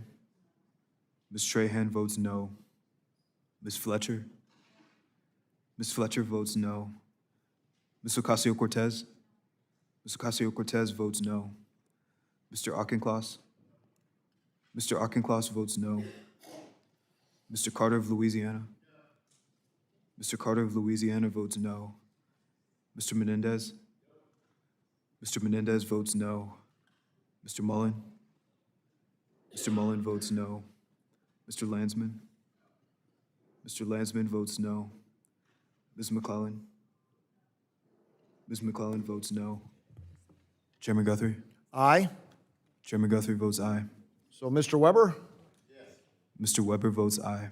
Anyone on the Republican and Democrat side? Everyone having voted? Anyone coming on their way? Anybody knows if anybody's on their way?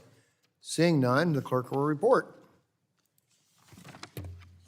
Mr. Chairman, on that vote, there were 28 ayes and 24 noes. The ayes have it, and the bill is adopted. So, in honor of Mr. Chapman, in honor of your son, the chair calls up H.R. 2657, known as Sammy's Law, and asks the clerk to report. H.R. 2657, a bill to require large social media platforms providers to create, maintain, and make available to third-party safety software providers a set of real-time application. Without objection, the first reading of the bill is dispensed with, and the bill will be open for amendment at any point so ordered. Does anybody seek to be recognized on the bill? Mr. Mr. Chairman, Carter from Georgia, you're I've got recognized an for amendment in nature of a substitute. You want to do the amendment first? So It's up to y'all. the clerk have the amendment? Clerk will report the amendment. Amendment in the nature of a substitute to H.R. 2657, offered by Mr. Carter of Georgia. Strike all after the... Without objection, the reading of the amendment is dispensed with, and the gentleman is recognized for 5 minutes in support of his amendment. Thank you, Mr. Chairman. I want to begin by recognizing the young man this bill is named after. We can get it up. Sammy Chapman, whose picture is behind me. Sammy was a bright and a talented teenager whose life was tragically cut short after he became the victim of a fentanyl poison drug he bought through social media. Like so many parents across the country, Sammy's family had no idea who he was talking to and what about until it was too late. We have the honor today of having Sammy's father here and other parents of their child victims today. Mr. Chapman, thank you for being here. You honor us with your presence. What happened to Sammy is a heartbreaking reminder that the social media world our children inhabit today can expose them to dangers that most parents simply cannot see and sometimes don't understand. And that's exactly why Sammy's Law is so important. This legislation gives parents the ability to use trusted, vetted, safe tools that allow them to responsibly supervise their child's social media activity on large social media platforms. Through secure interfaces, families can authorize safety software that can alert parents when dangerous content comes across their child's social media account. Today, kids face real dangers on social media, including online predators, exploitation, drug sales, suicide encouragement, and trafficking networks that actively target young users. Third-party safety software can and does provide life-saving alerts for all of these harms. It is comprehensive protection. Simply put, this bill restores something parents should never have lost: the ability to protect their children on social media. Too often, parents discover these threats after a tragedy has already occurred. Sammy's Law gives families the tools they need to identify those warning signs earlier and intervene before harm is done. And in doing so, this bill will save lives. Sammy's Law also includes strong safeguards to protect children's data and ensure responsible use of these tools. Third-party safety software providers must register with the Federal Trade Commission, undergo independent annual audits, and are strictly prohibited from selling children's data. Data disclosure to parents is limited only to what is necessary to protect a child from harm. Remember, only to what is necessary to protect a child from harm. And strict deletion requirements ensure that sensitive information is not retained unnecessarily. In other words, this bill carefully balanced child safety with strong, new privacy protections. And at the end of the day, Sammy's Law is about empowering families. It gives parents the ability to see when their child may be in danger and the opportunity to step in before it becomes a tragedy. This is absolutely necessary because the harms that our children are confronting on social media are severe, and our children simply do not yet have the development skills to protect themselves alone. If this bill helps even one family avoid what happened to Sammy Chapman, then it will be worth it. As the proud grandfather of eight beautiful grandkids, I want to know that their parents and all other parents across the country have the best safety tools possible when protecting their innocent loved ones. What happened to Sammy is a travesty that no parent should experience, and we can prevent it today by passing this bill. I urge my colleagues to support this legislation. This is important legislation. As my colleague, Representative Miller-Meeks, said a little while ago, parents need help. They need help with this. They can't do it alone. This is a tool that will help them, a tool in their tool chest. God forbid that this happened to anyone else. We need to take action. You know, I doubt any of you knew my dad, but my dad used to tell me something. He used to say, son, when you don't do something, you're doing something. And if we don't do something, then we're doing something. We're ignoring an opportunity to help people. We need to do something today. We need to pass Sammy's Law. Thank you, Mr. Chairman, and I yield back. Gentleman yields back. The chair recognizes the ranking member of the full committee, Mr. Pallone, for 5 minutes to speak on the amendment. Thank you, Mr. Chairman. I do want to say that I share the goal of this bill to keep kids safe and to prevent more tragedies from occurring. But I have to oppose the bill today because I am concerned that it takes us a step in the wrong direction on privacy. This bill requires social media companies to provide access to children's private accounts and communications to third-party safety software providers, who then are empowered to share these communications with law enforcement and parents. I have concerns both about the precedent this sets for private communications, including encrypted communications, and the potential for harm to kids whose parents enable this monitoring software. These third-party safety software providers would be sitting in on conversations between children and their friends, enabled to view encrypted messages, undermining the privacy of children, even those whose parents might not consent to this surveillance. The providers would be required to keep data related to disclosures made under the Act until a request for deletion or a child turning 17. That is not data minimization in action, and I'm very concerned that we need data minimization. Moreover, not all kids are raised in supportive or even safe households.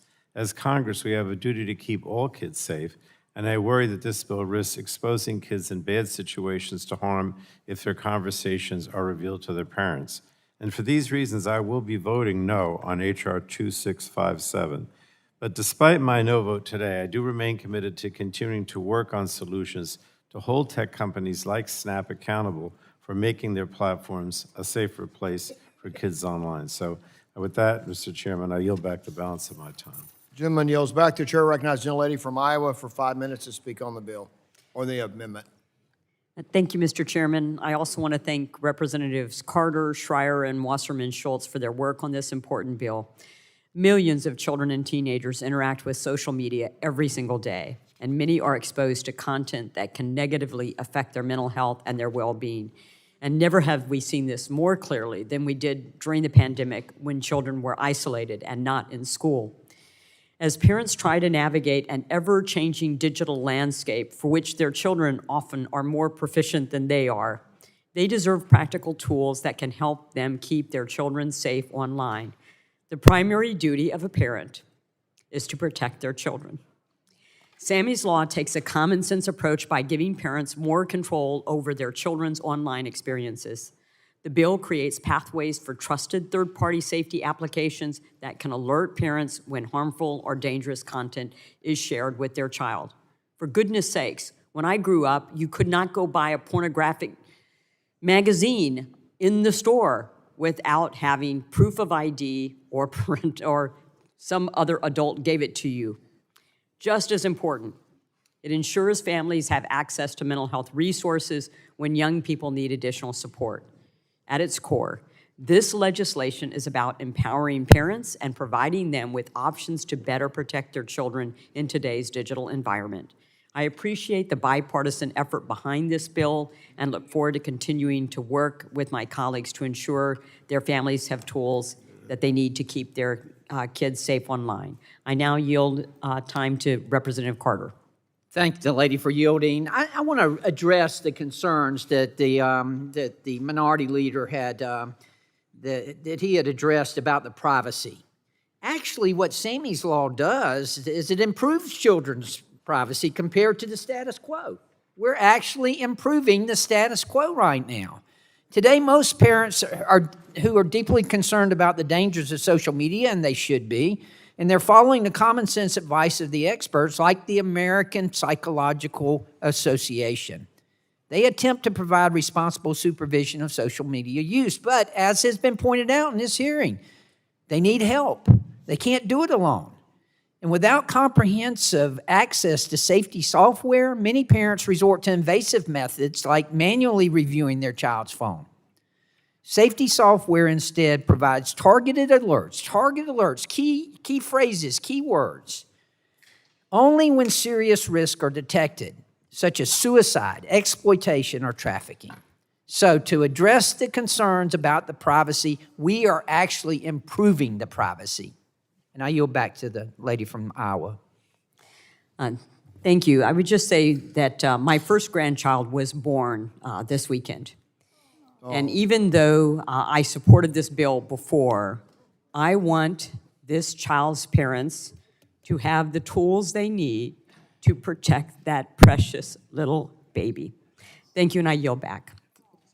Welcome to the Grandparents Club. It's a wonderful club, isn't it, Mr. Ranking Member?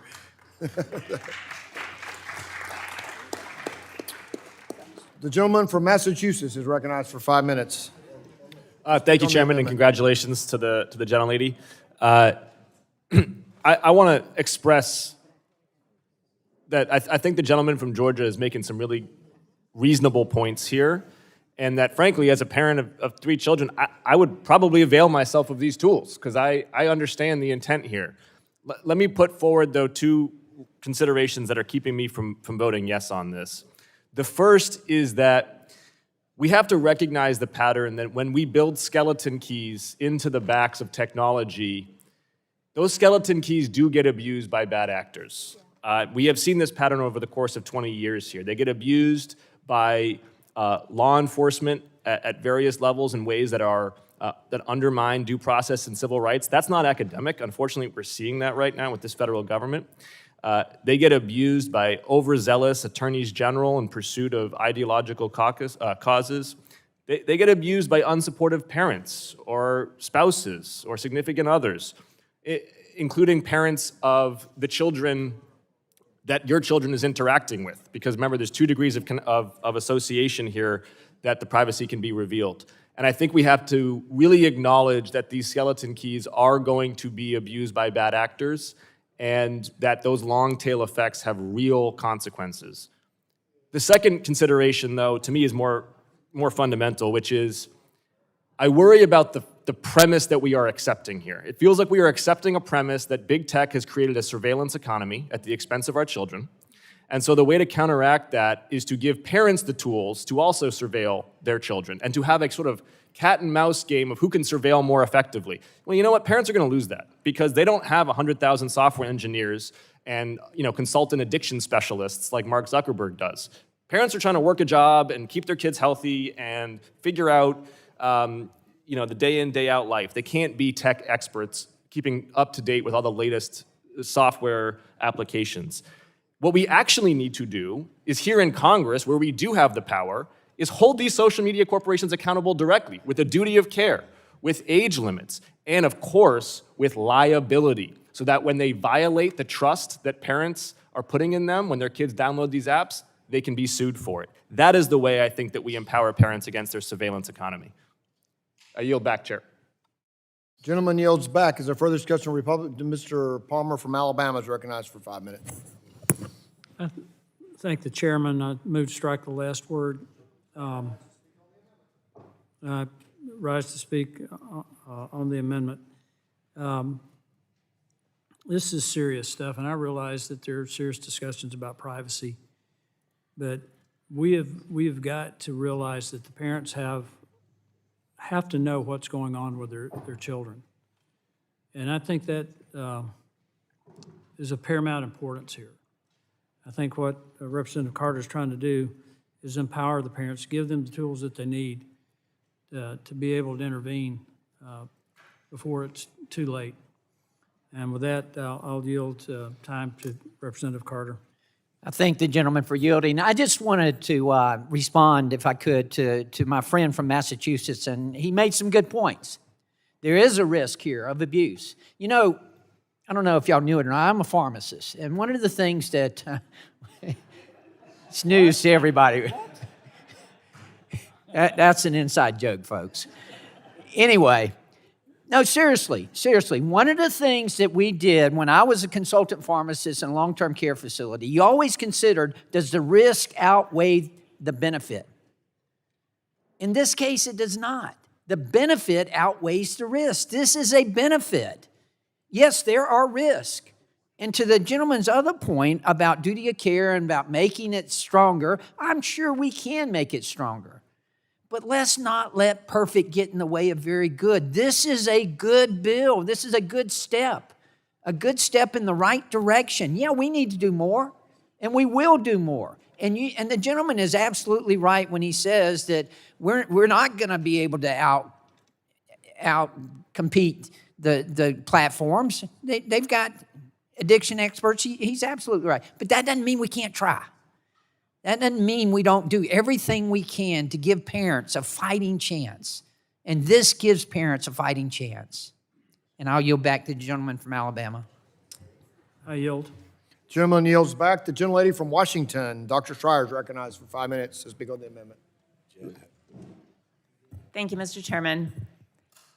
I'm very proud to be able to support Sammy's Law during this markup today, along with my colleagues, Ms. Wasserman Schultz, Mr. Carter, and Dr. Miller Meeks. I've been listening to all the comments here today, listening as the mom of a 17-year-old, and I look at the parents here today, and I just think, all we want to do is keep our kids safe. And I don't know about other parents out there. I mean, I have an agreement with my son that it was part of the deal, like we get you a phone, we get access to it because we want to make sure you're safe. But, I also feel like at 17, he deserves privacy and that it's not really okay for me to be reading his text messages. I mean, what it really comes down to is we just want to be alerted if there's something that's really dangerous going on that would give us a a signal so that we could just sit down and have a conversation and not miss the opportunity.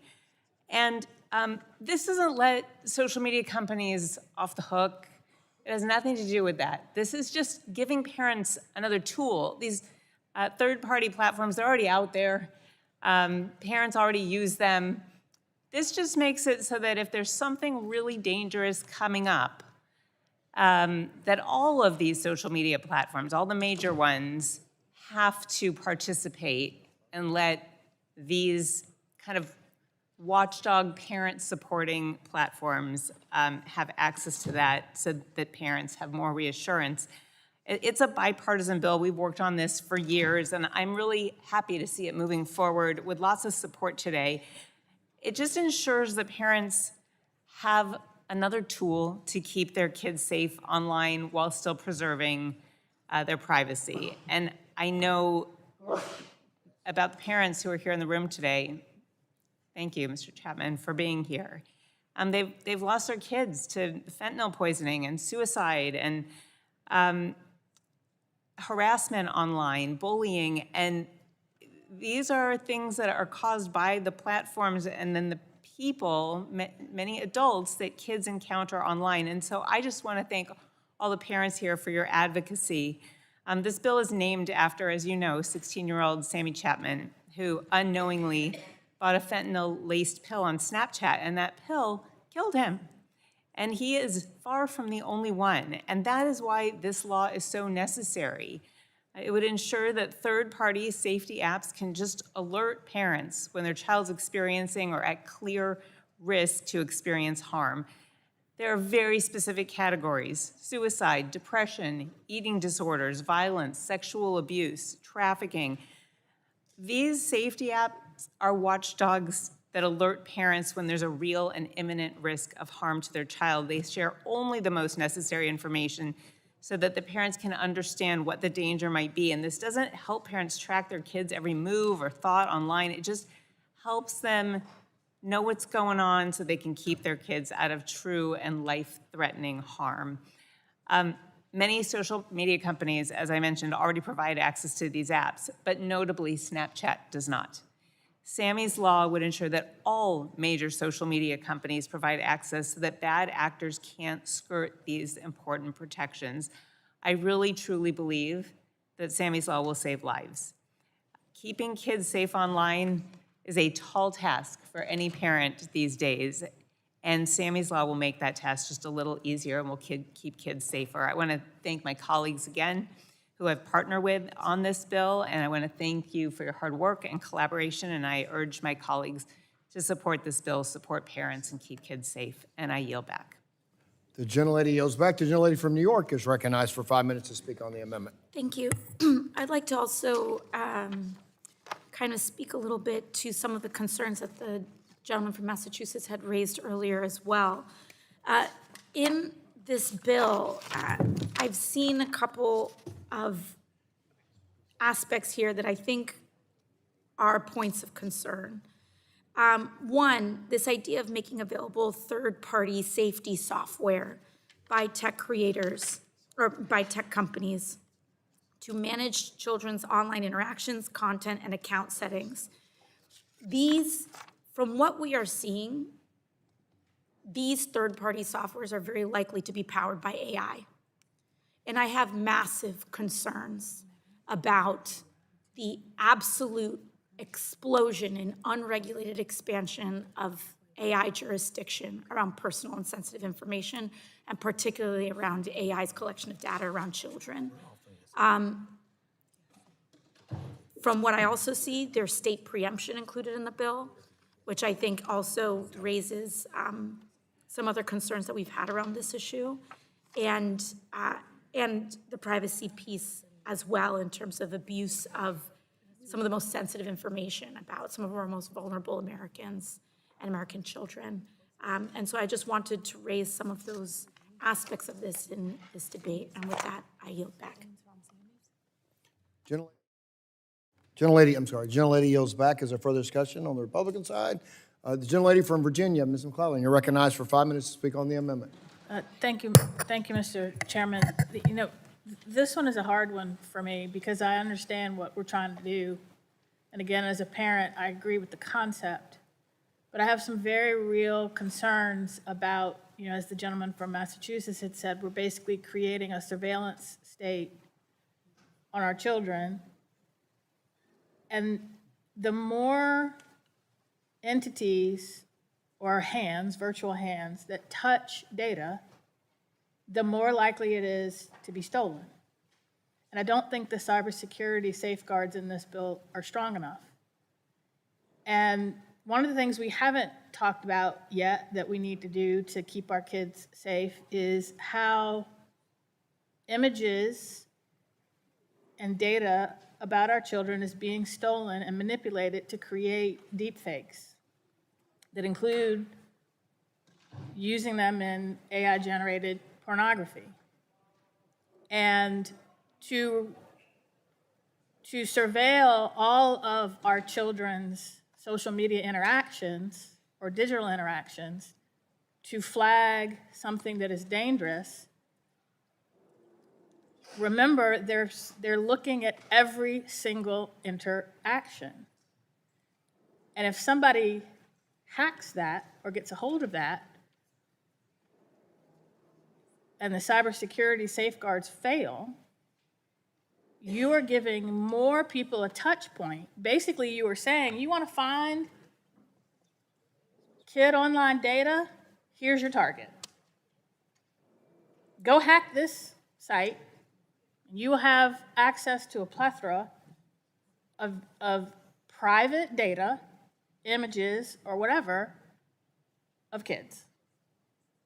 And before we go down that road, we got to be really sure that the cybersecurity safeguards are strong enough to protect that new target for some really bad actors. I'm not sure we've thought through that far enough, and I hope we can fix that concern. I yield back. Gentlelady yields back. Is there further discussion? Further discussion? Seeing none, the vote, we're going to adopt so the vote, if there's no further discussion, the vote is on the amendment. This is an amendment in nature of a substitute. I believe we agree that will be a voice vote. So I will call. All those in favor shall signify by saying aye. Aye. All opposed, no. The ayes have it, and the amendment is agreed to. The question now occurs on adopting Sammy's Law, H.R. 2657, as amended. A roll call has been requested, and the clerk will call the roll. Mr. Latta. Mr. Latta votes aye. Mr. Griffith. Mr. Griffith votes aye. Mr. Bilirakis. Mr. Bilirakis votes aye. Mr. Hudson. Mr. Hudson votes aye. Mr. Carter of Georgia. Mr. Carter of Georgia votes aye. Mr. Palmer. Mr. Palmer votes aye. Mr. Dunn. Mr. Dunn votes aye. Mr. Crenshaw. Mr. Joyce. Mr. Joyce votes aye. Mr. Weber. Mr. Allen. Mr. Balderson. Mr. Balderson votes aye. Mr. Fulcher. Mr. Fulcher votes aye. Mr. Pfluger. Mrs. Harshbarger. Mrs. Harshbarger votes aye. Mrs. Miller-Meeks. Mrs. Miller-Meeks votes aye. Mrs. Kamick. Mr. Obernolte. Aye. Mr. Obernolte votes aye. Mr. James. Aye. Mr. James votes aye. Mr. Benz. Mr. Benz votes aye. Mrs. Houchin. Mrs. Houchin votes aye. Mr. Fry. Mr. Fry votes aye. Ms. Lee. Ms. Lee votes aye. Mr. Langworthy. Mr. Langworthy votes aye. Mr. Kane. Mr. Kane votes aye. Mr. Rulli. Mr. Rulli votes aye. Mr. Evans. Mr. Evans votes aye. Mr. Goldman. Mr. Goldman votes aye. Mrs. Fedorchak. Mrs. Fedorchak votes aye. Mr. Pallone? Mr. Pallone votes no. Ms. DeGette? Ms. DeGette votes no. Ms. Schakowsky votes no. Ms. Matsui? No. Ms. Matsui votes no. Ms. Castor? Ms. Castor? Ms. Castor votes no. Mr. Tonko? No. Mr. Tonko votes no. Ms. Clark? Ms. Clark votes no. Mr. Ruiz? Mr. Ruiz votes aye. Mr. Peters? Mr. Peters votes no. Mrs. Dingell? Mrs. Dingell votes aye. Mr. Veazey? Mr. Veazey votes no. Ms. Kelly? Ms. Barragan?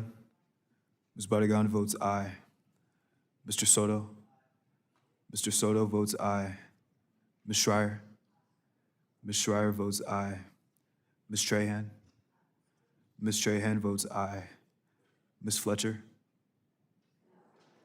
Ms. Fletcher votes no. Ms. Ocasio-Cortez? Ms. Ocasio-Cortez votes no. Mr. Auchincloss? Mr. Auchincloss votes no. Mr. Carter of Louisiana? Mr. Carter of Louisiana votes no. Mr. Menendez? Mr. Menendez? Mr. Menendez votes no. Mr. Mullen? Mr. Mullen votes no. Mr. Landsman? Mr. Landsman votes aye. Ms. McClellan? Ms. McClellan votes no. Chairman Guthrie? Aye. Chairman Guthrie votes aye. Mr. Weber? Mr. Weber votes aye. Mr. Allen? Mr. Allen votes aye. Ms. Kamick? Ms. Kamick is not recorded. Ms. Kamick votes aye. Mr. Pfluger? Mr. Pfluger votes aye. Anybody else on the Republican side, on the Democrat side? Has everybody voted that recorded? The clerk will report.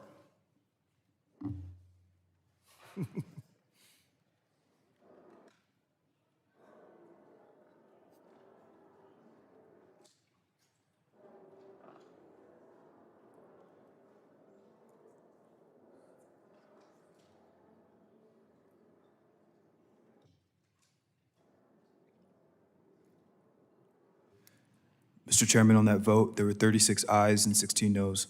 The ayes have it. The bill is adopted.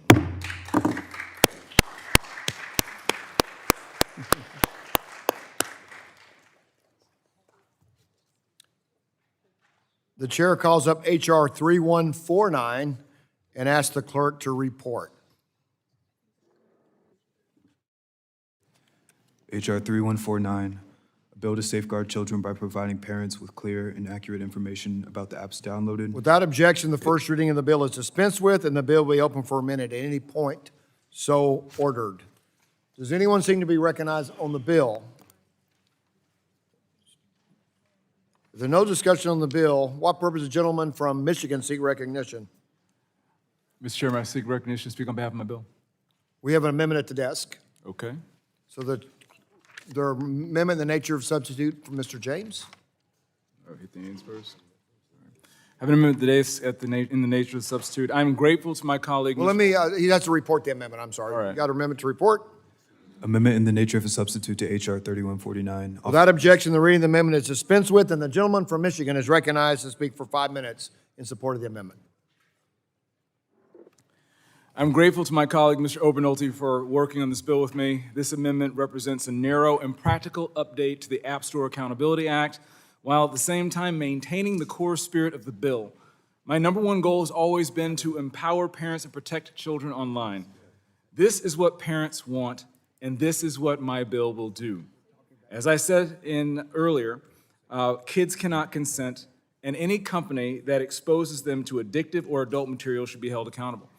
I repeat, kids cannot consent, and no one's above the law, including big tech. Thank you, Mr. Chairman. I yield back.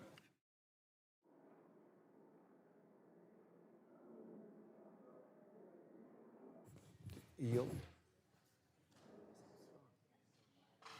Gentleman yields. Gentleman yields. Is there any further discussion on the amendment? Seeing no further discussion on the amendment, are there further amendments? Oh, I'm sorry. Gentleman from Texas is recognized for 5 minutes to speak on the amendment. Yeah, no, Mr. Chairman, thank you very much. I'm not supporting the amendment. I'm happy to see that we're having conversations, that these companies are having conversations around these apps being accountable. But definitely still have some issues. But I'm glad that we are at least having some conversations around there, because I think that this is probably just the beginning of something that I think is going to be important in helping get this right. So I just wanted to put that in there. And I wanted to thank the gentleman for working on the amendment, even though I'm not supporting it today. Thank you.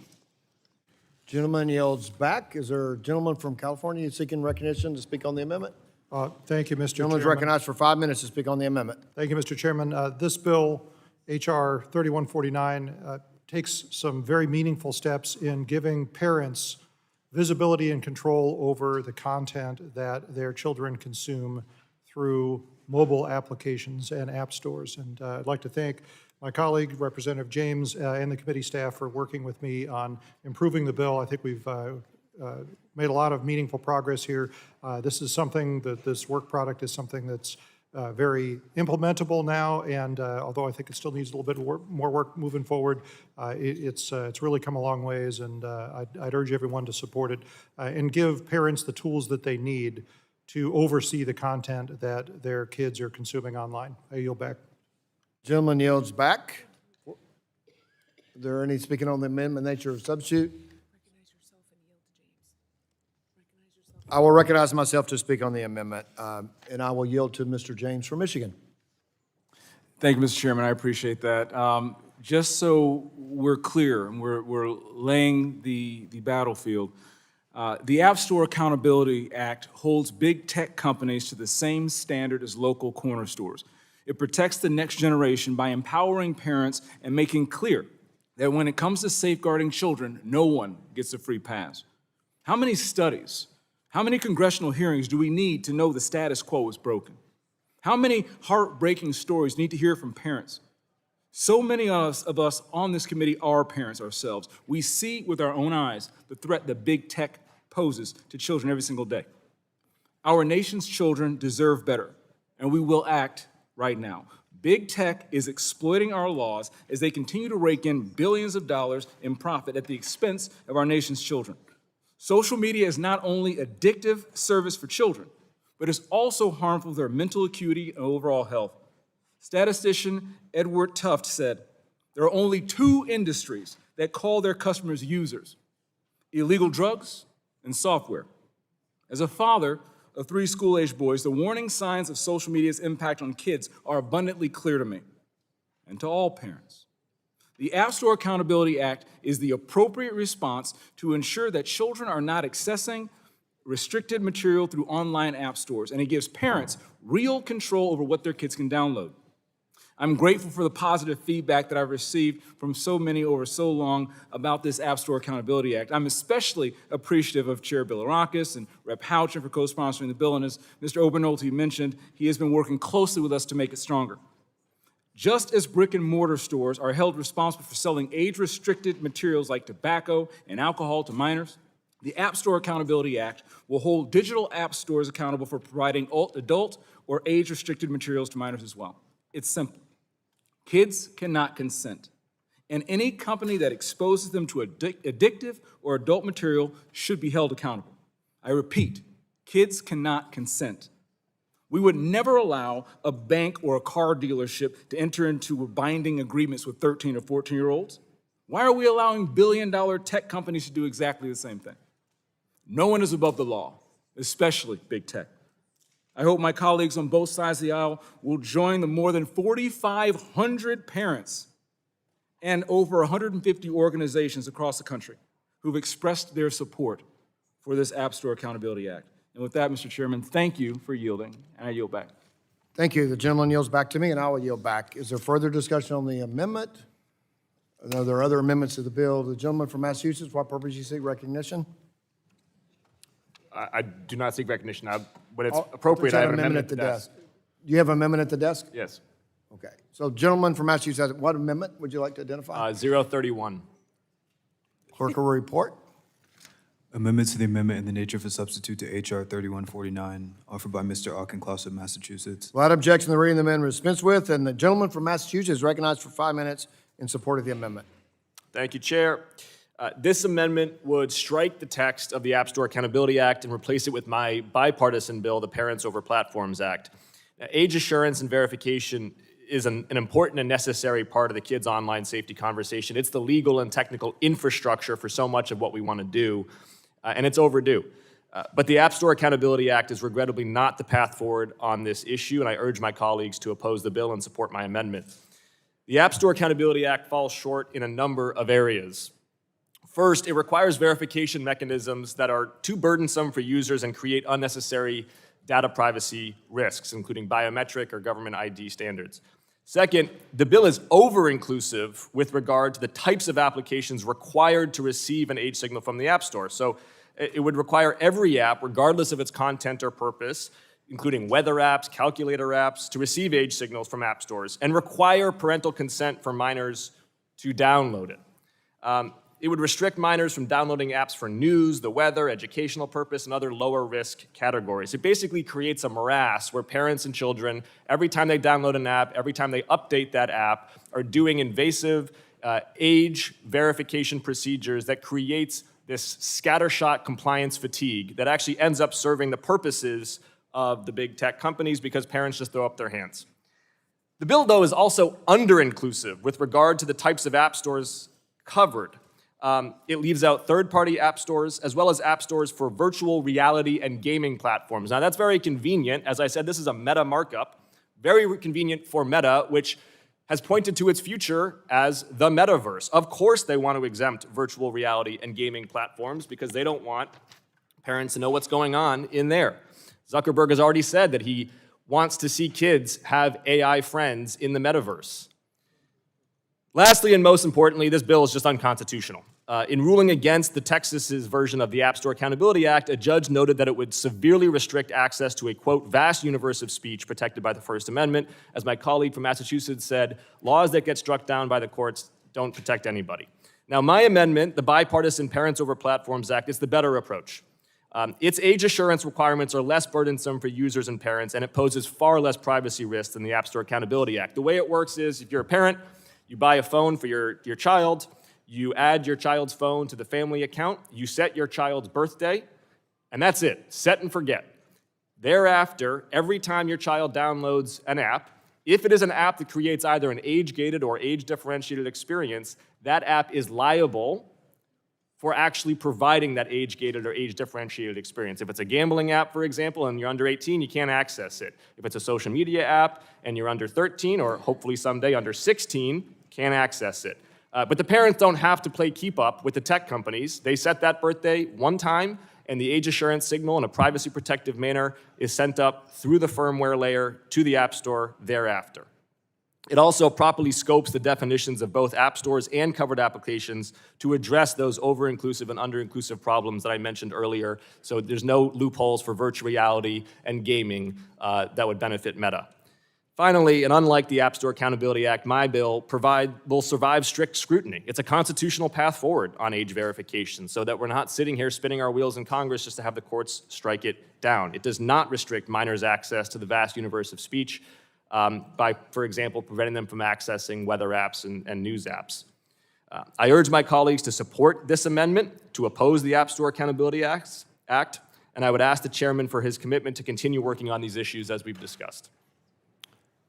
Thank you. I need to claim. I'll claim time, and well, it's a new amendment, so I don't have to. Mr. Chairman, I will claim time, and then I'll yield to you if that's okay. So yes, as we talked before, we are going to continue to work to make sure we have every level we can that we can come to agreement that our kids are protected. So I will agree. So I will yield to the gentleman from Michigan to speak on the amendment. Thank you, Mr. Chairman. The deceptively named Parents Over Platforms Act should be aptly named Platforms Over Parents Act. Specifically, this bill or this amendment is unconstitutional.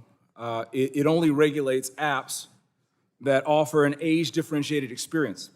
Another way to say it, regulates content. The Platforms Over Parents Act is not a serious attempt at empowering parents and protecting kids. It's built for litigation. The App Store Accountability Act is constitutional. While my bill is inspired by laws in Utah and Texas, which have been challenged by big tech lobbyists, these are in their earliest stages of litigation already. We've already made meaningful changes to this bill to strengthen its constitutionality further, removing exceptions in this bill. And frankly, if you need any further endorsement, my bill is a clear choice of parents, 4,500 parents and over 180 child safety organizations. Meanwhile, the Platforms Over Parents Act is supported by Google, Apple, and their trade associations. My bill requires privacy-preserving age verification at the App Store level, while the Platforms Over Parents Act relies largely on the antiquated self-reporting age, a method that has repeatedly failed to keep our children safe. My bill applies equally across the board and fairly to all apps, providing consistent protections. The Platforms Over Parents Amendment only covers apps that provide a different experience for children and adults. This creates a disincentive for platforms to provide safer age-appropriate experiences. Allowing children to enter into binding contracts with multi-billion-dollar corporations is the wrong answer. Children cannot consent. Can we all agree to that? And parents have a right to know. We should also be able to agree to that. This bill does both. 82% of voters support the App Store Accountability Act, including 85% of parents. This bill transcends partisanship, and that's what I've heard all day. Put partisanship behind us and move forward in the best interests of our children. 77% of Democrats and 90% of Republicans agree with this. 80% of independents agree with this bill. These are things that are common sense, it will survive scrutiny, and it's based upon the reality that we currently face. So again, Mr. Chairman, I'm in opposition to this amendment. When parents grant consent to allow their kids to download an app, the bill puts the app on notice that they're dealing with a minor, all in privacy protective manners. By contrast, the Platforms Over Parents Act codifies the failed status quo where kids click through self-declared age boxes to access apps without parental permission. I urge my colleagues, again, to reject this amendment and support the underlying bill.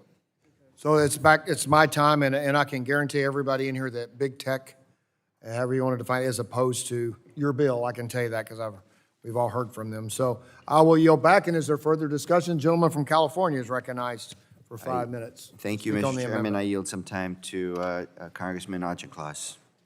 I appreciate it. A number of remarks in there that are inaccurate. Number one being that kids themselves can swipe through the birthday and age assurance signal. That's just false. Parents are in the driver's seat on this. But the number one thing I want to just zero in on, first of all, if this is a bipartisan approach, why is it not a bipartisan bill?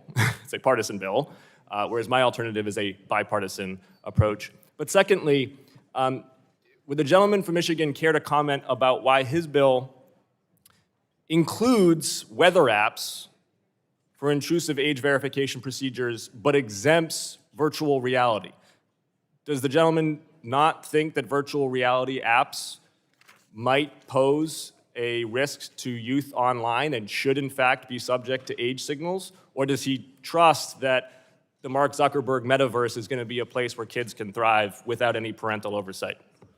Mark Zuckerberg's a crook who should be held accountable. So why is the gentleman from Michigan exempting his metaverse from this bill? Because we're not exempting them from the bill. They are. We are not exempting them from this bill. We are going to be working together to address that issue. One bill cannot, it was asked a question, I'm answering it. But one bill cannot solve all the problems that have been broken by the status quo. I'm going to reclaim my now, time. This bill, okay, there you go. Can I ask the council, under this bill's, the way this bill is drafted, does it create an exemption for third-party app stores that are virtual reality app stores? Does it cover virtual reality app stores? Sir, there is no definition of third-party app store or third-party service provider. I don't know what that answer means. What I can say is, and as the gentleman from Michigan affirmed, because he said he was going to be working on this, is as this bill is drafted, virtual reality apps are totally exempt, as are, by the way, side-loaded apps or website access or browser-accessed apps. This is a meta-sized loophole. They literally renamed the company Meta because they believe in the metaverse, and they want every kid to be putting on an Oculus headset and go into the metaverse and make AI bot friends, and that is Mr. Zuckerberg's ideal for a dystopian future for our children to grow up in. And that is why this is the preferred bill for Meta, because it exempts exactly their business model. My bill expressly prevents that from happening. It makes clear that, hey, if you want to download a weather app, that's fine. If you're trying to download Meta's online virtual reality app, that has to be liable for the age signal. I yield back to the gentleman from California. Thank you, and I yield back. Gentleman yields back. Is there any further discussion of the amendment? This time, Gentleman from Louisiana. You know, we keep going back and forth, whether it's this bill or others, and we're picking winners and losers, whether it is tech or trial lawyers. And again, neither are the culprit independently. Tech companies bring positive things to the table. But what we're attempting to do in haste is ignoring the voices of all the parents, of all the advocates. I again urge us to pump our brakes and let's get this right. To demonize either side is not wise. Technology, when applied appropriately, is not bad. In fact, it's very good. Tech companies by themselves are not bad. Loopholes are. Forgiving them for not tightening the loopholes and making sure that we're protecting our young people is bad.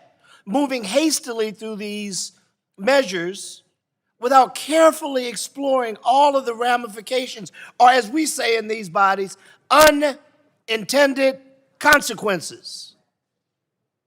When we move too fast, when we ignore the voices of the victims, when we fail to look at the science, when we fail to work together.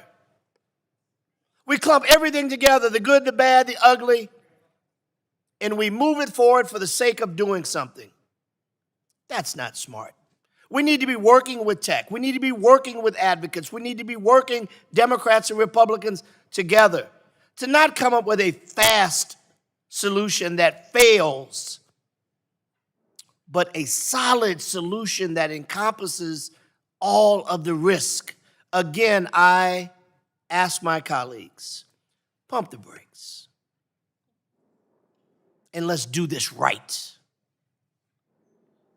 Not fast, not party-driven, not partisan,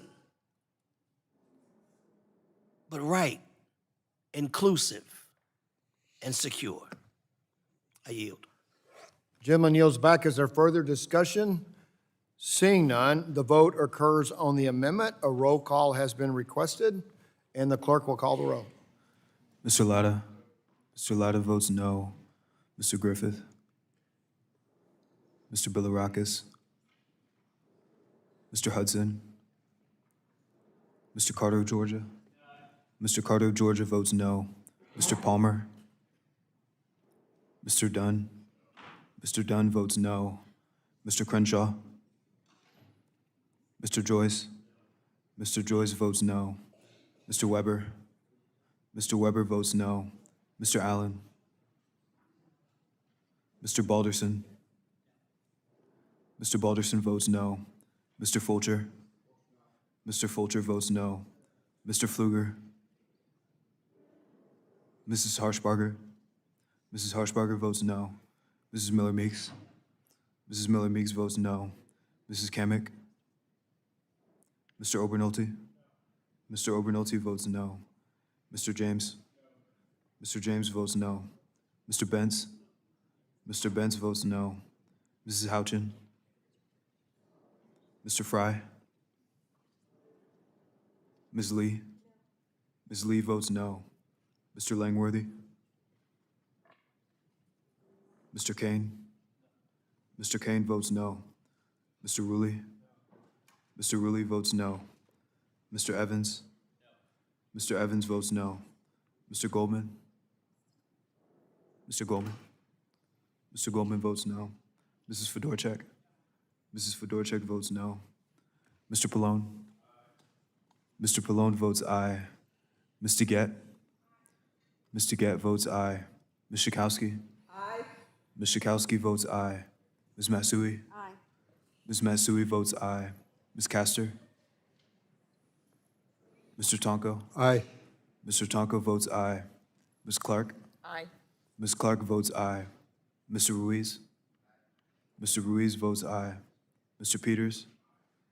Mr. Peters votes aye. Mrs. Dingell? Mrs. Dingell votes aye. Mr. Veazey? Ms. Kelly? Ms. Kelly votes aye. Ms. Barragan? Ms. Barragan votes aye. Mr. Soto? Mr. Soto votes aye. Ms. Schreier? Ms. Schreier votes aye. Ms. Trahan? Ms. Trahan votes aye. Ms. Fletcher? Ms. Fletcher votes aye. Ms. Ocasio-Cortez? Mr. Auchincloss? Mr. Auchincloss votes aye. Mr. Carter of Louisiana? Mr. Carter of Louisiana votes aye. Mr. Menendez? Mr. Menendez votes aye. Mr. Mullen? Mr. Mullen votes aye. Mr. Landsman? Ms. McClellan? Ms. McClellan votes aye. Chairman Guthrie? Chairman Guthrie votes no. Is there anyone seeking written to Mr. Palmer? Mr. Palmer is not recorded. Mr. Palmer Griffith? votes no. Mr. Griffith votes no. Mr. Bilirakis? Mr. Bilirakis votes no. Mr. Langworthy? Langworthy Mr. votes Allen? Mr. Allen? Mr. Allen votes no. Mr. Pfluger? Mr. Pfluger votes no.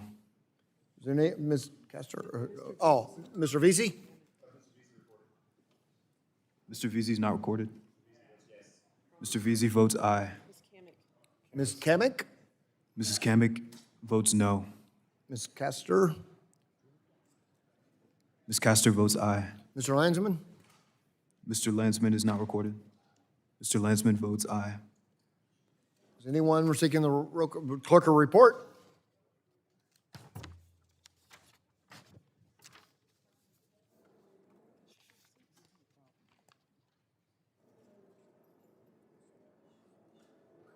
So we're going to go right into another roll call, so everybody can say. So the clerk a report? Mr. Chairman, on that vote, there are 23 ayes and 26 noes. The amendment is not agreed to. Is there further amendments? If no further discussion, the vote occurs on the amendment in nature of a substitute. We're going to do the amendment, so it'll be a voice vote. All those in favor shall signify by saying aye. Aye. All those no? No. The ayes have it, and the amendment is agreed to. The question now occurs on adopting H.R. 3149 as amended, and a roll call has been requested, and the clerk will call the roll. Mr. Latta? Mr. Latta votes aye. Mr. Griffith? Mr. Griffith votes aye. Mr. Bilirakis? Mr. Bilirakis votes aye. Mr. Hudson? Mr. Carter of Georgia? Mr. Carter of Georgia votes aye. Mr. Palmer? Mr. Palmer votes aye. Mr. Dunn?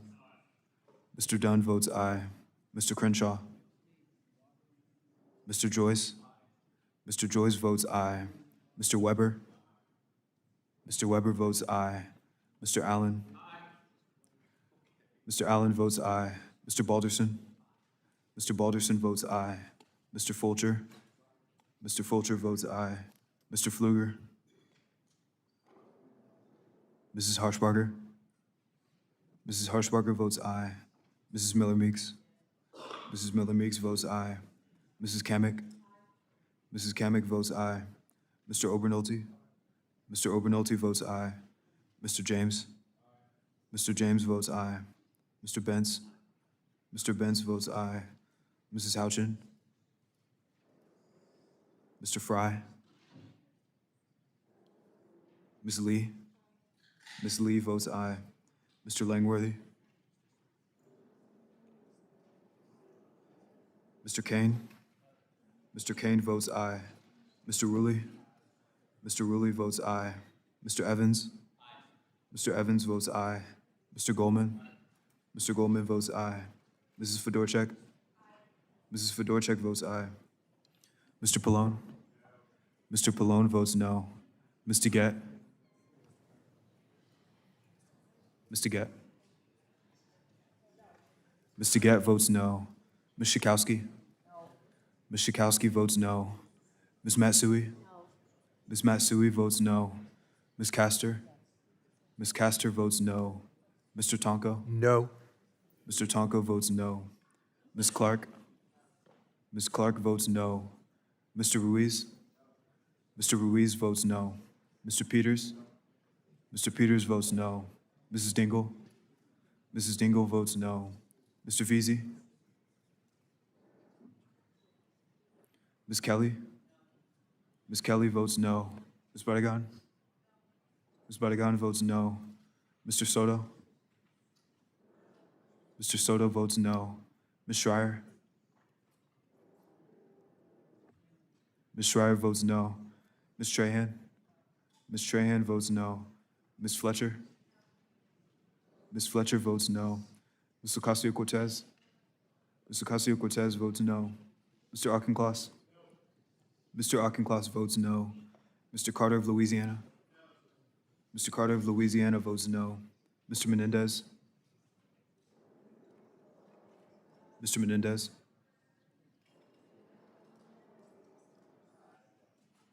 Mr. Menendez votes no. Mr. Mullen? Mr. Mullen votes no. Mr. Landsman? Mr. Landsman votes no. Ms. McClellan? Ms. McClellan votes no. Chairman Guthrie? Aye. Chairman Guthrie votes aye. Mr. Pfluger? Mr. Pfluger votes aye. Ms. Houchin? Mrs. Houchin votes aye.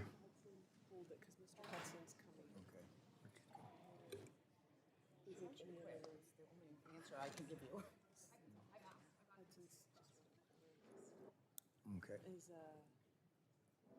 You don't know where fire lane where they are? I mean, what you all need to do is tell your members to get their butts in their seats so that we don't have to do this, so that we can be done. I know. Just go. Call it. The clerk will report. Mr. Chairman, on that vote, there are 26 ayes and 23 noes. The ayes have it and the bill is adopted. All right, I want to make an announcement to everyone about the next agenda item. I want to thank everyone today for their passion, engagement, and as I said as I started, all of us want to protect kids. All of us want to protect kids. Since we've been here today, our staffs have continued to work toward a bipartisan agreement, and both sides feel there's been substantial progress towards a path forward. To that end, I have decided that we will not consider COPPA today, and our staffs will continue to work in the coming days, and I really appreciate my friend from New Jersey and our staffs and our ongoing efforts to protect kids online. So we will now move to the energy bills. So thanks for, I know the gentlelady from Florida pointed out what happened this morning in the Senate, and we appreciate that. So we'll move to the energy bills. Now, I said this, votes will be in 45 minutes. The energy bills, there are 5 bills, and my understanding is they've all been agreed to. So let's take that under, if we don't get it done by votes, we'll have to come back. So the chair calls up HR 7258 and asks the clerk to report. HR 7258, a bill to amend the Department of Energy Organization Act. Without objection, the first reading of the bill is dispensed with, and the bill will be open for amendment at any point. So ordered. Does anybody be recognized on the bill? The gentlelady from Florida, you're recognized for 5 minutes to speak on the. Mr. Chairman, I move to strike the last Order word. in the room, please. Order in the room. Thank you. Is there a name? All right, gentlelady from Florida, you are recognized to speak on the bill. Mr. Chairman, I am proud to lead H.R. 7258, the Energy Emergency Leadership Act. Gentlelady will suspend. Well, let's order in the room. I know we kind of switch quickly, but if we can do it quietly so the gentlelady has the right to be heard. Gentlelady's recognized. I am proud to lead H.R. 7258, the Energy Emergency Leadership Act, alongside my friend, Mr. Landsman from Ohio. I also want to thank Mr. Wahlberg of Michigan and Mr. Balderson of Ohio for their co-sponsorship, as well as Chairman Guthrie for including it in today's markup. In February, H.R. 7258 passed out of the Subcommittee on Energy by unanimous consent. The bill was passed by unanimous consent because both sides of the aisle understand how important it is to ensure transparency by those who are defending our electric grid. Today, the United States is experiencing record high energy demand, driven by rapid advances in artificial intelligence and data centers, renewed domestic manufacturing, and widespread electrification across our economy. Meeting this demand safely and reliably requires not only robust generation capacity, but also a secure and resilient electric grid. At the same time, our electric grid faces an increasingly complex threat landscape. State-sponsored cyber threats like Volt Typhoon have actively targeted the U.S. critical infrastructure, including our electric grid. These are real and ongoing threats from foreign adversaries seeking to undermine our national security and economic stability. In recent years, we've also seen a significant rise in physical attacks on our electric grid, such as deliberate acts of vandalism and sabotage. And for those of us from Florida, the need for strong energy emergency leadership is not theoretical. It's something we see firsthand. After major hurricanes like Ian and Irma, millions of Americans can lose power overnight.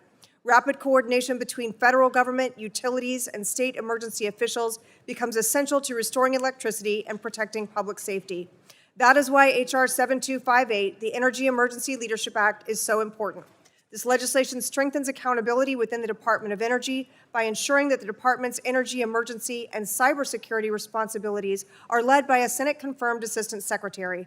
Establishing this leadership in statute ensures that energy security receives the sustained focus it deserves. By elevating this role, the Energy Emergency Leadership Act will ensure the department has the focused and accountable leadership to better protect the public from fuel and electricity supply disruptions against all hazards, whether natural or man-made, including emerging threats from our foreign adversaries to the electric grid. This bill will ensure the department carries out its responsibilities by improving coordination, ensuring more effective interagency collaborations, and increasing accountability to Congress. At the end of the day, this is a practical and bipartisan solution. It doesn't create new bureaucracy. It simply ensures that when an energy emergency happens, there is clear leadership responsible for coordinating the federal response and protecting the reliability of our energy system. I thank my colleagues and co-sponsors for their support, and I urge members of this committee to support H.R. 7258 and advance our nation's ability to protect its energy future. Thank you, and I yield back. Gentlelady yields back. Have anyone else? Mr. Landsman of Ohio? Yeah, thank you, Mr. Chair. Gentleman's recognized. I move to strike the last word in support of the Energy Emergency Leadership Act. Gentleman is still recognized. Thank you. The bill, as my colleague mentioned, is a bipartisan effort to amend the Department of Energy Organization Act to ensure that the functions of what is now the Office of Cybersecurity, Energy Security, and Emergency Response are assigned to one of DOE's 8 assistant secretaries. As threats to our critical infrastructure continue to grow, this legislation takes an important step toward protecting our communities and maintaining reliable energy delivery. For these reasons, I support the legislation, encourage my colleagues to do the same. I yield back. Gentleman yields back. Any further discussion on the bill? Seeing none. The vote now occurs on the bill. And since its final passage, we will have a roll call vote. Clerk will call the roll. Mr. Latta. Mr. Bilirakis. Mr. Bilirakis votes aye. Mr. Griffith. Aye. Mr. Griffith votes aye. Mr. Hudson. Mr. Carter of Georgia. Mr. Carter of Georgia votes aye. Mr. Palmer. Mr. Palmer votes aye. Mr. Dunn. Mr. Dunn votes aye. Mr. Crenshaw. Mr. Joyce. Mr. Joyce votes aye. Mr. Weber. Mr. Weber votes aye. Mr. Allen. Mr. Balderson. Mr. Balderson votes aye. Mr. Fulcher. Mr. Fulcher votes aye. Mr. Pfluger. Mrs. Harshbarger. Mrs. Harshbarger votes aye. Mrs. Miller-Meeks. Mrs. Kamick. Mr. Obernolte. Mr. Obernolte votes aye. Mr. James. Mr. James votes aye. Mr. Bentz. Mr. Bentz votes aye. Mrs. Houchin. Mrs. Houchin votes aye. Mr. Fry. Ms. Lee. Ms. Lee votes aye. Mr. Langworthy. Mr. Langworthy votes aye. Mr. Kane. Mr. Rulli. Mr. Rulli votes aye. Mr. Evans? Mr. Evans votes aye. Mr. Goldman? Mr. Goldman votes aye. Mrs. Fedorchak? Mrs. Fedorchak votes aye. Mr. Pallone? Mr. Pallone votes aye. Mr. Gatt? Mr. Gatt votes aye. Ms. Schakowsky? Ms. Schakowsky votes aye. Ms. Matsui? Ms. Matsui votes aye. Ms. Castor? Ms. Castor votes aye. Mr. Tonko? Ms. Clark? Ms. Clark?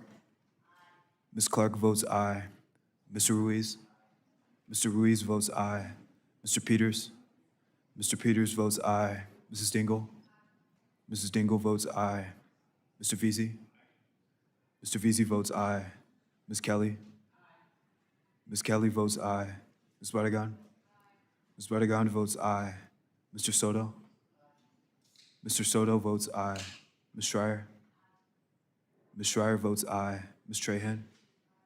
Ms. Trahan votes aye. Ms. Fletcher? Ms. Fletcher votes aye. Ms. Ocasio-Cortez? Ms. Ocasio-Cortez votes aye. Mr. Auchincloss? Mr. Auchincloss votes aye. Mr. Carter of Louisiana? Mr. Menendez? Mr. Menendez votes aye. Mr. Mullen? Mr. Mullen votes aye. Mr. Landsman? Mr. Landsman votes aye. Ms. McClellan? Ms. McClellan votes aye. Chairman Guthrie? Chairman Guthrie votes aye.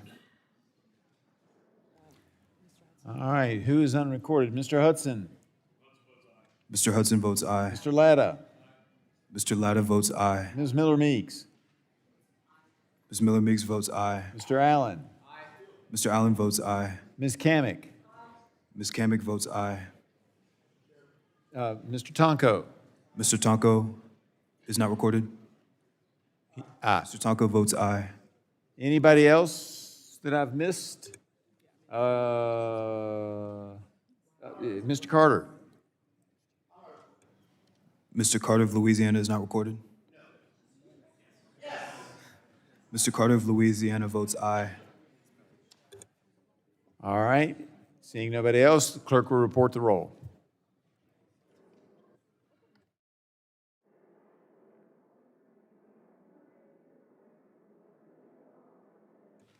Mr. Chairman, on that vote, there were 50 ayes and 0 noes. 50 ayes, 0 noes. The bill is recommended for the floor.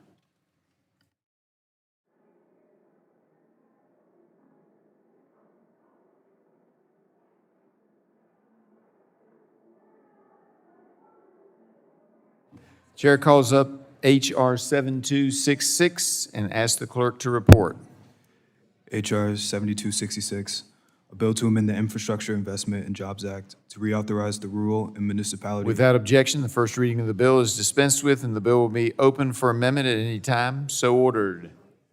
Ms. Miller-Meeks is recognized for 5 minutes to speak on her bill. Thank you, Mr. Chairman. My legislation, the Rural and Municipal Utility Cybersecurity Act, which I'm proud to lead with Congresswoman McClellan, is a bipartisan bill to reauthorize and strengthen a critical program that helps rural and municipal electric utilities defend against growing cybersecurity threats to our nation's energy grid.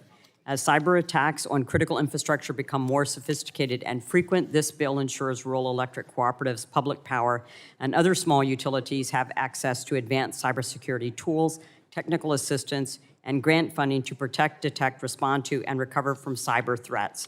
In Iowa's 1st District, rural electric cooperatives serve ratepayers across 20 counties and face the same threats as major metropolitan systems, but with fewer resources. This legislation simply reauthorizes the Rural and Municipal Utility Advanced Cybersecurity Grant and Technical Assistance Program and authorizes $250 million over 5 years to deploy advanced cybersecurity technologies and support participation in information sharing programs. At a time when cybersecurity attacks on our critical infrastructure are escalating and we have not yet authorized an appropriations bill for DHS, small and rural utilities need resources to defend against nation-state actors and sophisticated threats. This bill provides that support. I urge my colleagues to support this legislation. Mr. Chairman, I yield back. Gentlelady yields back. Anyone else wishing to be recognized? Recognize the gentlelady from Virginia for her 5 minutes to speak on the bill. Thank you, Mr. Chairman. The Rural Municipal Utility Cybersecurity Act represents the sort of bipartisan work that is important for the security and stability of the American grid and the safety of the American people. This bill reauthorizes the RMUC program, a vital program that helps rural and small municipal utilities protect themselves against an ever-multiplying number of cybersecurity threats that could prove severely disruptive to these communities, which are too often under-resourced and lack the support necessary to defend against malign actors targeting important infrastructure services. This bill will fill those gaps and ensure rural and small municipal communities can face the challenges of our increasingly digital and interconnected world. And by hardening some of the most vulnerable targets in our power system, the bill will bolster our cybersecurity defenses for the entire nation's grid, and also strengthen the RMUC program by allowing the Department of Energy additional flexibility in the way that it structures technical assistance and financial awards, allowing small utilities and cooperatives even greater access. I want to thank my colleague from Iowa, Ms. Miller-Meeks, for working together to advance this bill, and I urge my colleagues to support this important legislation. I yield back. Gentlelady yields back, and the gentleman from Pennsylvania, Dr. Joyce, is recognized for 5 minutes. I wish to speak in support of the bill, Mr. Chairman. Gentleman is recognized. As we work to address the issue of cybersecurity for our critical infrastructure, it's important that we ensure that smaller communities are not left behind. To that end, I'm glad to see H.R. 7266, the Rural and Municipal Utility Cybersecurity Act, under consideration today. This bill will help close the resource gap, allowing smaller utilities and rural electric co-ops to protect themselves against cybersecurity threats. This is an incredibly important issue. I applaud my colleagues, Representative Miller-Meeks and Representative McClellan, for their work on this bipartisan legislation, and thank Chairman Guthrie for including this bill in our markup today. Electrons do not flow solely to one party or another. And in the true tradition of energy and commerce, on both sides of the aisle, this is bipartisan legislation. I urge my colleagues to support this necessary piece of legislation, and with that, I yield back. Gentleman yields back. Is there further discussion? Seeing none.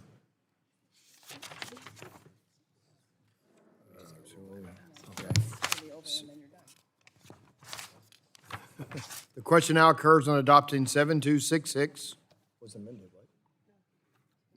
All in favor? Wait, we have roll call has been requested, and the clerk will call the roll. Mr. Latta. Mr. Griffith. Mr. Griffith votes aye. Mr. Bilirakis. Mr. Bilirakis votes aye. Mr. Hudson. Mr. Hudson votes aye. Mr. Carter of Georgia. Mr. Carter of Georgia votes aye. Mr. Palmer. Mr. Palmer votes aye. Mr. Dunn. Mr. Dunn votes aye. Mr. Crenshaw. Mr. Joyce. Mr. Joyce votes aye. Mr. Weber. Mr. Weber votes aye. Mr. Allen. Mr. Allen votes aye. Mr. Balderson. Mr. Balderson votes aye. Mr. Fulcher. Mr. Fulcher votes aye.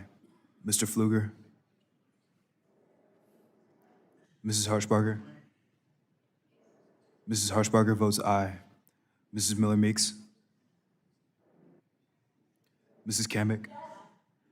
Mrs. Miller-Meeks votes aye. Mrs. Kamick. Mrs. Kamick votes aye. Mr. Obernolte. Mr. Obernolte votes aye. Mr. James. Mr. James votes aye. Mr. Bentz. Mr. Bentz votes aye. Mrs. Houchin. Mrs. Houchin votes aye. Mr. Fry. Ms. Lee. Ms. Lee votes aye. Mr. Langworthy. Mr. Langworthy votes aye. Mr. Kane. Mr. Rulli. Mr. Rulli votes aye. Mr. Evans. Mr. Evans votes aye. Mr. Goldman. Mr. Goldman votes aye. Mrs. Fedorchak. Mrs. Fedorchak votes aye. Mr. Pallone. Mr. Pallone votes aye. Ms. Degat. Ms. Degat votes aye. Ms. Schakowsky. Ms. Schakowsky votes aye.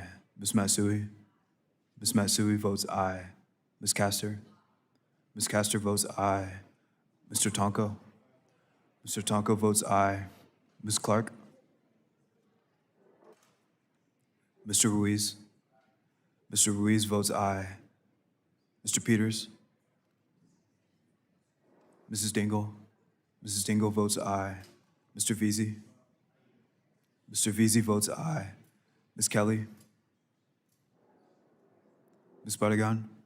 Ms. Barragan votes aye. Mr. Soto? Mr. Soto votes aye. Ms. Schreier?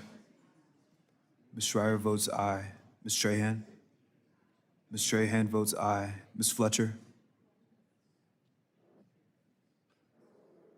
Ms. Ocasio-Cortez?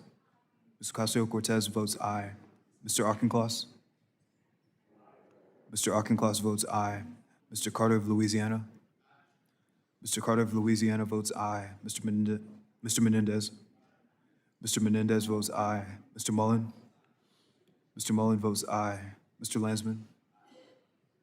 Mr. Landsman votes aye. Ms. McClellan? Ms. McClellan votes aye. Chairman Guthrie? Chairman Guthrie votes aye.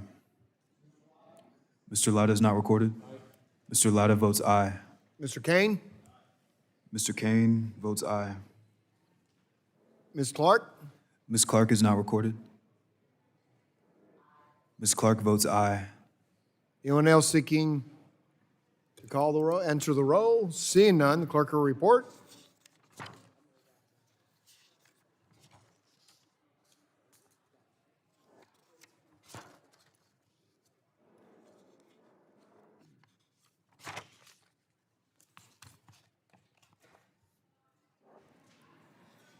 Mr. Chairman, on that vote, there were 48 ayes and 0 noes.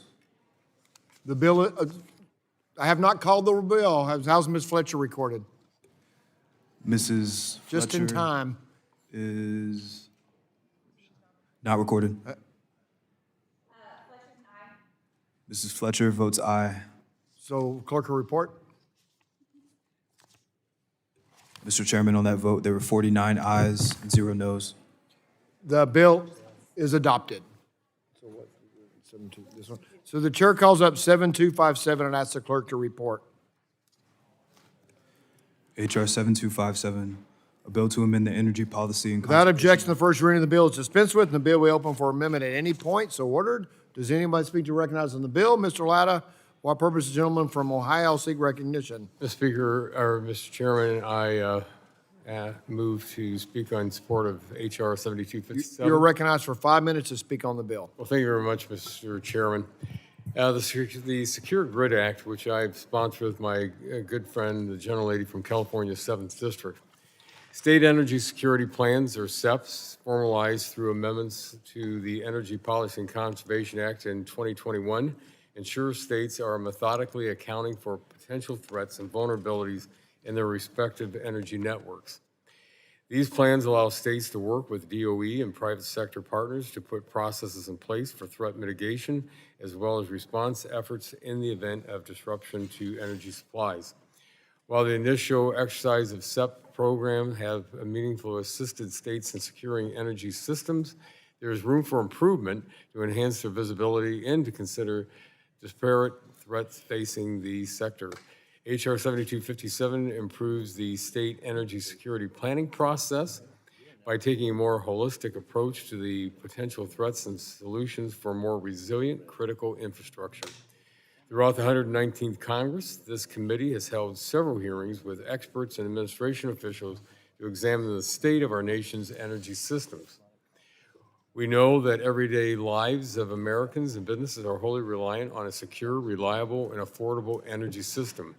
We also know adversarial nations and nefarious actors are actively seeking out vulnerability in our interconnected energy infrastructure to sow chaos and cause harm to everyday Americans.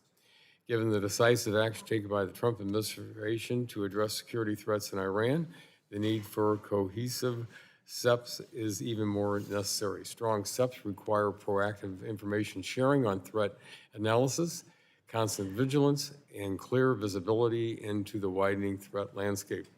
Through state energy security plans, state energy offices and their governors can put processes in place to detect, mitigate, and respond to potential attacks targeting critical infrastructure.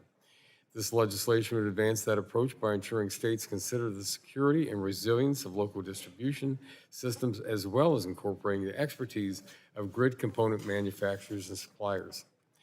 HR 7257 also incorporates language to ensure that governors remain ultimately responsible for the approval of their own state energy security plans. Given the state's authorities and understandings of how their own energy systems work, it's imperative that they are empowered to develop their own plans while working collaboratively with federal partners. This legislation is another important step to securing our economic future and keeping the lights on for all Americans. And Mr. Chairman, there will be an amendment that will be offered by the gentlelady from the 7th District.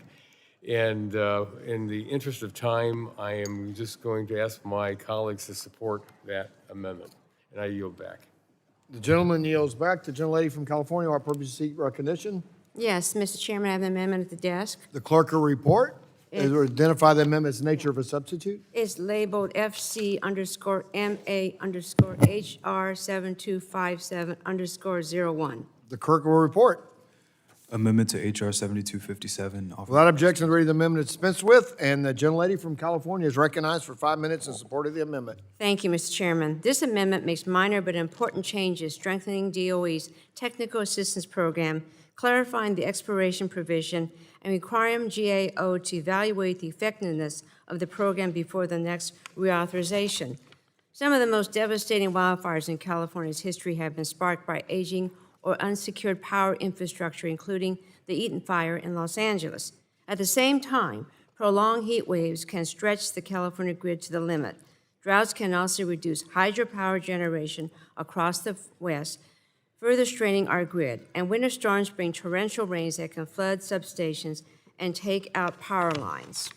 There are solutions, but we have to invest in our electric grid. It takes planning and preparation, and we need federal support and coordination across states and with the federal government. That's why I'm proud to work with Chairman Lada on the Secure Grid Act. The Secure Grid Act provides federal funding for states to develop and implement energy security plans, working with the Department of Energy and the national labs to identify, assess, and address any risk to the electric grid and make plans for grid emergencies. And this just isn't about resiliency. Disruptions to the grid are costly. Wildfires are the primary driver around California's high electricity rates. A more secure grid can bring down costs for everyone. So I urge my colleagues to support this bill, and I yield back the balance of my time. The lady yields back. Is there further discussion on the amendment? Seeing none, the question occurs on the adoption of the amendment in the nature of a substitute. All in favor will say aye. Aye. All opposed, no. The ayes have it. The question now occurs on adopting HR 7257 as amended, and a roll call has been requested, and the clerk will call the roll. Mr. Latta. Aye. Mr. Latta votes aye. Mr. Griffith. Mr. Griffith votes aye. Mr. Bilirakis. Mr. Bilirakis votes aye. Mr. Hudson. Mr. Hudson votes aye. Mr. Carter of Georgia. Mr. Carter of Georgia votes aye. Mr. Palmer. Mr. Palmer votes aye. Mr. Dunn. Mr. Dunn votes aye. Mr. Crenshaw. Mr. Joyce. Mr. Joyce votes aye. Mr. Weber. Mr. Weber votes aye. Mr. Allen. Mr. Allen votes aye. Mr. Balderson. Mr. Balderson votes aye. Mr. Fulcher. Mr. Fulcher votes aye. Mr. Pfluger. Mrs. Harshbarger. Mrs. Harshbarger votes aye. Mrs. Miller-Meeks. Mrs. Miller-Meeks votes aye. Mrs. Kamick. Mrs. Kamick votes aye. Mr. Obernolte. Mr. James. Mr. James votes aye. Mr. Bentz. Mr. Bentz votes aye. Mrs. Houchin. Mrs. Houchin votes aye. Mr. Fry. Ms. Lee. Ms. Lee votes aye. Mr. Langworthy. Mr. Langworthy votes aye. Mr. Kane. Mr. Kane votes aye. Mr. Rulli. Mr. Evans? Mr. Evans votes aye. Mr. Goldman? Mr. Goldman votes aye. Mrs. Fedorchak? Mrs. Fedorchak votes aye. Mr. Pallone? Aye. Mr. Pallone votes aye. Mr. Gatt? Mr. Gatt votes aye. Ms. Schakowsky? Ms. Schakowsky votes aye. Ms. Matsui? Ms. Matsui votes aye. Ms. Castor? Ms. Castor votes aye. Mr. Tonko? Mr. Tonko votes aye. Ms. Clark? Ms. Clark votes aye. Mr. Ruiz? Mr. Ruiz votes aye. Mr. Peters? Mrs. Dingell? Mrs. Dingell votes aye. Mr. Veazey? Mr. Veazey votes aye. Ms. Kelly? Ms. Buttigan? Ms. Buttigan votes aye. Mr. Soto? Mr. Soto votes aye. Ms. Schreier? Ms. Schreier votes aye. Ms. Trahan? Ms. Trahan votes aye. Ms. Fletcher? Ms. Fletcher votes aye. Ms. Ocasio-Cortez? Mr. Auchincloss? Mr. Auchincloss votes aye. Mr. Carter of Louisiana? Mr. Carter of Louisiana votes aye. Mr. Menendez? Mr. Menendez votes aye. Mr. Mullen? Mr. Mullen votes aye. Mr. Landsman? Mr. Landsman votes aye. Ms. McClellan? Ms. McClellan votes aye. Chairman Guthrie? Chairman Guthrie votes aye. Seeking to answer the roll call? Ms. Ocasio-Cortez, Ms. has she recorded? Ocasio-Cortez is not recorded. Ms. Ocasio-Cortez votes aye. Anyone else that seek the roll call? Seeing none, the clerk will report.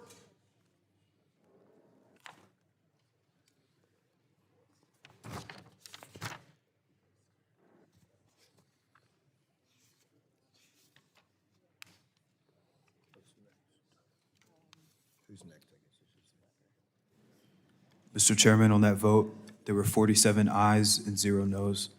The bill is adopted. The chair calls up H.R. 7272 and asks the clerk to report. H.R. 7272, a bill to require the Secretary Without of... objection, the first reading of the bill is dispensed with, and the bill will be open for amendment at any point. So ordered. Does anyone seek to be Mr. recognized Chairman. on the bill? Mr. Weber, what purpose do you seek recognition? I strike to seek the last word. Gentleman is recognized. Thank you, Mr. Chairman. I want to thank my friend from Michigan, Representative Dingell, for co-leading H.R. 7272, the Pipeline Cybersecurity Preparedness Act, which unanimously passed through the Energy Subcommittee in February. The Department of Energy currently serves as the government's energy sector lead, coordinating efforts across energy infrastructure owners and operator states and federal agencies. In this role, DOE maintains visibility across the entire energy value chain, an essential part of its mission, while providing the technical expertise necessary to coordinate security and hazards response across the sector. As the threats landscape evolves, cyber attacks on the U.S. systems from adversarial nations and rogue actors alike are on the rise. Given the unique risk that cyber threats pose to our energy infrastructure, we must strengthen information sharing and coordination practices in law, and we must do so quickly. That is why it is critical to advance H.R. 7272. This bill would improve how the DOE works with others in the energy sector to ensure the security and resilience of pipelines and LNG facilities that our nation depends upon for the reliable supply of fuels as well as electricity. Mr. Chairman, this bill leverages the department's vast technical capabilities to develop a program that improves the coordination and technical support needed to ensure timely, efficient, and effective efforts to secure our energy systems and response to disruptions. As I said in the subcommittee markup, let me be crystal clear. H.R. 7272 does not create a regulatory program or authorize one. Collaboration with agencies like the Transportation and Security Administration and utilizing their expertise will remain key. However, it is important to remember that the Department of Energy retains responsibility over the whole energy and power sector. It also already leads federal coordination on this very front.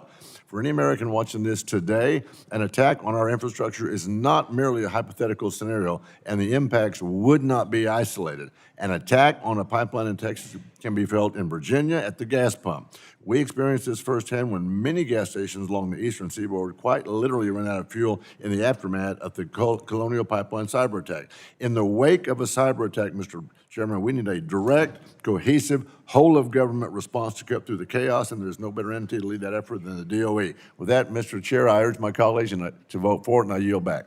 Gentleman yields back. Is there any further discussion? Gentlelady from Michigan recognized to speak on the bill. Thank you, Mr. Chair. I want to thank my colleague from Texas, Mr. Weber, for his leadership on H.R. 7272, and I'm proud to co-lead this bipartisan legislation with him. This bill builds on the longstanding work this committee's done to strengthen coordination across our energy sector and ensure we are prepared to address evolving cyber and physical threats to our infrastructure. Cyber threats to our energy infrastructure are real, growing, and require action now, especially when it comes to protecting the pipelines that power our homes, businesses, manufacturers, and communities. It's important we act decisively to safeguard our critical infrastructure and national security, to protect our pipelines from cybersecurity threats. By law, DOE serves as the energy sector risk management agency. Only DOE has the expertise, the relationships, and the ability to protect our pipeline systems. We have to ensure it can participate thoroughly in pipeline cyber defense. Our bipartisan legislation would strengthen the DOE's role in our pipeline cybersecurity and ensure that its experts are empowered to fully engage in federal coordination and work with industry to secure our pipelines. We must act decisively. I urge my colleagues to support H.R. 7272, and I thank Congressman Weber again for his leadership. Thank you. Yield back. Lady yields back. Is there further discussion? Seeing none. Oh, I'm sorry, Mr. Carter from Louisiana. What purpose do you seek recognition? Thank you, Mr. Chairman. I represent Louisiana, home to one of the most robust pipeline networks in the country. And many of those pipelines run close to population centers. That makes them not only vital arteries for energy delivery, but also potential targets that, if disrupted, can put our communities and economics at dire risk.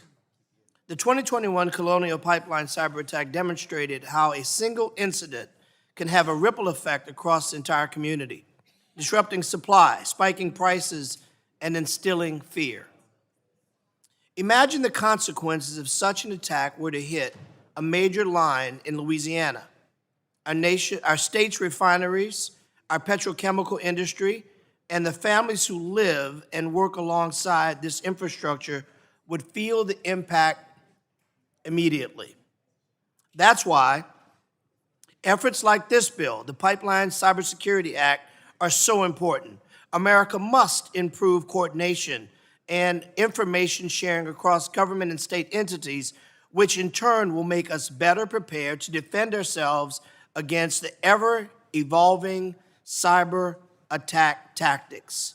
For Louisiana, where energy infrastructure and communities live side by side, the stakes are simply too high to delay protecting our pipelines, our economy, and most importantly, our people. Thank you, and I yield and I urge your full support for this measure. Gentleman yields back. Is there further discussion? Seeing none, the clerk will call the roll.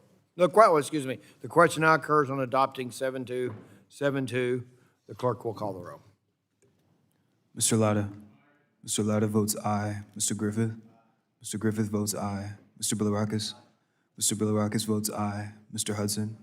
Mr. Hudson votes aye. Mr. Carter of Georgia. Mr. Carter of Georgia votes aye. Mr. Palmer. Mr. Palmer votes aye. Mr. Dunn. Mr. Dunn votes aye. Mr. Crenshaw. Mr. Joyce. Mr. Joyce votes aye. Mr. Weber. Mr. Weber votes aye. Mr. Allen. Mr. Allen votes aye. Mr. Balderson. Mr. Balderson votes aye. Mr. Fulcher. Mr. Fulcher votes aye. Mr. Pfluger. Mr. Pfluger votes aye. Mrs. Harshbarger. Mrs. Miller-Meeks. Mrs. Miller-Meeks votes aye. Mrs. Kemick. Mrs. Kemick votes aye. Mr. Obernolte. Mr. James. Mr. James votes aye. Mr. Benz. Mr. Benz votes aye. Mrs. Houchin. Mrs. Houchin votes aye. Mr. Fry. Ms. Lee. Ms. Lee votes aye. Mr. Langworthy. Mr. Langworthy votes aye. Mr. Kane. Mr. Kane votes aye. Mr. Rulli. Mr. Evans. Mr. Evans votes aye. Mr. Goldman. Mr. Goldman votes aye. Mrs. Fedorchak. Mrs. Fedorchak votes aye. Mr. Pallone. Mr. Pallone votes aye. Mr. Gett. Mr. Gatt votes aye. Ms. Schakowsky? Ms. Schakowsky votes aye. Ms. Matsui? Ms. Matsui votes aye. Ms. Castor? Ms. Castor votes aye. Mr. Tonko? Mr. Tonko votes aye. Ms. Clark? Ms. Clark votes aye. Mr. Ruiz? Mr. Ruiz votes aye. Mr. Peters? Mrs. Dingell? Mrs. Dingell votes aye. Mr. Veazey? Mr. Veazey votes aye. Ms. Kelly? Ms. Barragan? Ms. Barragan votes aye. Mr. Soto? Mr. Soto votes aye. Ms. Schreier? Ms. Schreier votes aye. Ms. Trahan? Ms. Trahan votes aye. Ms. Fletcher? Ms. Fletcher votes aye. Ms. Ocasio-Cortez? Ms. Ocasio-Cortez votes aye. Mr. Auchincloss? Mr. Carter of Mr. Auchincloss votes aye. Mr. Carter of Louisiana? Mr. Carter of Louisiana votes aye. Mr. Menendez? Mr. Menendez votes aye. Mr. Mullen? Mr. Mullen votes aye. Mr. Landsman? Mr. Landsman votes aye. Ms. McCullen? Ms. McCullen votes aye. Chairman Guthrie? Chairman Guthrie votes aye. Ms. Harshbarger? Ms. Harshbarger is not recorded. Ms. Harshbarger votes aye. Anyone else seeking to answer the roll call? Anyone on the Democrat side seeking to answer the roll call? Seeing none, the clerk will report.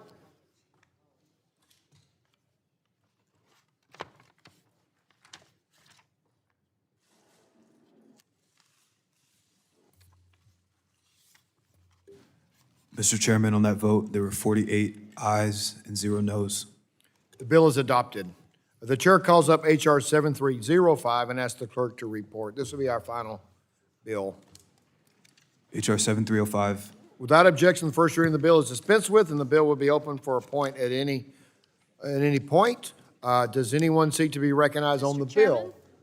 Who's the bill? Mr. Chairman? Oh, Ms. Castor, you're recognized for 5 minutes to speak Thank on you. the The bill. Energy Threat Analysis Center Act authorizes the cybersecurity initiative originally created by the Bipartisan Infrastructure Law. ETAC is designed to enhance the Department of Energy's emergency response capabilities. ETAC supports the department's ability to coordinate with other agencies, industries, national labs, and the intelligence community in the face of cybersecurity threats. The bill strengthens the department's ability to use public-private collaborations to analyze threats to the energy sector. It helps secure our critical infrastructure and keep our neighbors safe from energy system threats. I want to thank Representative Evans for co-leading the bill. He has a manager's amendment that will enhance the bill and make it even stronger. I urge everyone to support it, and I yield back. I yield to... Yes, you yield. You didn't yield back yet. Thank you. And I yield. As we modernize and digitize our energy systems, we must recognize that the threat landscape is evolving just as quickly. Cyber attacks, coordinated foreign interference, and emerging digital vulnerabilities pose real risks to our electric grid, energy generation facilities, and industrial operations. We cannot treat energy security as an afterthought. This bill renews and strengthens the Department of Energy's Energy Threat Analysis Center so it can better identify threats to our energy system, analyze risks, and improve coordination between the federal government and energy companies to prevent disruptions. For my district, this legislation has direct and immediate relevance. Imperial County is home to Lithium Valley, a growing hub for geothermal energy production and domestic clean lithium extraction that is central to our nation's clean energy and battery supply chain. These facilities rely heavily on advanced digital control systems and grid connectivity to operate safely and efficiently. A cyber intrusion targeting operational technology could disrupt power generation, stall lithium processing, or create cascading impacts across California's energy system. At the same time, Imperial County is largely rural and geographically isolated. Our local utilities and operators do not always have the same cybersecurity resources as large cities.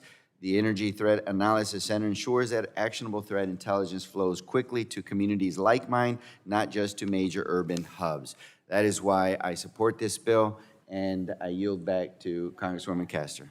Gentlelady yields back. The gentleman from Colorado, what purpose do you take recognition? Mr. Chairman, move to strike last word. Don't you have an amendment at the desk? I was going to speak on the bill and then offer the amendment. Okay, and then offer the amendment. Okay, the gentleman is recognized to speak on the bill. Thank you, Mr. Chairman. Thank you to the Energy Subcommittee Ranking Member for her partnership on our bill, the Energy Threat Analysis Center.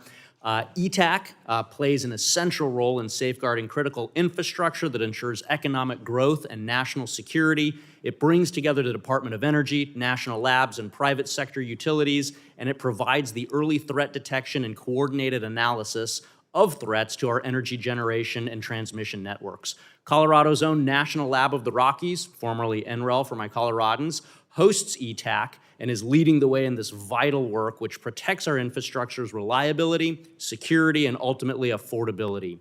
We know that terrorism and sophisticated cyber threats are on the rise, and this mission is not abstract, it's urgent. I'm especially proud this bill passed the subcommittee unanimously, which is a clear sign that protecting our nation's energy systems is a shared priority. I urge my colleagues to maintain that bipartisan momentum and yield back. Is there further discussion? The gentleman from Colorado recognized. You have an amendment at the desk? Mr. Chairman, I have an amendment at the desk, FC Amendment _01. The clerk will report the amendment. Amendment to H.R. 7305, offered. Without objection, the reading of the amendment is dispensed with, and the gentleman from Colorado is recognized for 5 minutes to support the amendment. Thank you, Mr. Chairman. This amendment serves to clarify that the Department of Energy's contracting and transaction authorities, it clarifies their authorities to carry out the vital mission of ETAC. The amendment authorizes the Secretary to enter and perform cooperative agreements, contracts, grants, and similar transactions that may be necessary to carry out national security-related functions, and it clarifies the Secretary may take action to facilitate participation with pre-approved national security contracting mechanisms and expedited review procedures to accomplish this work on behalf of our communities. This clarity will improve the flexibility and implementation of the program, which currently operates under more cumbersome research-related contracting mechanisms, not the more appropriate mechanisms for national security work. I urge support for this amendment and yield back. Gentleman yields back. Is there further discussion? Seeing none, the question occurs on adoption of the amendment. All those in favor will signify by saying aye. Aye. All those opposed, nay. The ayes have it. The amendment is agreed to. The question now occurs on adopting H.R. 7305 as amended. All those in roll call has been requested, and the clerk will call the roll. Mr. Latta? Mr. Latta votes aye. Mr. Griffith? Mr. Griffith votes aye. Mr. Bilirakis? Mr. Bilirakis votes aye. Mr. Hudson? Mr. Hudson votes aye. Mr. Carter of Georgia? Mr. Carter of Georgia votes aye. Mr. Palmer?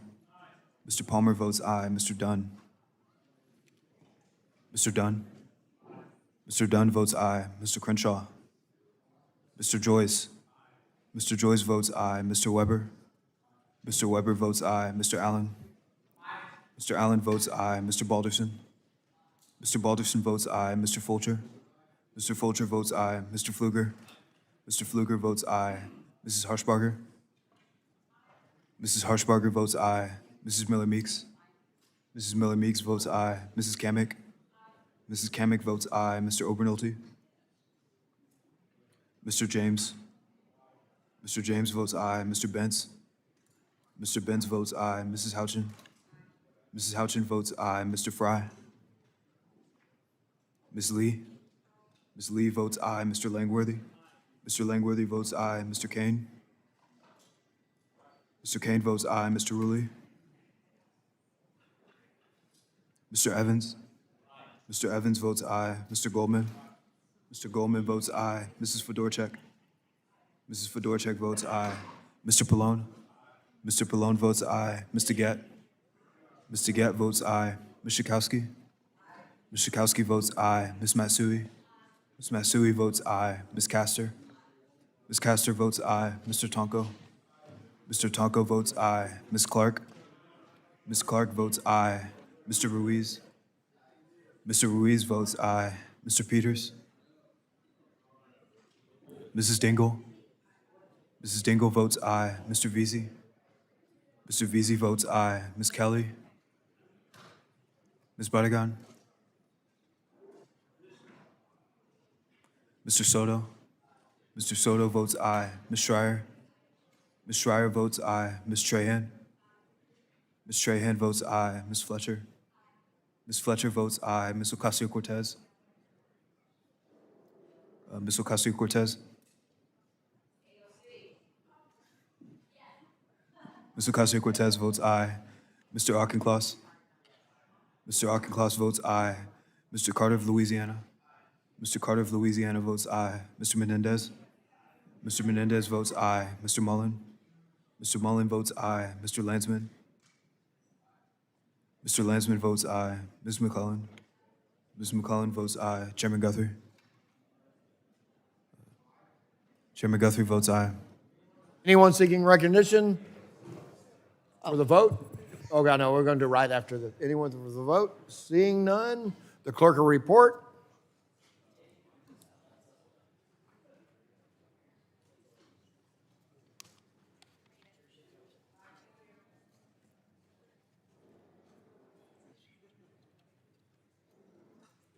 Mr. Chairman, on that vote, there were 47 ayes and 0 noes. The ayes have it, the bill is adopted. What person late from Florida seek recognition? Thank you, Mr. Chairman. I have 2 items to submit for the record. Do you have any unanimous consent requests? Yes, I have a unanimous consent request to insert into the record 2 items. The first being from this month, trial lawyers make more campaign contributions than any other profession, with an analysis and a report by the Alliance for Consumer Protection talking about the shady trial lawyer pipeline and a continuing look how trial lawyers boost left-wing political efforts.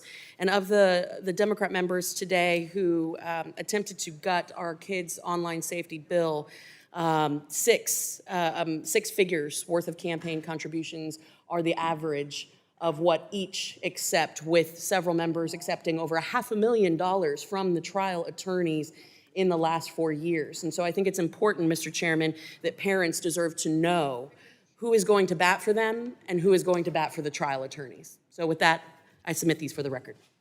Without objection, so ordered.